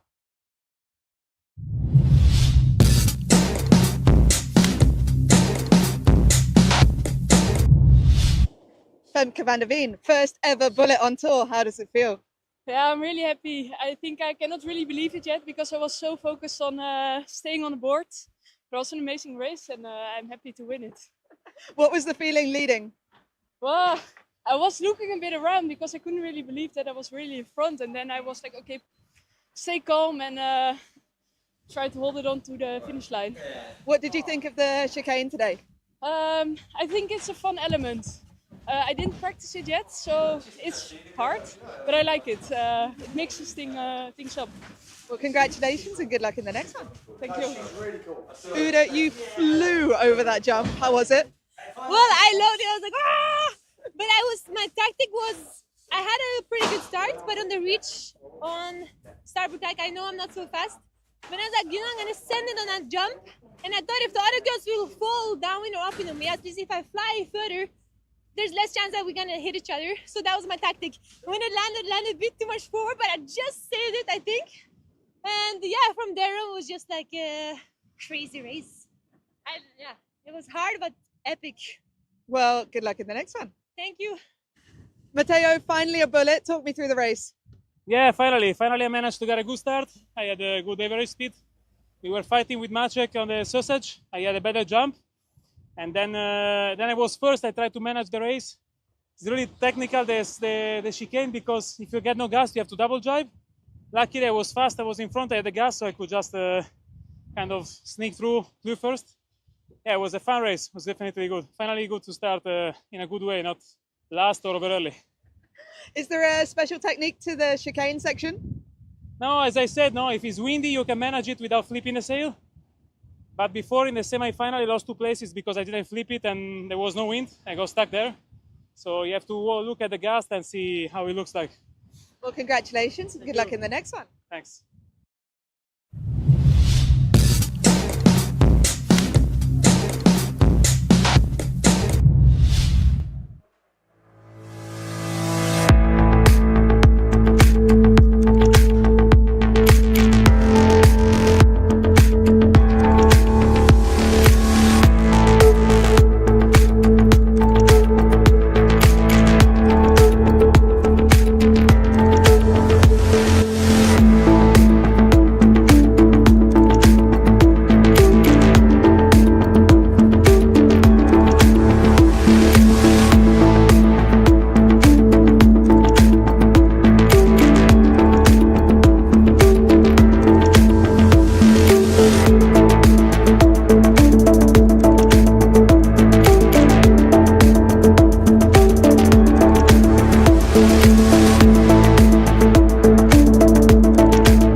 Have you ever wondered why you always want more?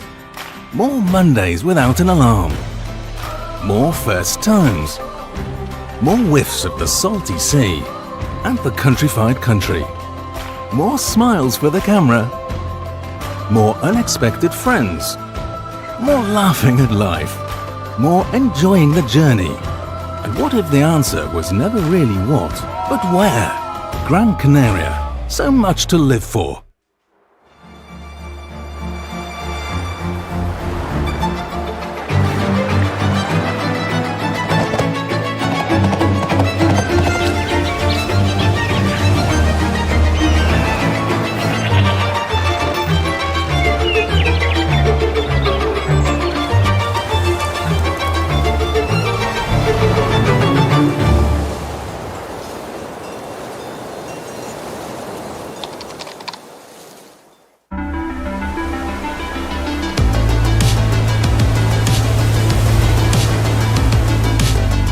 We are windsurfing. We are windsurfing. My roots, my forever passion. My first love. We are Windsurf Sanctuary. Passion, my love. Changed my life. The endless possibilities on the water.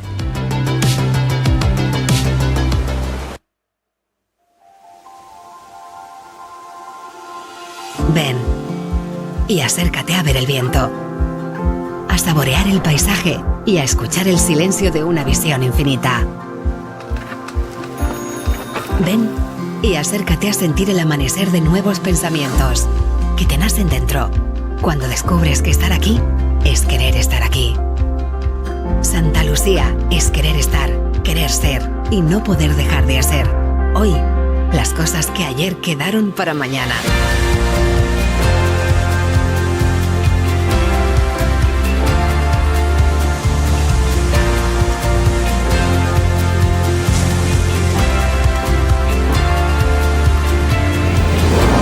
Ven y acércate a Santa Lucía. Acércate a ti.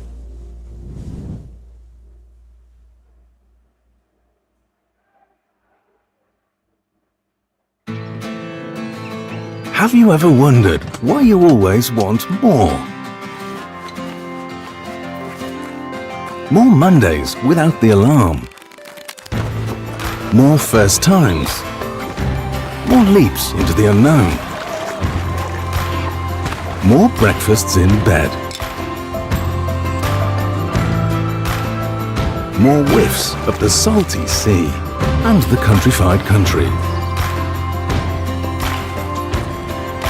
More smiles for the camera. More heartbeats per minute. More enjoying the journey. More dreams almost fulfilled. More unexpected friends.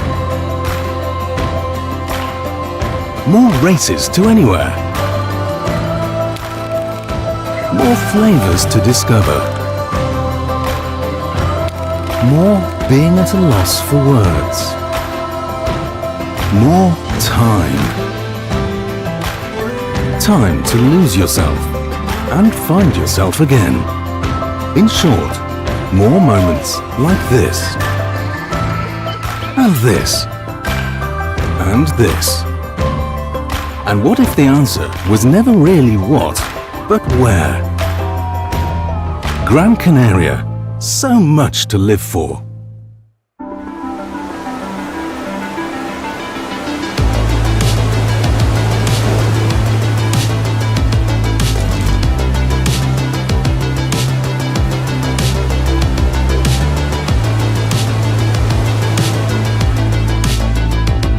We are windsurfing. We are windsurfing. My roots, my forever passion. My first love. We are Windsurf Sanctuary. Passion, my love. Changed my life. The endless possibilities on the water.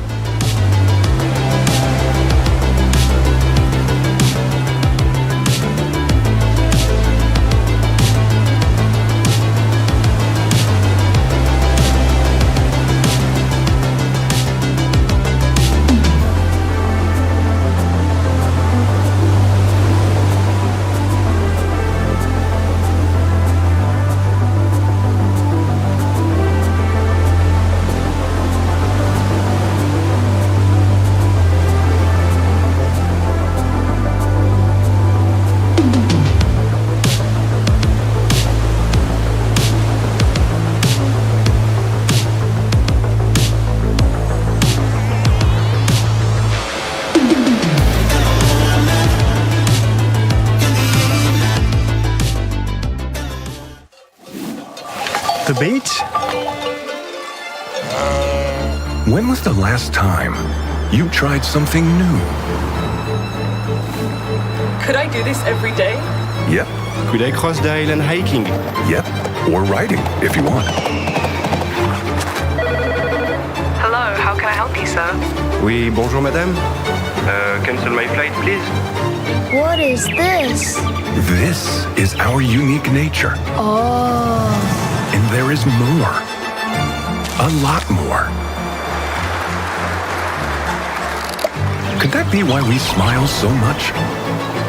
Or is it because of this? Because every day is a new discovery. Start your vital movement.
Have you ever wondered why you always want more? More Mondays without an alarm. More first times. More whiffs of the salty sea and the countrified country. More smiles for the camera. More unexpected friends. More laughing at life. More enjoying the journey. And what if the answer was never really what, but where? Gran Canaria. So much to live for.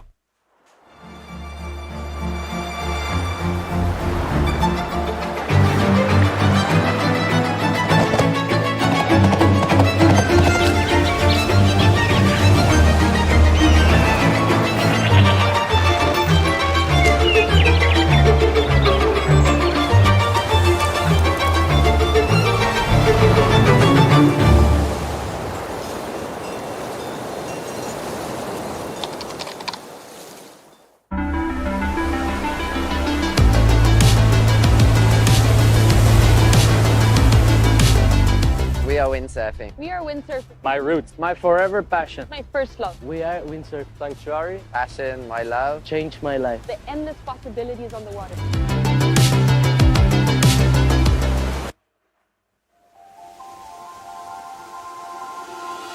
Ven y acércate a ver el viento, a saborear el paisaje y a escuchar el silencio de una visión infinita. Ven y acércate a sentir el amanecer de nuevos pensamientos que te nacen dentro cuando descubres que estar aquí es querer estar aquí. Santa Lucía es querer estar, querer ser y no poder dejar de hacer. Hoy, las cosas que ayer quedaron para mañana.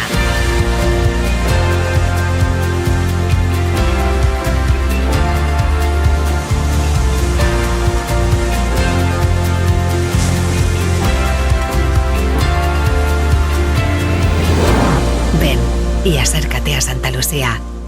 Acércate a ti.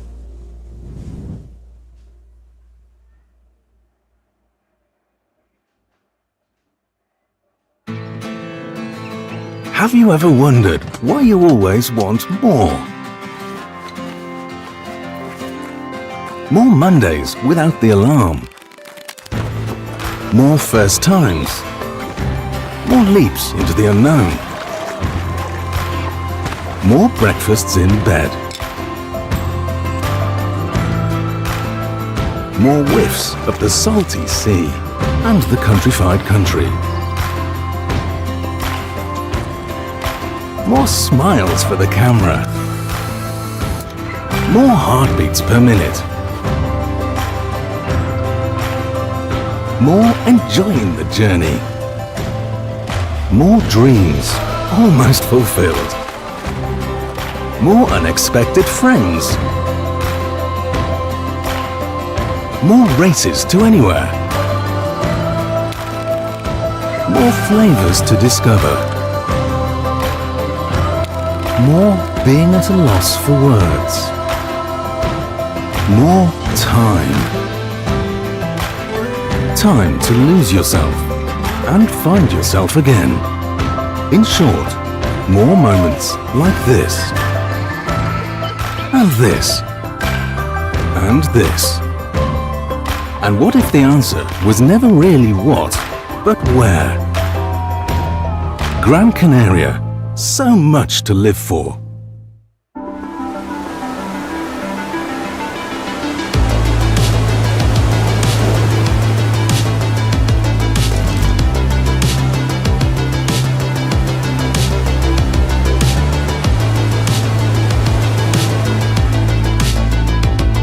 We are windsurfing. We are windsurfing. My roots, my forever passion. My first love. We are Windsurf Sanctuary. Passion, my love. Changed my life. The endless possibilities on the water.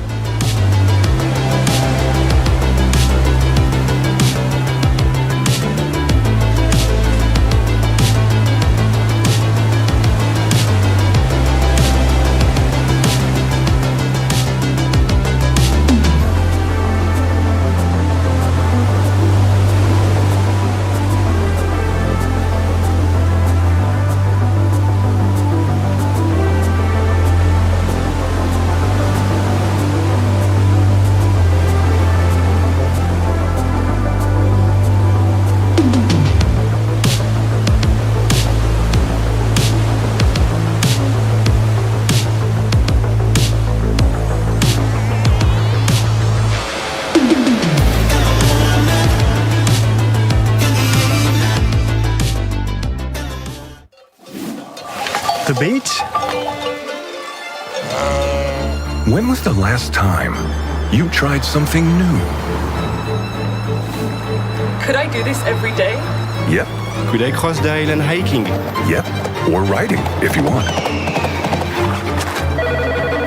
Hello, how can I help you, sir? Oui, bonjour madame.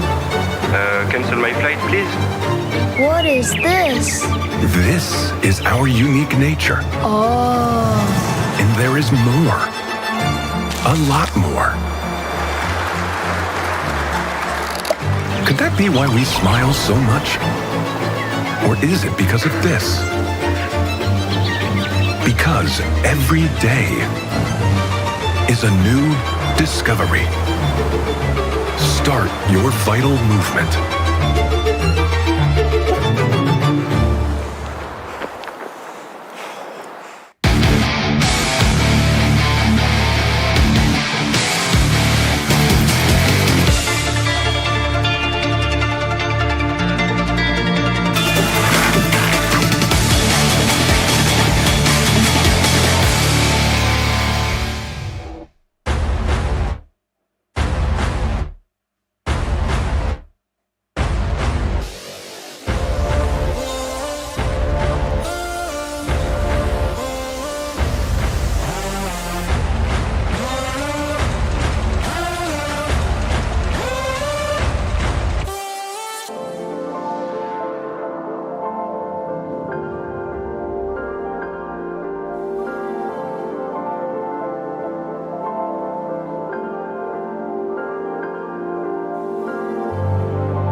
windsurf. My roots. My forever passion. My first love. We are Windsurf Sanctuary. Passion, my love. Changed my life. The endless possibilities on the water.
Have you ever wondered why you always want more? More Mondays without an alarm. More first times. More whiffs of the salty sea and the countrified country. More smiles for the camera. More unexpected friends. More laughing at life. More enjoying the journey. And what if the answer was never really what, but where? Gran Canaria. So much to live for.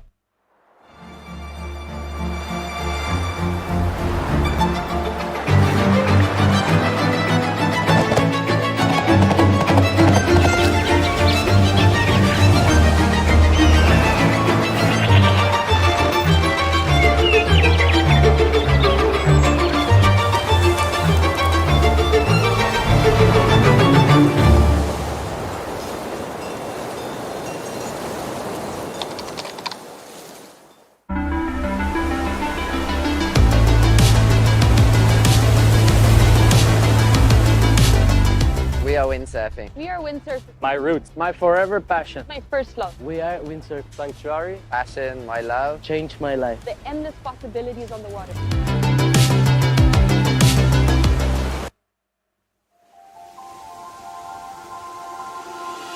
Ven y acércate a ver el viento, a saborear el paisaje y a escuchar el silencio de una visión infinita. Ven y acércate a sentir el amanecer de nuevos pensamientos que te nacen dentro cuando descubres que estar aquí es querer estar aquí. Santa Lucía es querer estar, querer ser y no poder dejar de ser. Hoy, las cosas que ayer quedaron para mañana.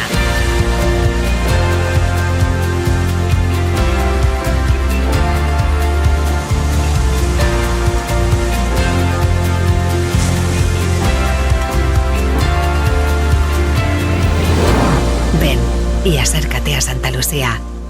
Acércate a ti.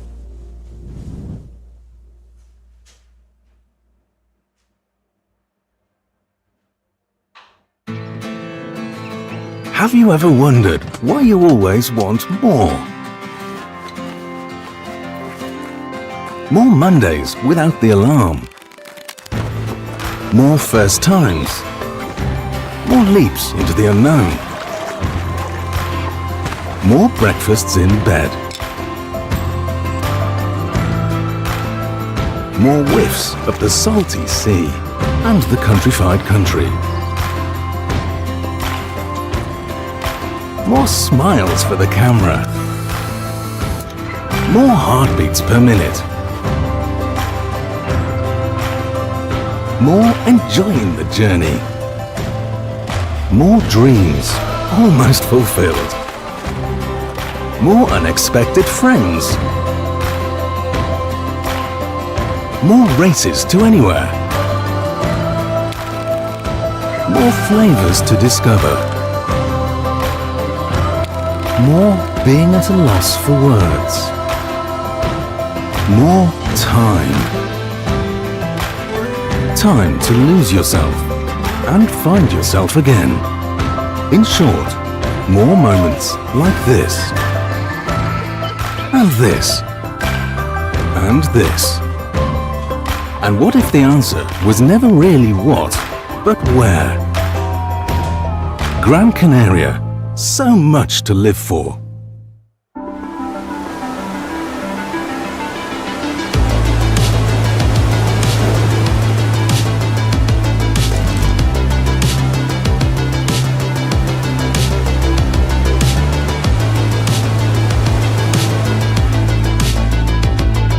Windsurfing. We are windsurfing. My roots, my forever passion. My first love. We are Windsurf Sanctuary. Passion, my love, changed my life. The endless possibilities on the water.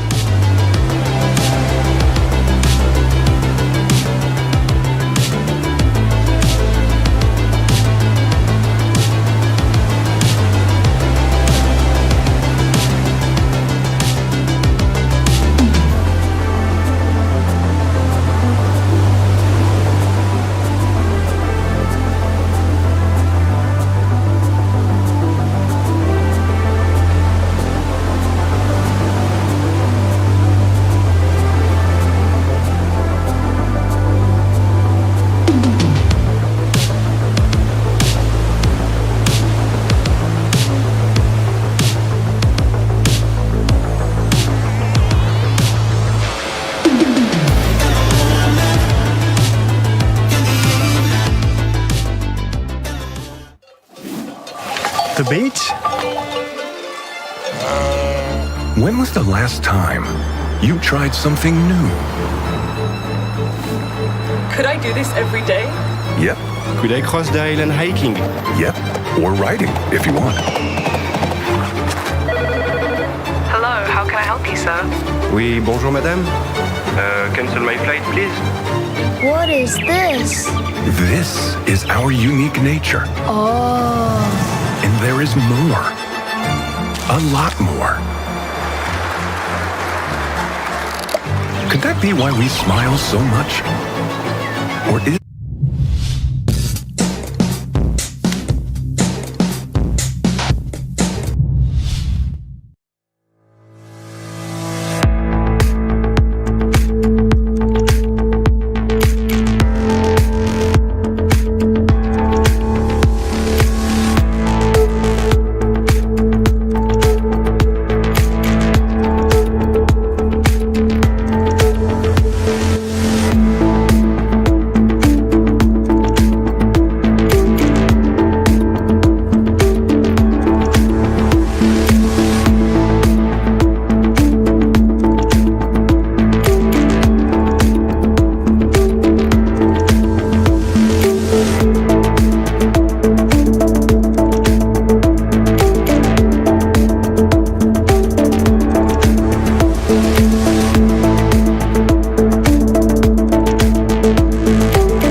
Have you ever wondered why you always want more? More Mondays without an alarm. More first times. More whiffs of the salty sea and the countrified country. More smiles for the camera. More unexpected friends. More laughing at life. More enjoying the journey. And what if the answer was never really what, but where? Gran Canaria. So much to live for.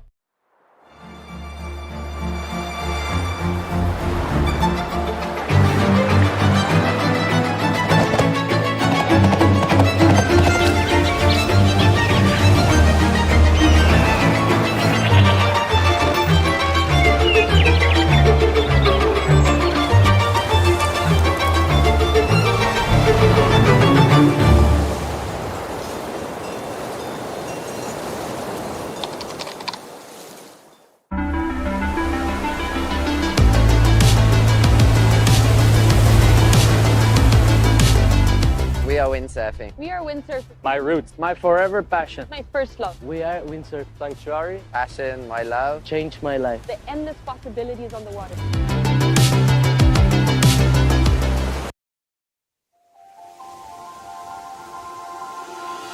Ven y acércate a ver el viento, a saborear el paisaje y a escuchar el silencio de una visión infinita. Ven y acércate a sentir el amanecer de nuevos pensamientos que te nacen dentro cuando descubres que estar aquí es querer estar aquí. Santa Lucía es querer estar, querer ser y no poder dejar de hacer. Hoy, las cosas que ayer quedaron para mañana.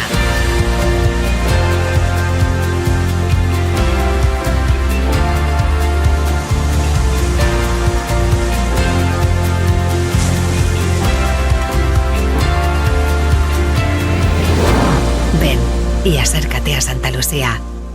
Acércate a ti.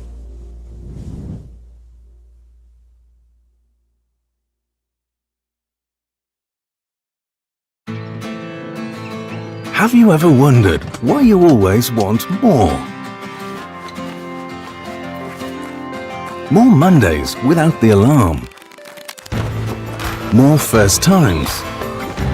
More leaps into the unknown. More breakfasts in bed. More whiffs of the salty sea and the countrified country. More smiles for the camera. More heartbeats per minute.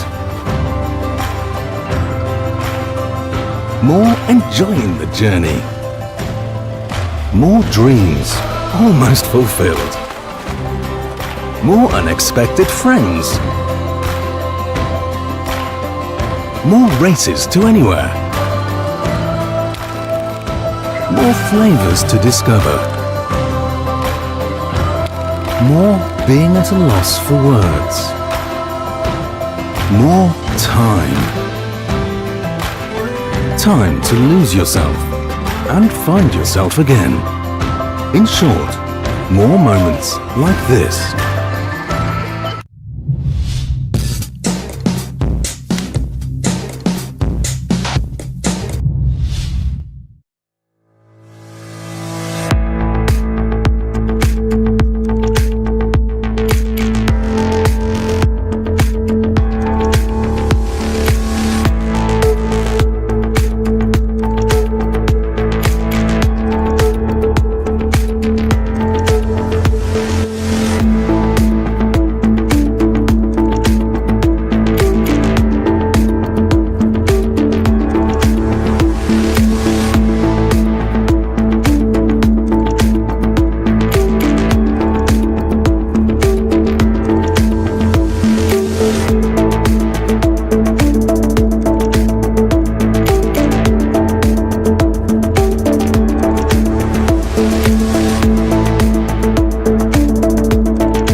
Have you ever wondered why you always want more? More Mondays without an alarm. More first times. More whiffs of the salty sea and the countrified country. More smiles for the camera. More unexpected friends. More laughing at life. More enjoying the journey. And what if the answer was never really what, but where? Gran Canaria. So much to live for.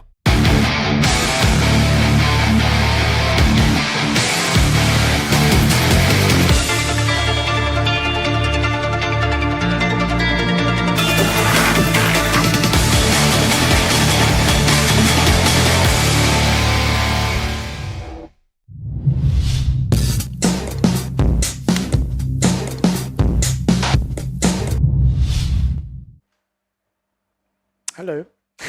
Now we're back. We're back. We're going into racing this afternoon. If you've been following the action so far, maybe you haven't seen the results, but they're all on the website. Let me run you through. Women first. Sarah Keita off Ringer. She was absolutely dominant yesterday. 4 first places, but today, so the PMS over the line and then second in the last one. So she hasn't won anything today. Interesting. Marion Mortafon, 11th and a third today, but she has picked up into second overall. Jenna Gibson, pretty solid start today for her, second and then a 6th. And that puts her up into third place overall. But Justine Lemetier has won the last race, and you could see the emotion on her face. She moves up into 4th. And then Femke van der Veen in 6th place actually won the first one today and 4th in the last one. So she's getting stronger as well. Sandwiched between those two, Uda Brodholt. So, yes, that's how the women are looking. In the men, we are going to start a half fleet race. So, half the fleet obviously in one, half the fleet in the other. So I think it works out about 12 or 13 riders in each, with the top 6 qualifying, which is interesting because the top 6 qualifying only means there's 12 in the final. If you don't make it into that final, the best you can do is the 13th. If you're in that runners-up final, you can still get a single digit, and 9th's not a bad result. If you are in the losers final in a half fleet, the best result you can get is the 13th. So you really need to be in that final. Obviously, if you make the final, again, if you finish last, something goes wrong, you're going to get a worse result than if you would have made a normal final. So it could mean we get differences. We might have a couple of overlurries because it's a big start. People want to push. Let's see. Let's hope not. But yeah, results at the moment. Pierre Mortefond leading. He hasn't had anything worse than a third right now and is looking in very dominant form. But one man who is pushing up and putting on the challenge is Matteo Iachino. If he were to win this next one, he is actually within striking distance of Pierre Mortefond. But at the moment, he still needs a couple of discards. He's got an 8th and a 9th. But then since then, 3rd, 1st, and a 2nd. So Matteo Iachino is finding his form. Ingmar Daudorf has been Mr. Consistent. 3rd, 6th, 4, 4, 4. Amazing stuff from the Dutchman. He's up there in 3rd place. Maciek Rakowski is getting stronger and stronger. 12th, 1st, 11th, 2nd, 3rd. Again, if he used to win this half fleet race, Maciek, he'd be on the scorecard there because he'd have 2 firsts, a 2nd, and a 3rd. And then he's challenging again for the event win. He'd still be in the mix, but needs a good result in this race. Will the full, half fleet suit Maciek? We'll soon find out. Benoit Mercer, again, another guy who's been very, very good again today. 10th, 3rd, 5th yesterday, and a 5th and a 6th today. Really impressive stuff. Bruno Martini, an 8th and a 5th.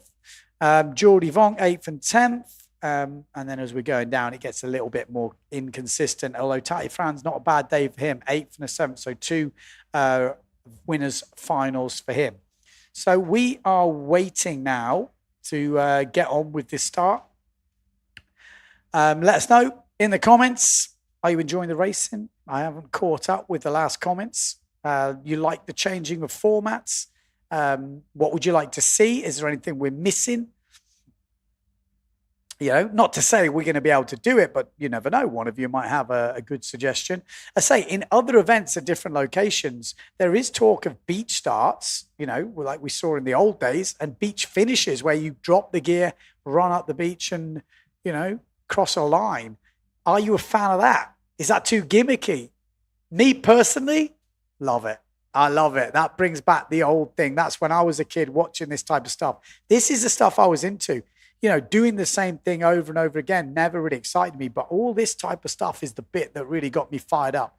Whether I was going to do it personally or not, it didn't really matter. I was just enjoying windsurfing. But seeing the top guys, doing this sort of stuff definitely was interesting. Like I said, I've never been even a massive fan of the big fleet races in terms of media live stream. I think the smaller, tighter fleets, everyone gets a bit more of screen time and it brings kind of on. In these bigger races, obviously there'll be a few that get ahead and then the rest will kind of be having their battles, which we won't necessarily see. But let's see how it goes. Interested to see. We've got Benjamin saying looking for a POV cam on the helmet or Insta360 like you do, Ben. I mean, it would be really good if someone did race like that the whole time and then had a channel. Nick Baker says, epic, bring back the beach starts. I'm totally with you, but obviously, yeah, a bit tough here in Pozo. We're not going to be doing it here in Pozo, but who knows? Like back in the day, Furta was amazing for it, but the way the beach has gone in Furta, it's more tricky now. If we move down the beach, maybe it could be a possibility, but yeah. Beach start, yes. Beach finish, no. It's for fun races only, says Wojciech. I don't know about that. Is it? There's a skill in it. There's like we've done it at the Lancelin Ocean Classic, and it's amazing. Some of the some of the finish is just epic. So good. It doesn't have to be like a 200-meter run, but you know, just that little bit of edge. Morton says, loving the new formats. Hello from Venezuela. We got Le Mans Star. It's perfect. So much fun, says Bert Flesner. So we got a couple of the names, big boys from the old days. What about the Masters fleet? What about that? Would you boys be the Legends fleet, you know? Bringing back, that would be pretty cool. I'm sure Bernie would be in for that. Baker, you in? It would be cool, though. I think you know, age categories for this type of stuff is good. We've got Andy Laufer competing here. You know, I'm sure if there was a few more people his age, that we could have their own fleet. I'd love it. I'm genuinely, if it's tight racing, doesn't matter. It just needs to be tight racing. You could do the juniors at the same event. Again, then you'd have to have your own racing event. You couldn't do it with the wave like as this year. It'd be crazy. But I really like that type of format. I think we have to bring back some more categories. I know this is World Cup racing, but at whatever level it is, you've got to have categories. That's the whole idea. You want to be fighting on a semi-level playing surface. Top guys in the world will fight against the top guys in the world, obviously. But anyway, let's get on. Half fleet race.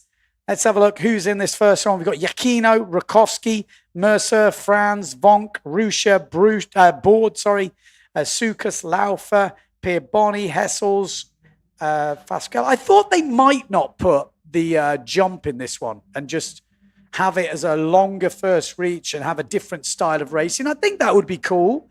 I think there's a few people who think that as well. And again, do you want the jump in every race? I think sometimes it's nice to just see if that does affect some people. I'm sure it does. But there we go. We should have a longer first reach now. So this should favor the bigger hitters. So we're expecting Yakino, Rakowski, Franz, Vonk, Board, Rusha, Mercer. Maybe Laufer's going to enjoy this. Here we go. Full fleet, or half fleet, I should say. Lining up. A few people nearer the boat, and it looks like a good start, I think. Yeah, it looks like a good start. Franz with a good start in the middle. Jordy Vonk, by the looks of it, also with a good start right in the middle. Maciej Rakowski on the Neil Pride up near the left-hand side with the pink sail number. Looks like he's had a really good start. Got the S2 Maui sails down this bottom end. But Maciej Rakowski, Tati Franz, Jordy Vonk, all looking good. Cedric Board as well on that Severn. I was speaking to him before about the obstacle, and he has definitely got a bit of a mental block now as he can't understand what the hell is going on. But as we come down this first reach, absolutely steaming. Maciej Rakowski's got the speed here. Jordy Vonk looking good. Cedric Board, Tati Franz, all in the mix. Sukas, I think it is, on the RRD sail as well. But it is Maciej Rakowski that goes round in first place. Second place, Jordy Vonk. Third place, Tati Franz. Then Cedric Board. Malta Rusha maybe in there. Now we have got the sausage to jump. Cedric Board, come on, son. I tell you now, I am not lying when I know the whole internet is with you. The psychological barrier of the jump, and he cleans it super easy. Not a problem. Sukas, a little bit sketchy there. Okay, all over. Let's concentrate on the front bit of that race as we come in. It's going to be Maciej. Looking pretty solid here. Actually, is that not Matteo Yakino? Maybe I've got that wasn't Board. Apologies. You've got to remember, my brain is a bit fried from all these heats. I sometimes lose it. So Maciej Rakowski, yeah, obviously it's Matteo Yakino. I apologize. I saw Board at the end actually clear it, so he's okay. So Maciej Rakowski, Jordy Vonk, Matteo Yakino, the three big guns looking good. Tati Franz down this bottom end also looking solid. Remember, top 6 qualify in this half fleet race. Still got the chicane to come with a big fleet. Maybe it might make a difference. Matt Chetvikovsky, great jibe from him. Jordi Vonk, Matteo Yukino, Tati Franz. Sukas is in here in the 5th place. Then we got Maltarusha, then Board. Chicane to come. Lower tide now, so there should be a bit more chop around. Might make this a bit harder. Here we go. Matt Chetvikovsky. Oh, different tactic from Jordi Vonk. Matt Chetvikovsky jibes straight away. So does Matteo Yukino. So does Tati Franz. And actually, I think Jordi Vonk's lost a bit of ground there. Matt Chetvikovsky, great chicane from him. Jordi Vonk jibes inside Yukino. Tati Franz keeps safe. Is that Maltarusha? It is. Maltarusha has moved up ahead of John Sukas now. Sukas is still in the top 6 and qualifying position. Cedric Board is out of the running, but Sukas has not got going. And this could be Mercer coming past. Oh, my God. Sukas. Oh, he was in all the way. And I think that's Brendan Loho was actually looking pretty good as well there. So Matt Chetvikovsky, Matteo Yukino, Jordi Vonk, Tati Franz, Maltarusha, that's your top 5. And 5th place, I think, is Mercer. We'll have to see who that 6th place rider is on the Severn. But Sukas somehow has missed out there. Matt Chetvikovsky, though, wins this half fleet race. Could he do that again in the final? It would be a big result and would put him right in contention for a win here in Pozo. Jordi Vonk safely over. Yukino safely over. Maltarusha over. Tati Franz over. And it is Benoit Mercer. Keeps the dream alive. Another final for the Frenchman. Actually, it wasn't. Was it Sukas? Maybe it wasn't. Yes. Yeah, it was Sukas. Unfortunately, missing out. Brendan as well. Good waste from him. And that's what I'm getting to see. You get to see how these guys are racing. I think we definitely need like a 3rd final for the battle of the guys who are not making the semis, you know. So you've got 3 different fleets. Everyone doesn't end up on these equal points that we're seeing at the moment. And it gives the guys that are only getting 1 heat now, this separate heat, would be cool to see. Great looking at that start though. Look at that. Fully packed up there.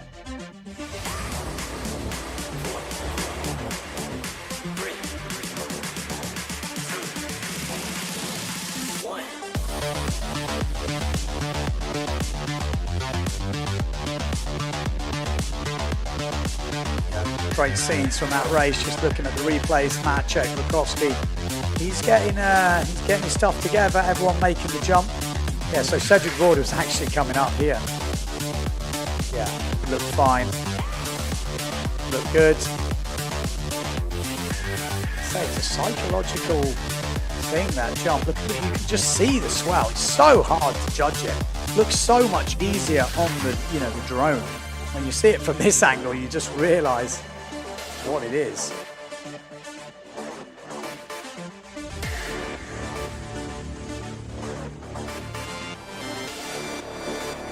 We've got Paul Van Bellen said 12-man heats looks better on the camera. Good to hear. I mean, the 12-man heats works if you have 6 going through. If you're still only having 4, then it's a bit different. But 6, yeah, seems to work.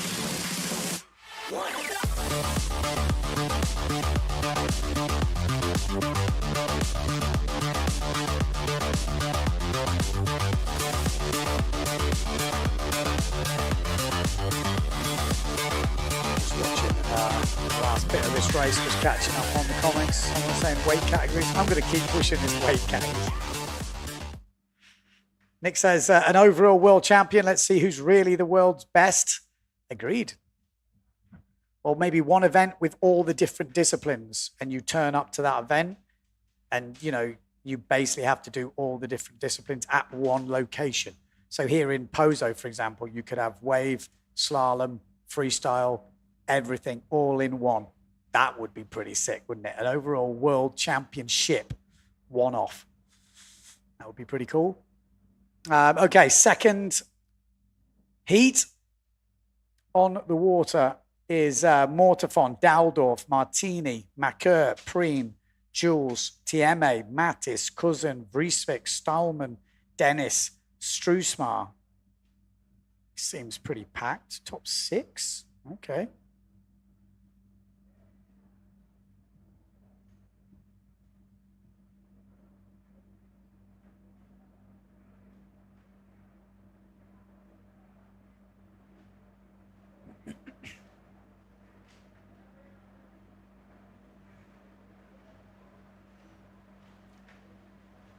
Be pretty cool though, wouldn't it? We get brand support teams. All right, here we go. Coming into this second half fleet race. It's to get into the final top 6, make it through to the final. If we can pick them out, we've got Bruno Martini, middle of the pack by the looks of it. Cousin down that bottom end on the Patrick. Jules, Lohan Jules on their yellow S2 Mauer sails on the right. Got a fair few GAs and Neil Prides in this. Going to be difficult to pick them out. I'm sure we'll do our best. Mortafon, obviously on that Phantom sail, super easy to pick him out. Maker's going to be on the Pride. Martini on the Pride. Daldorf and Mattis. Now in the GA, looks like a good start by the looks of it. All riders clean your way. Yeah, you don't want to be over the line on such a big fleet. That's the thing. Otherwise, you've got a massive result to count. So that seems to be holding the riders back, but powering down. We've got Mardo Vrieswijk in the middle on the red Severn. And then we've got the Neil Pride above him as Bruno Martini is flying down this reach, as we're used to seeing Nico Preen and Macker getting nice and loose as well. We've got PM Mortafon with a really low line on the right-hand side of your picture, almost just off the screen right now, as Amado Vrieswijk goes over a bit of a swell line coming through. Macker's going well, but Bruno Martini absolutely flying, as is Nico Preen in second place. Amado Vrieswijk in about third right now. Daldorf looks like he's coming in on the GA, but it's going to be Bruno Martini, Nico Preen, Amado Vrieswijk, Pierre Mortafon, Daldorf. Then it looks like we've got Cousin. Pretty parked up there. Sixth place is going to be a real battle. Bruno Martini ready for the sausage. Ooh, it was a late jump from Bruno. Couldn't quite get the swell right. Great jump from Preen. Amado Vrieswijk. We really don't want to pile up with a big fleet like this. Lots of riders close together. It gets harder and harder the lower down the fleet. Oh, that was a great jump on the Pride. Absolutely skied that thing. That was beautiful. Everyone seems to be getting better again. It's just getting used to it. Bruno Martini, Nico Preen. Oh, Daldorf and Amado's gone down. We've lost a few here, Jules.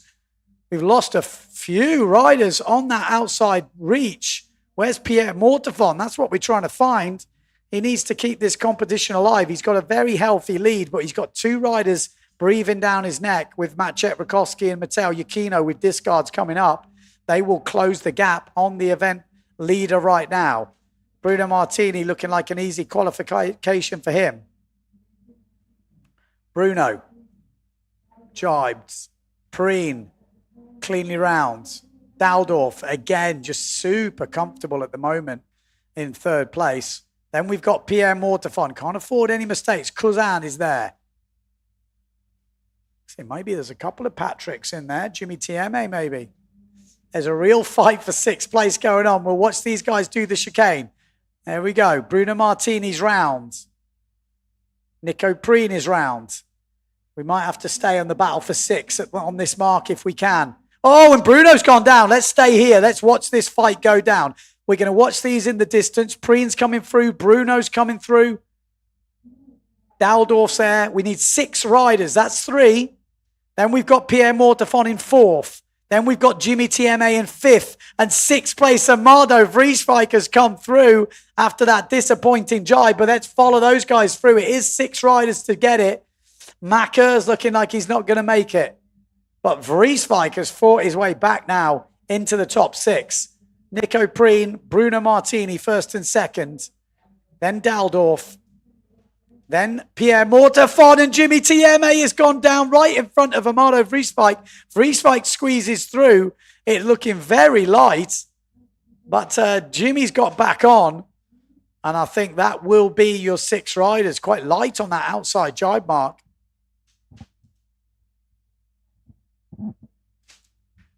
Yeah, there we go. Nico Preen wins it. Or qualifies to the final. So does Bruno Martini. Ingmar Daldorf, another solid race from him. Pierre Mortefon. Amado Vrieswijk. Jimmy TMA. Oof. There we go. That looks like Stallman just going through.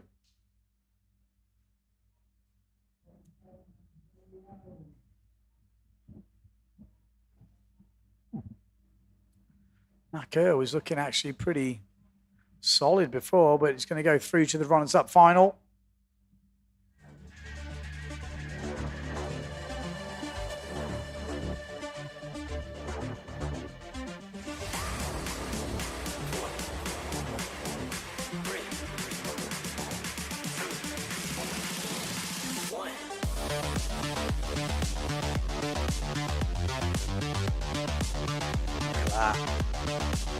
So hard jiving. I mean, the drone is absolutely epic, but I tell you, when you see those low angles of how much chop and swell these boys and women are dealing with, it's pretty insane. Look at it. It's not as smooth as it looks from up here, is it?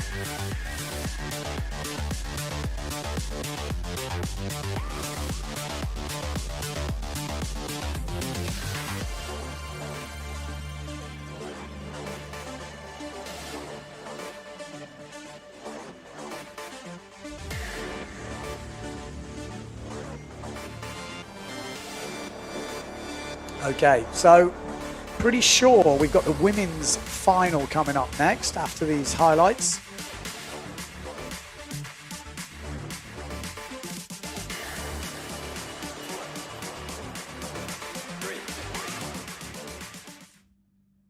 It's insane the length of the guys' harness lines doing slalom, like up to 40. 40! How many of you guys out there are using 40s? Yep, Johannes Hertel flying the drone. If you don't follow him on YouTube, check him out. He's got some crazy stuff. He's already lost 2 drones on this trip with the FPV, you know, flying the fast ones as well. So it's pretty impressive stuff what you can do. Right.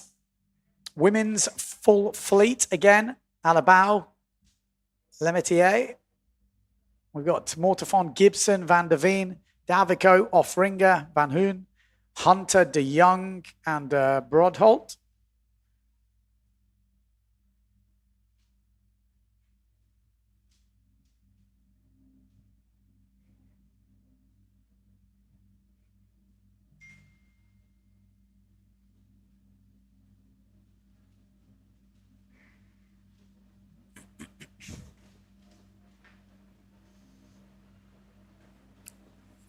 Who's your money on for this race? Sarah Keita has not won a race today. I got it wrong before. You know, it's all blurring in. It's been a long week. But obviously, Van der Veen won the first elimination today. Sarah Keita was actually over the line early. And then in the next one, it was Justine Lemetier who got the first place. You know, she was getting charged down by Sarah Keita, but held her off. She navigated that chicane absolutely amazingly. It was impressive stuff. So it can be done. She's not unbeatable.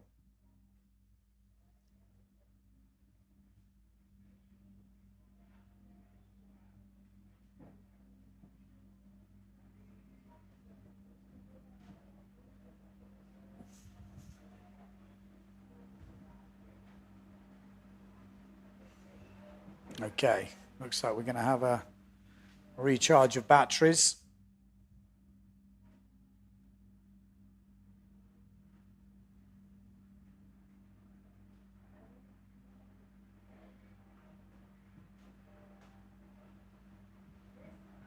Okay, where are we on the starting procedure. It looks like they're waiting for the red flag by the looks of it.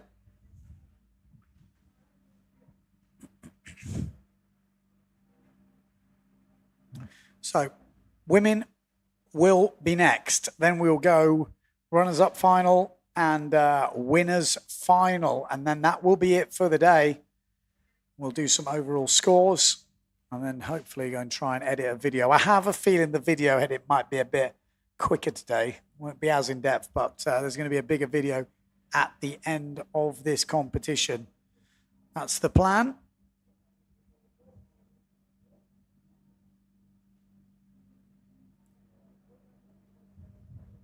Obviously, you can watch all the live stream back. If you just tuned in, you're like, oh, I missed it. You can always go back on the stream. That's the beauty of having it on YouTube.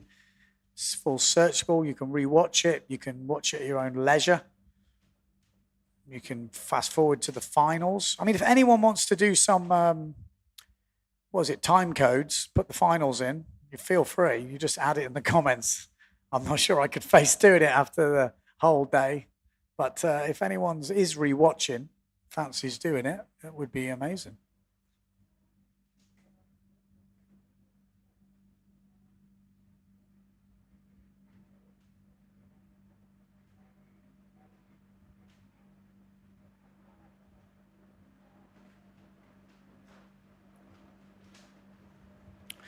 So what do you make of Slalom X while we're waiting for this start? You know, what is your overall take? Is it going to encourage people to do slalom? Obviously, we're not saying they're going to have to jump this. Does this make you want to go windsurfing? Is it just entertaining to watch? Do you think, you know, what's your take on it just overall? Because there's lots of different ways you can look at it. I think it's interesting to hear, actually. Like, definitely some things make me want to go windsurfing. I think that's quite a key thing. Does it make you want to buy new gear? I think some of these guys are going to need new gear after this one. I mean, surely just watching it has to be a good start, doesn't it, I guess? Tayron says, I like watching it. I like watching. Voyeur.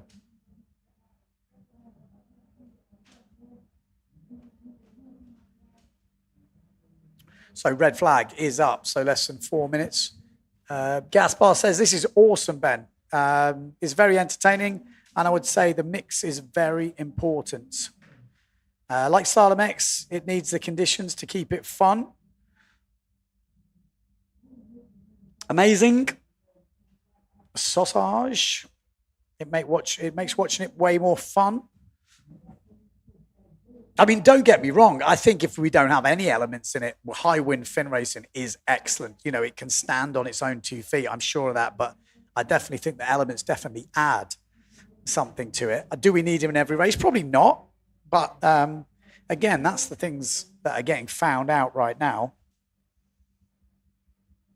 Say full fleet, women race coming up. Can we have a new winner? You think a long, big fleet race could be won by one of the fast ones? So could Jenna Gibson get a win? We got Chantalyn saying, Ben, Slalom X is great. We need more sausages. I like fins. Also comments coming in. Also, this could be done in lakes, high wind lakes. Yeah, for sure. Nice commentating, Ben. Thank you. Watching pure fin racing again. Wants me to trade in my wing. That is the best comment I've read all day.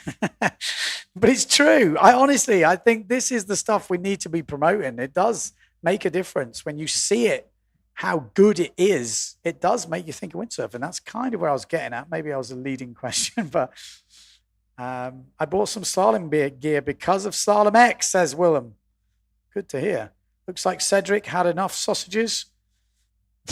Yes. Nice race today. Better than yesterday. Okay, interesting.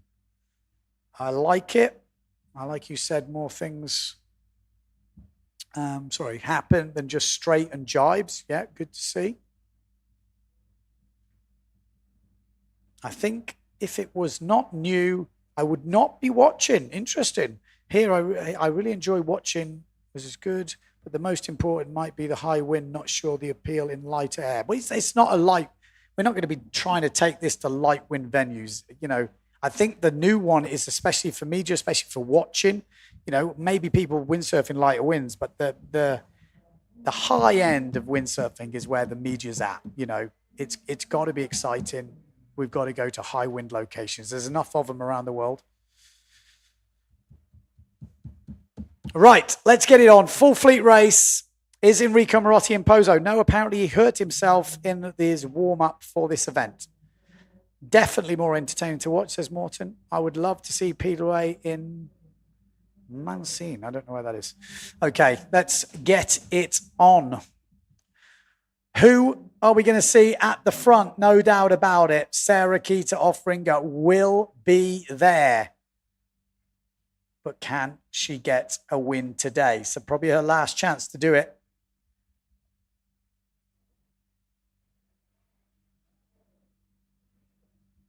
There we go. Oh, I don't know. There was a few. Yeah. Oh, dear. Have we just lost Justine? Did look like she was close up that top end. Let's have a look. Let's have a look. It's interesting. A lot of people saying they want to see POV of people racing. The thing is, everyone has helmets on anyway. So why not just shove a GoPro or an Insta360 on the helmet? You know, Insta360, you can line it up. Just keep your eye on this. So if we stop it now, ooh, no, we need to pause it because it's happened so quick. Is it a chance to pause it on the line? Ooh. Ooh. Yeah, we need the drone shot, really. You can't tell from this angle. But maybe Jenna Gibson from that angle. Let's have a look.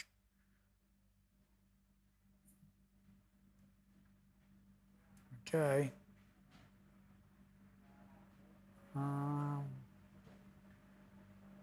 Let's have a look if we can kind of see what he's writing. Oh. Is that France? There's one number there. Not quite sure. Did it look like a France? Oh, can't see. NB? Is it NB40? I think it's NB40, which I guess is De Jong.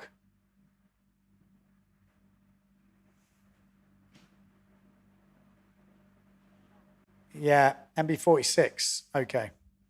MB46. So the young pushing, young girl, done really well over in Aruba and Bonaire. And now this is like the baptism of fire over here in Pozo.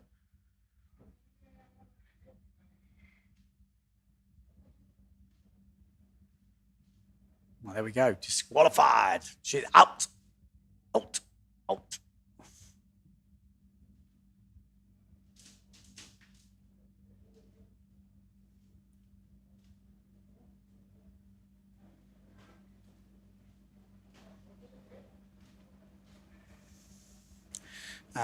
Martin Bradner. Is that the Martin Bradner? Ex-JP brand manager. Very cool to watch. Just think it is a bit dangerous. I would have gone for a raked fin rule, which are not as sharp. But overall, great drone footage is fantastic. The live stream, really good. There we go. I'd agree with that. You know, a slightly raked fin. I mean, remember, when we used to do Supercross, there was a fin rule which had to, I think, be a certain angle, if I remember rightly. And, you know, the way it is at the moment, they've got full-on slalom fins. So that could be a rule that would change the game. And if they were slightly raked, maybe that impact from hitting it wouldn't be as severe, but it would slow you down. We got Andy Sell saying Moto GP on the water. I keep going. I love it. I would love to know what speeds they're riding. Basically, the top guys are doing between 35, 36, some maybe even 37. We had Jordi Vonk doing 37, which seems freakish, but you know, the top boys are mega quick. But basically around that 34, 35, 36, depending on which riders we're talking about.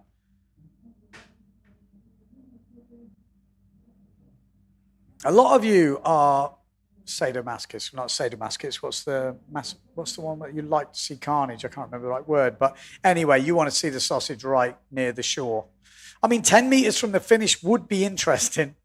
It would definitely give you that moment of, oh. And it might even be easier, if I'm honest with you, because out there, you've got the chop and the swell to deal with. On the inside, maybe you get those flat runs, so it's actually easier.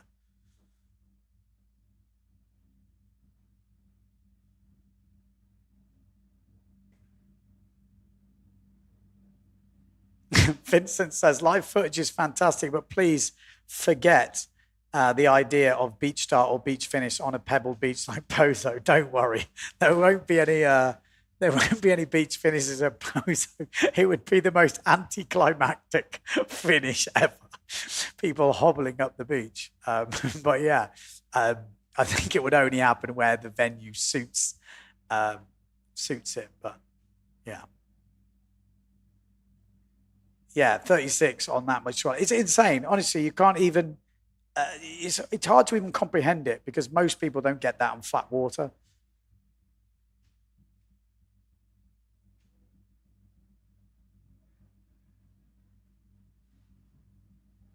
Ben, if I'm right, Ingmar Daldorf has a 40-hour-a-week job besides windsurfing career. No doubt about it.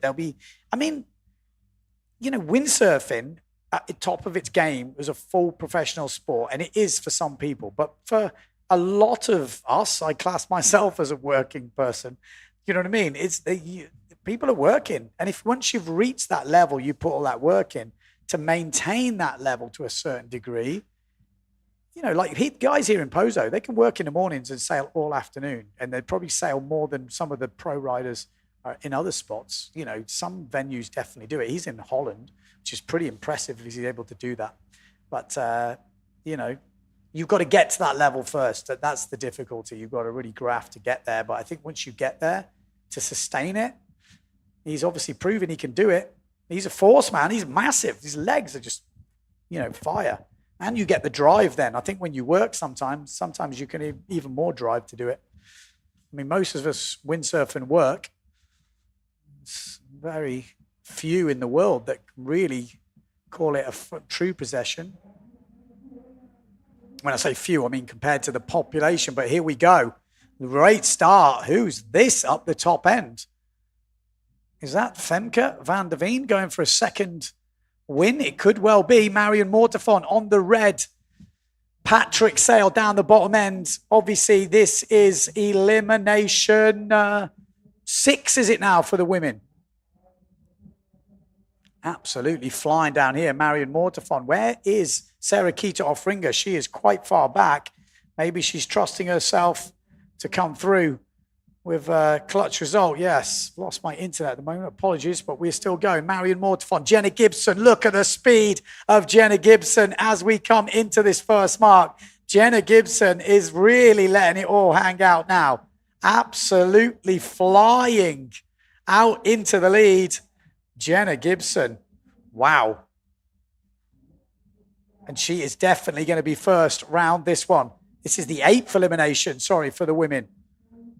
Jenna Gibson round in first. Second place, Marion Mortefon. Then it is Sarah Kita Offringer. Then we've got, looks like Davico on the loft. And Jenna Gibson is coming up to the sausage first. Come on, Jenna. Please get over this.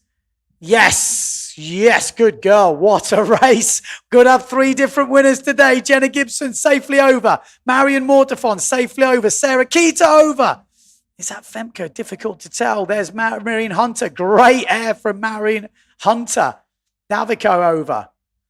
Jenna Gibson had a second, I think, today already.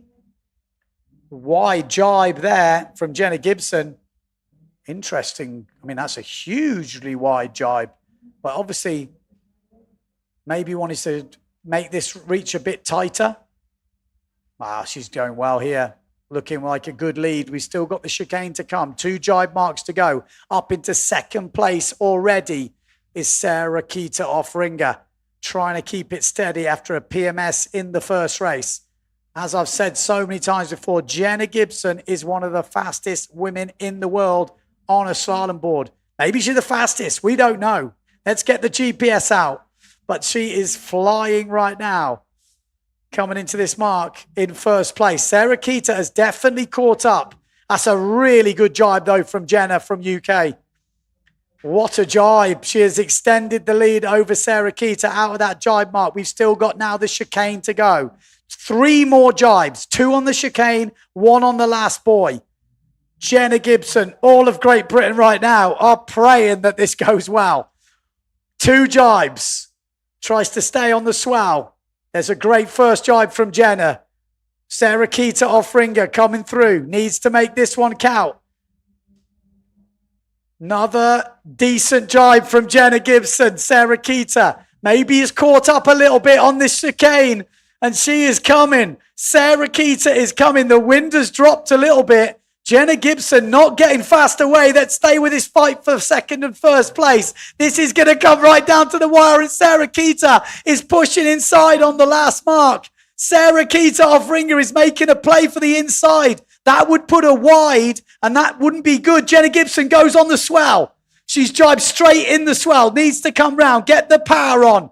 Jenna Gibson, it's a slow one. She's right down in the bunker here. It's low tide. This is going to be so close. Who is going to get this? Sarah Keita's got a high line. Jenna Gibson with the low line is advantage. Sarah Keita, she's coming through. It's so shallow where Jenna Gibson is right now. I can't watch. She is in the absolute shallows at the bottom, but Sarah Keita off ringer has come through right at the last minute. And she is going to take the last final. Oh, it's devastating for Jenna Gibson. It's a great result in second, but Sarah Keita is so happy with that race.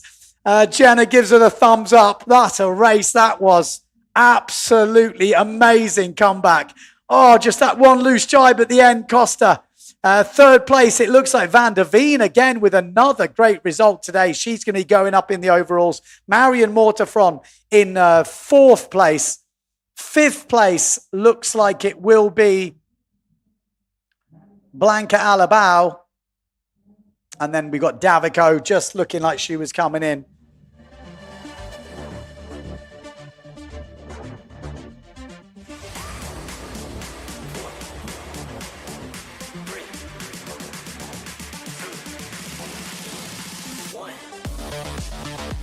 Whoa.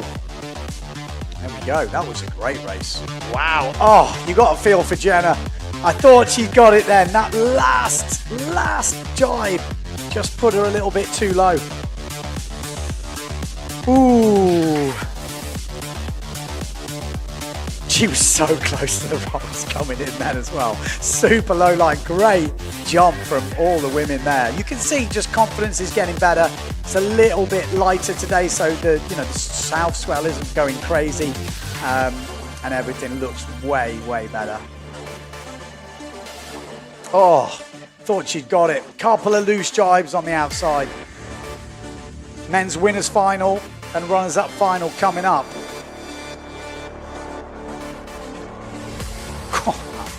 I'm still trying to get over that last reach from Jenna. If you see it from the beach, I'm pretty sure it will be.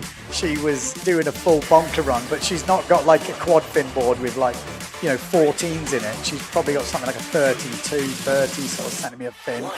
That 30 centimetres on the bunker run is going to be close. Look at it. Look at that line. Oh. So it's difficult to tell how shallow it is, but you can see the rocks from the drone. Look at this. Oh, just got that low line in. Yeah, she's full bunker run. Yes. I'm loving the emotion cam. That's what we love. That is what we love.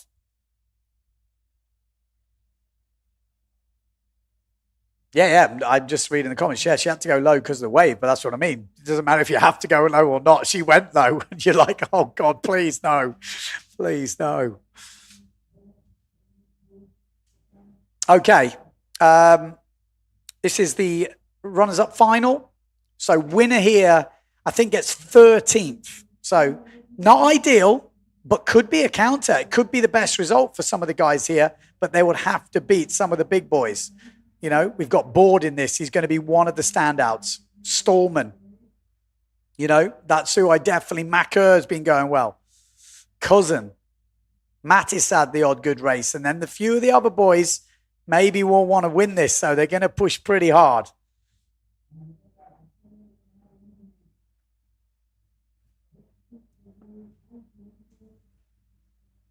I mean, the women are putting on some extremely exciting races. They've had actually some of the better finishes, maybe better than the men today. We've had some extreme battles going on. And people were asking me who was over the line early. Obviously, in the last one, I never told you, did I? I forgot. General Recall, yeah. Lemaitre and De Jong. So it was 2 riders that were over early. Shame. She did look like she was a little bit early, Justine. She would have wanted to have been fighting it out for that one. Because the overall is going to get very tight. Jenna Gibson will maybe move up. It's 2 discards. 1, 2, 3, 4, 5, 6. Yes, 7. So 2 discards. She might move up now. Discards 11 and a 6. Yeah, she might move up into second place. We'll have to wait and see. But here we go. Runners-up final for the men.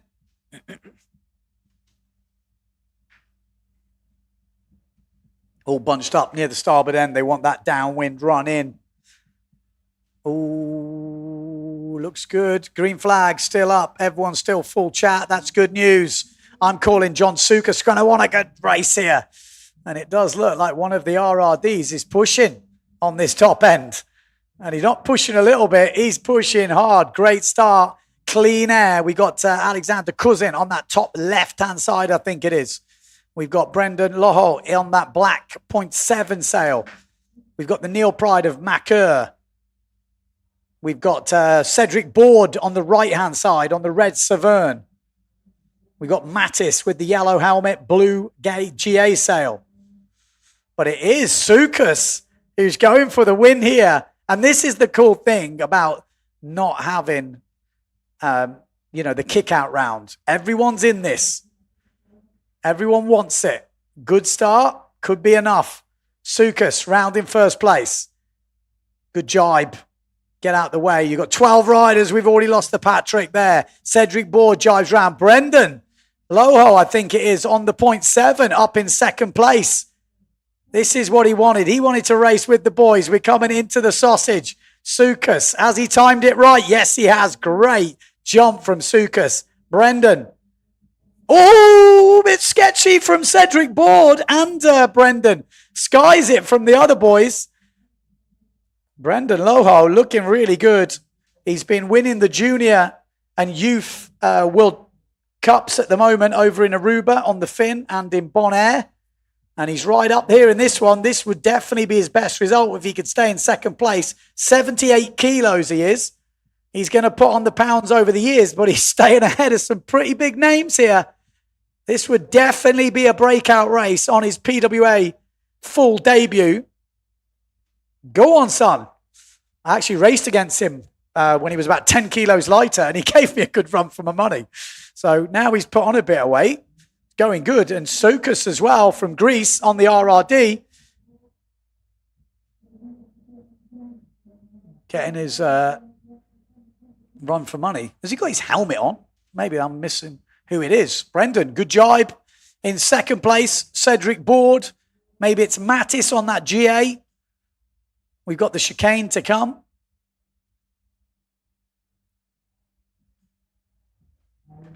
So here we go. Sukas, he's got the chicane to do. 2 good jibes. How good are his jibes? Are they as good as Brendan's? Oh, Brendan's on a wave here. Oh, he's going to go into the back of the other one. Oh, could have carried on going. He could have gained some serious ground there. Cedric Board, but on the Gastra, they're on the rave and they are catching right up now. Oh, heartbreak. That could have gone so good. What a manoeuvre. What a manoeuvre from Scotty Stallman from the UK. Scotty Stallman has just done an absolute motor racing move there. Brendan Loho as well is still in this. Cedric Board's in this, coming into the last jibe mark. Scotty Stallman, Macker is back up there on the Neil Pride. It's just been one of the best races. Here we go. Scotty Stallman to win it for the UK. We just missed out with Jenna Gibson. Can Scotty give the British something to cheer about? Stallman makes it through. Good job from Cedric Board inside Brendan Loho with Macker there, but it's Scotty Stallman that is going to win this runners-up final on the half fleet race.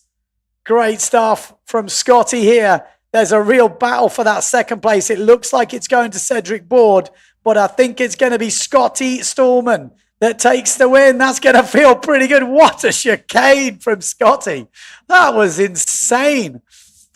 Cedric Board survives the sausage, and that's a 14th place. Then we've got Macker, Brendan Loho going over. Then we've got Jules, and we've got Kuzan. Actually, was that Sukas? Oh my God, there's too many RRDs in this.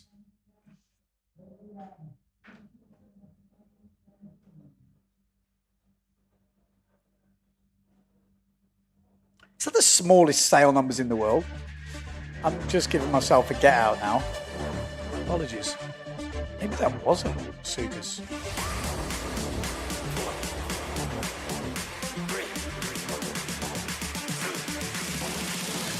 Well, let's hope it was, because that was the whole race.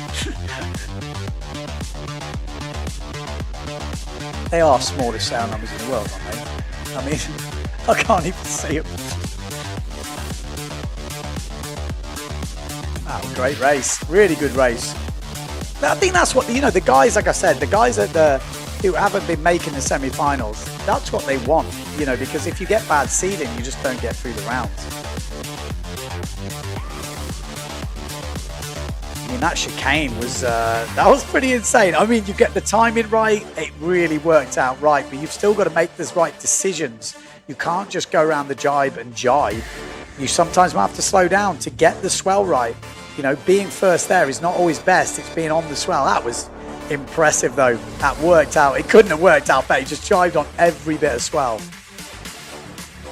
Yeah, it was Sukas. Okay. At least I didn't call the wrong guy the whole way around.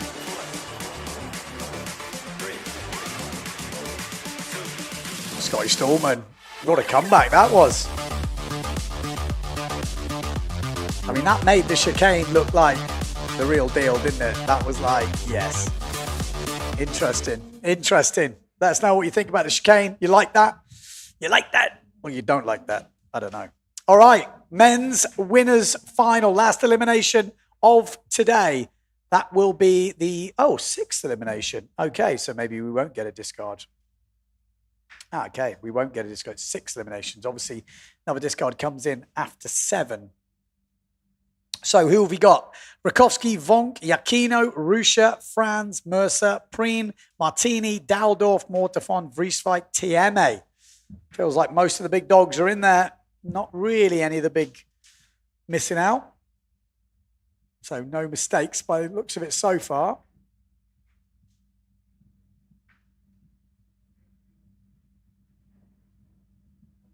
Red flag is up. 4 minutes till the start. Pozo wind still says 28 knots. Like I said, this is the light wind day. This is why when you lot were crying for the Slalom X and everyone's like, look, we need to do the waves because the wind is still going to be there, but the waves are not. That's the decisions that were made, but I think it's working out pretty good. Thanos says the chicane is perfect. Yes, we like it. Yes, the chicane. Yes, quite a few people liking the chicane. Good to hear. Hans says +1 for bigger sale numbers. Yeah, totally. They're ridiculous. I mean, how the hell do you see them? He's not going to get called over the line, is he? Jesus.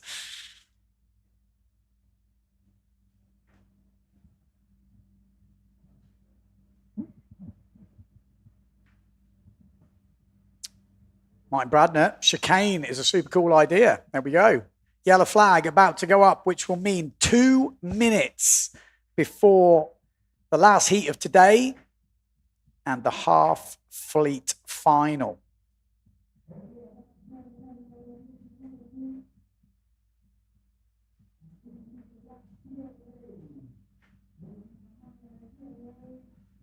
Anyone want to make some educated guesses for who's going to win this one.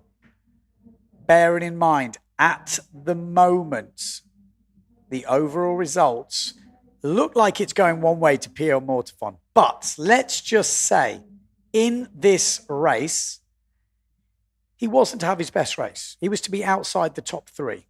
Let's say he gets an 8th.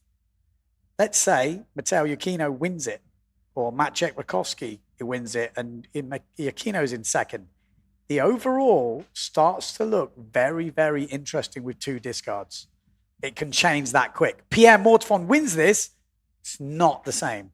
But if Pierre doesn't win it and Maciej Rakowski and Mateo Yukino win it, or both 1st and 2nd, it starts to look very, very interesting. Still early days in this Slalom X.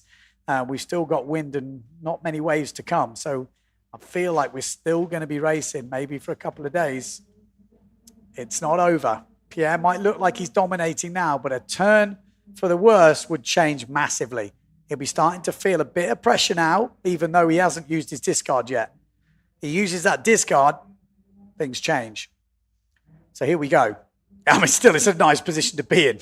Still the best position to be in. But the other boys have had some better races. They can't really afford to mess this one up. They do not have that luxury as a free hit. Pierre Mortefon does. Here we go. Looks like it is quite boat biased. So a lot of the guys starting up near the boat. Someone on that black sail, I'm guessing that's Tati Franz, is relatively early. I'm not sure on his time distance management, but the boys from the boat have just rolled down on top. Is it a good start? It can't be. No way. That was just like a tsunami coming through there. Wow. Wow. Let's have a look at this. See if we can pause it when the green flag goes up on the boat. That would be the ideal.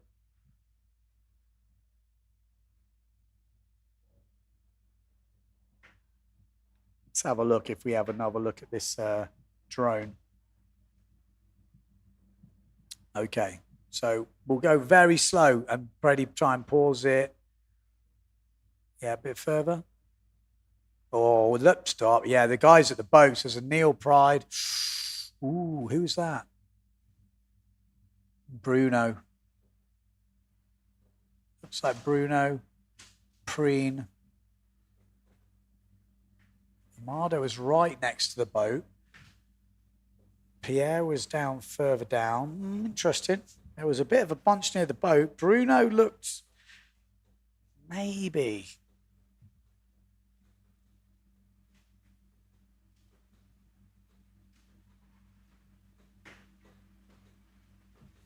Okay. Anyone want to make any predictions? We should be finding out pretty soon. They'll be writing it on the board. Not sure if the drone has to come back and charge up or it's still got life. I mean, that's a good thing. The drones are getting better and better with battery.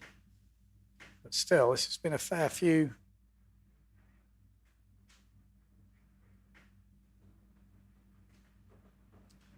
There's Mr. Bruno Martini. Let's see if he heads back this way.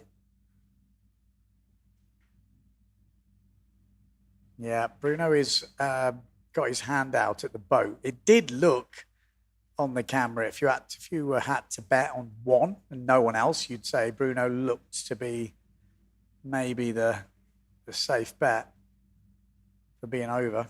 But it could be a few others. Maybe Amado Vrieswijk, he's heading this way. Bruno's heading this way. Those two were right next to the boat. Yeah, it does look like Bruno Martini, Amado Vrieswijk maybe. Or maybe it was someone else actually. Because that camera, that's Amado Vrieswijk there. So can we go to the other camera? Yeah. Ah, that's Matteo Iachino. Ooh. Ooh, two Italians. Looks like Bruno Martini and Matteo Iachino. Wow. Okay, it wasn't Amado at the boat. It was Matteo Iachino. Wow, that is good news for Pierre Mortefon fans. Good news for Maciej Rakowski fans. Good news for Ingmar Daldor fans as well. Not good news for the Italians, though.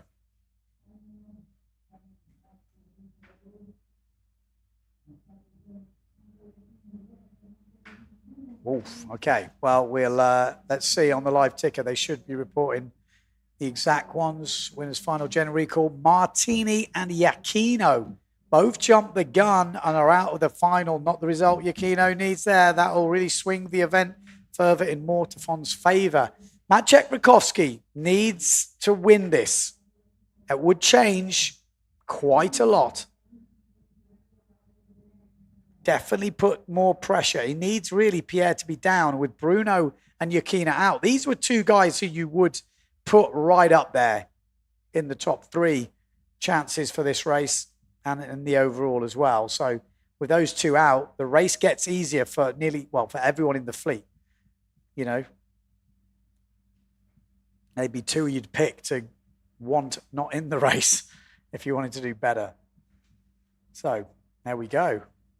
Daldorf, I tell you, keep your eye on Ingmar Daldorf. Ernest says, usually Italians are never early. Not one American flag. Says, very sad. Any American races out there? Surely there must be some slalom races in the gorge, or are they all kiting or something? We do need a race in the gorge. Now Slalom X is here. Surely there's got to be some Americans out there that can make it happen. Proper PWA Slalom X in the gorge. Bosh. Come on.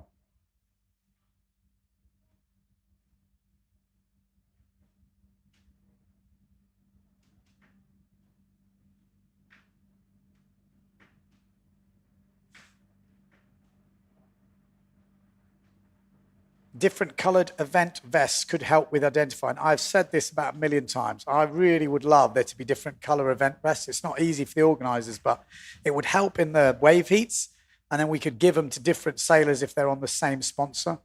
I'm totally with that idea. Especially for the event leader, have a yellow one. It could be cool. I think it's definitely worth looking into. I'm definitely there.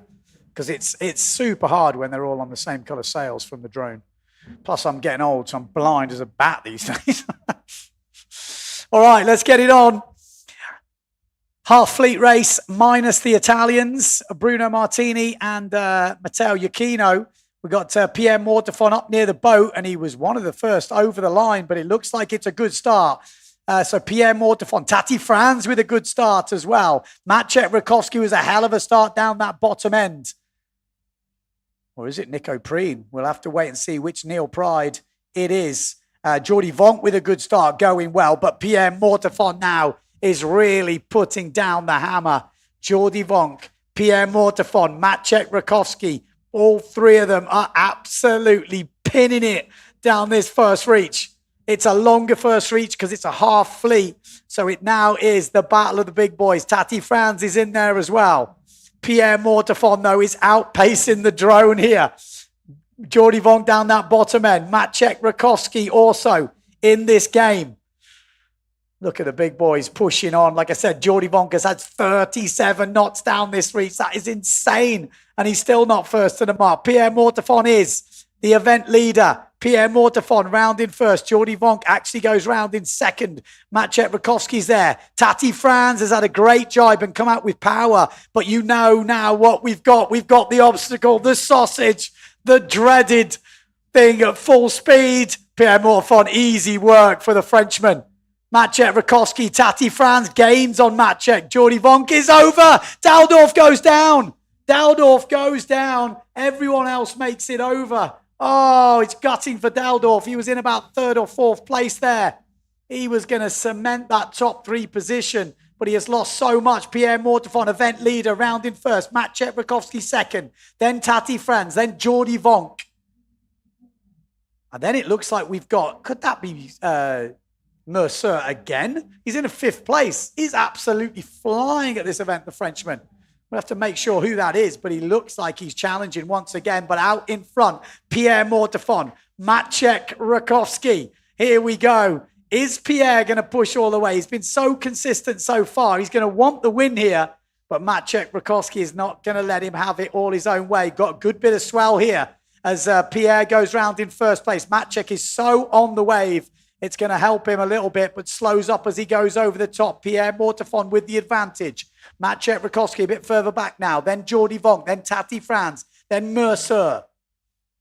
Here we go. Pierre Mortefon. How will the chicane help him here? Will he get the waves right? Will he make the right decision? He's gone really wide.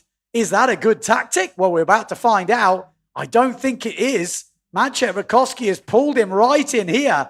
This could really help Maciej Rakowski from Poland. He's going to have a lot better run-up out of the jibe mark.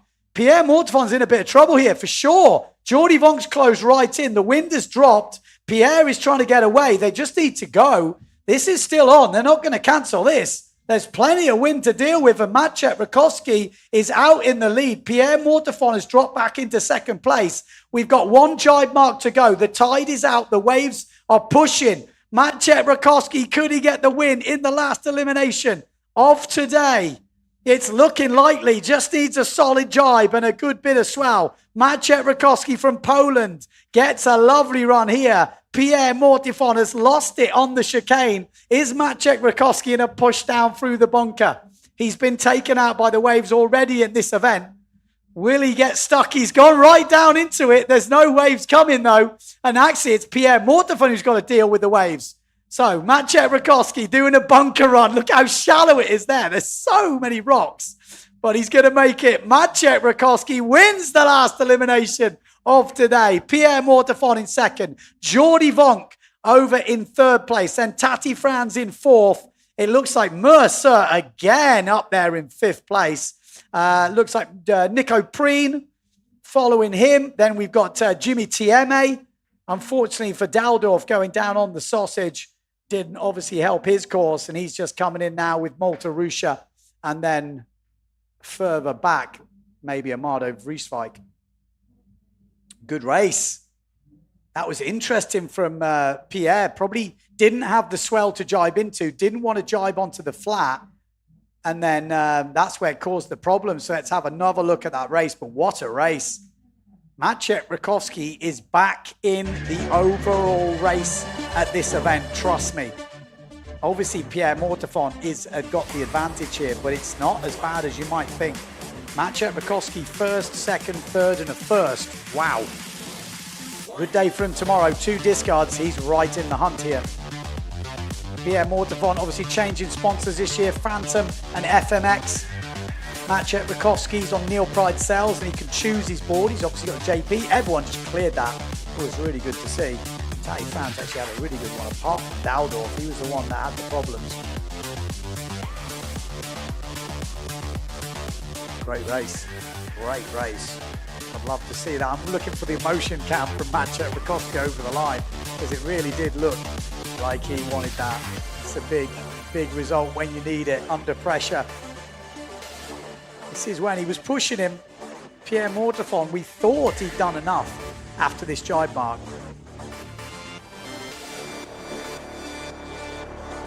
Yeah, look at that. And we thought, okay, well that's it. We thought game over at this point. But we all knew the chicane was to come. It's never all over until it's over. And then there was the chicane. Okay, we didn't see the entrance to that. But that where it was kind of won and lost on the swell line coming in.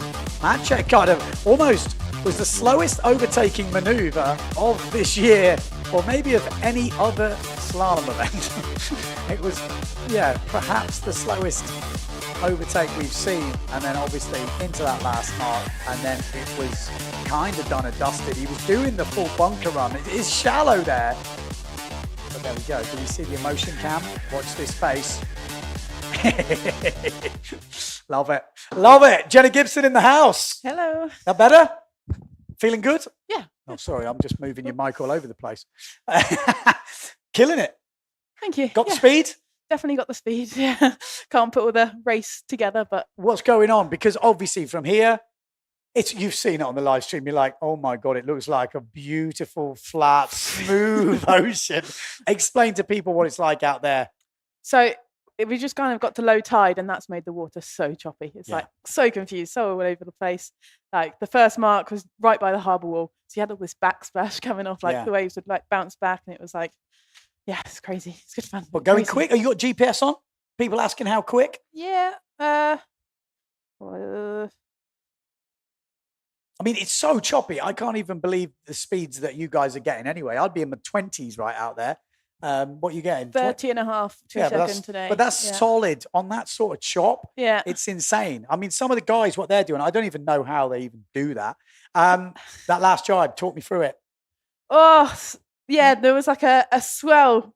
I just managed to squeeze on. I thought if I could squeeze on that swell, it would get me ahead, but it just took me so low. Yeah. And then I was just it was getting so shallow. I could see like the rocks coming out from underneath me. I was like, knew what happened to Justine yesterday. I was like, I didn't have a choice. I just had to pop up and kind of give up, really. I was going to say, I could tell you now, we were all watching, and I was like, it felt the same. I have been there on a waveboard, and it's like, it's not that you don't know what's going on, you know, and you can, like you say, you can see the rocks, can't you? Because it's so clear, the water. And with the slalom fin, I was just praying that it wasn't going to happen. But you've moved up into second in the overalls.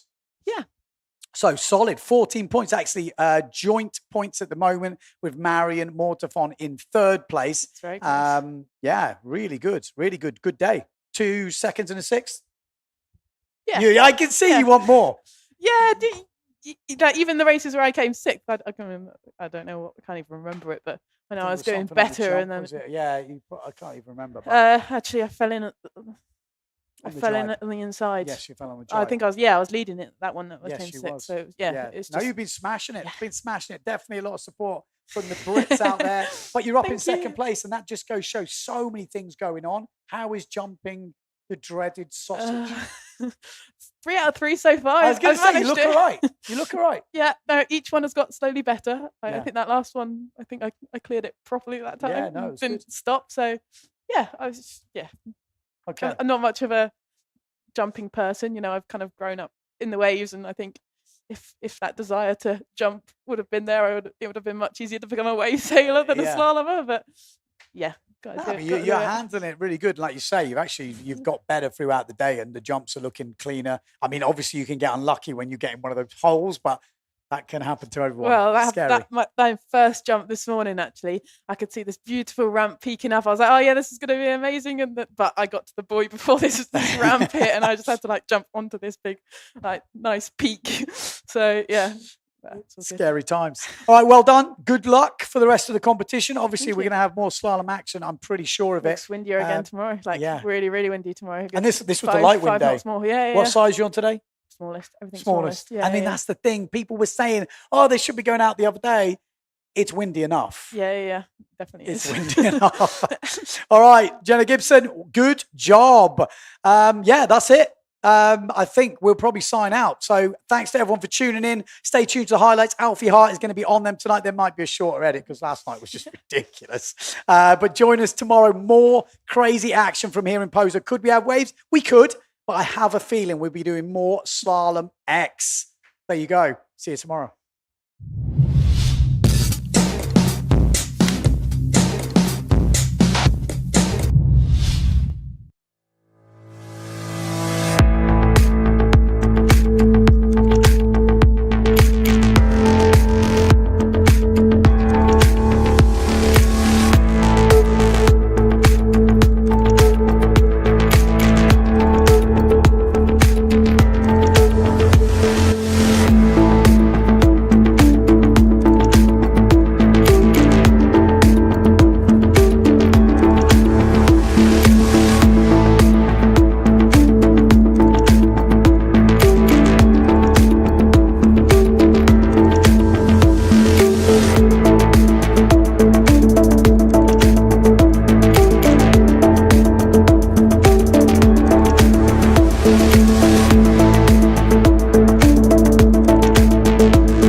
Have you ever wondered why you always want more?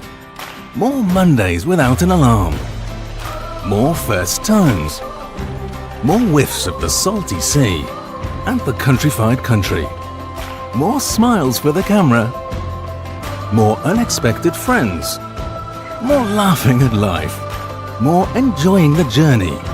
And what if the answer was never really what, but where? Gran Canaria. So much to live for.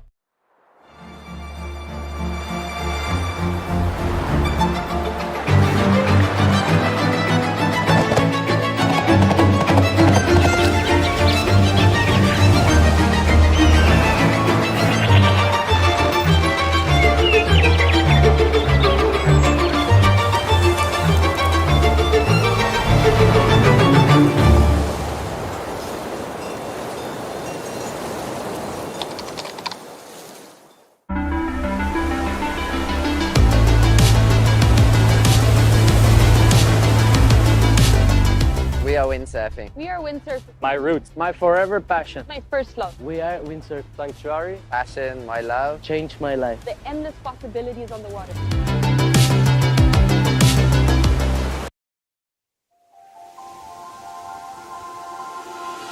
Ven y acércate a ver el viento, a saborear el paisaje y a escuchar el silencio de una visión infinita.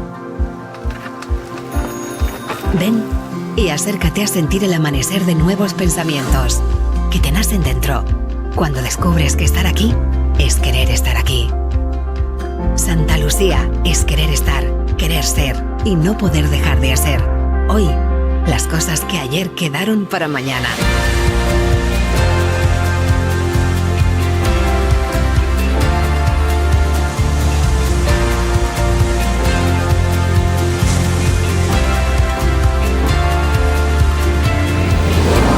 Ven y acércate a Santa Lucía. Acércate a ti.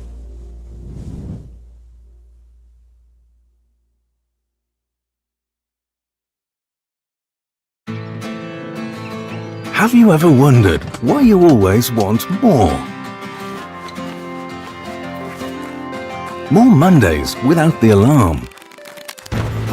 More first times. More leaps into the unknown. More breakfasts in bed. More whiffs of the salty sea and the countrified country. More smiles for the camera. More heartbeats per minute. More enjoying the journey. More dreams almost fulfilled. More unexpected friends. More races to anywhere. More flavors to discover. More being at a loss for words. More time. Time to lose yourself and find yourself again. In short, more moments like this. And this. And this. And what if the answer was never really what, but where? Gran Canaria. So much to live for.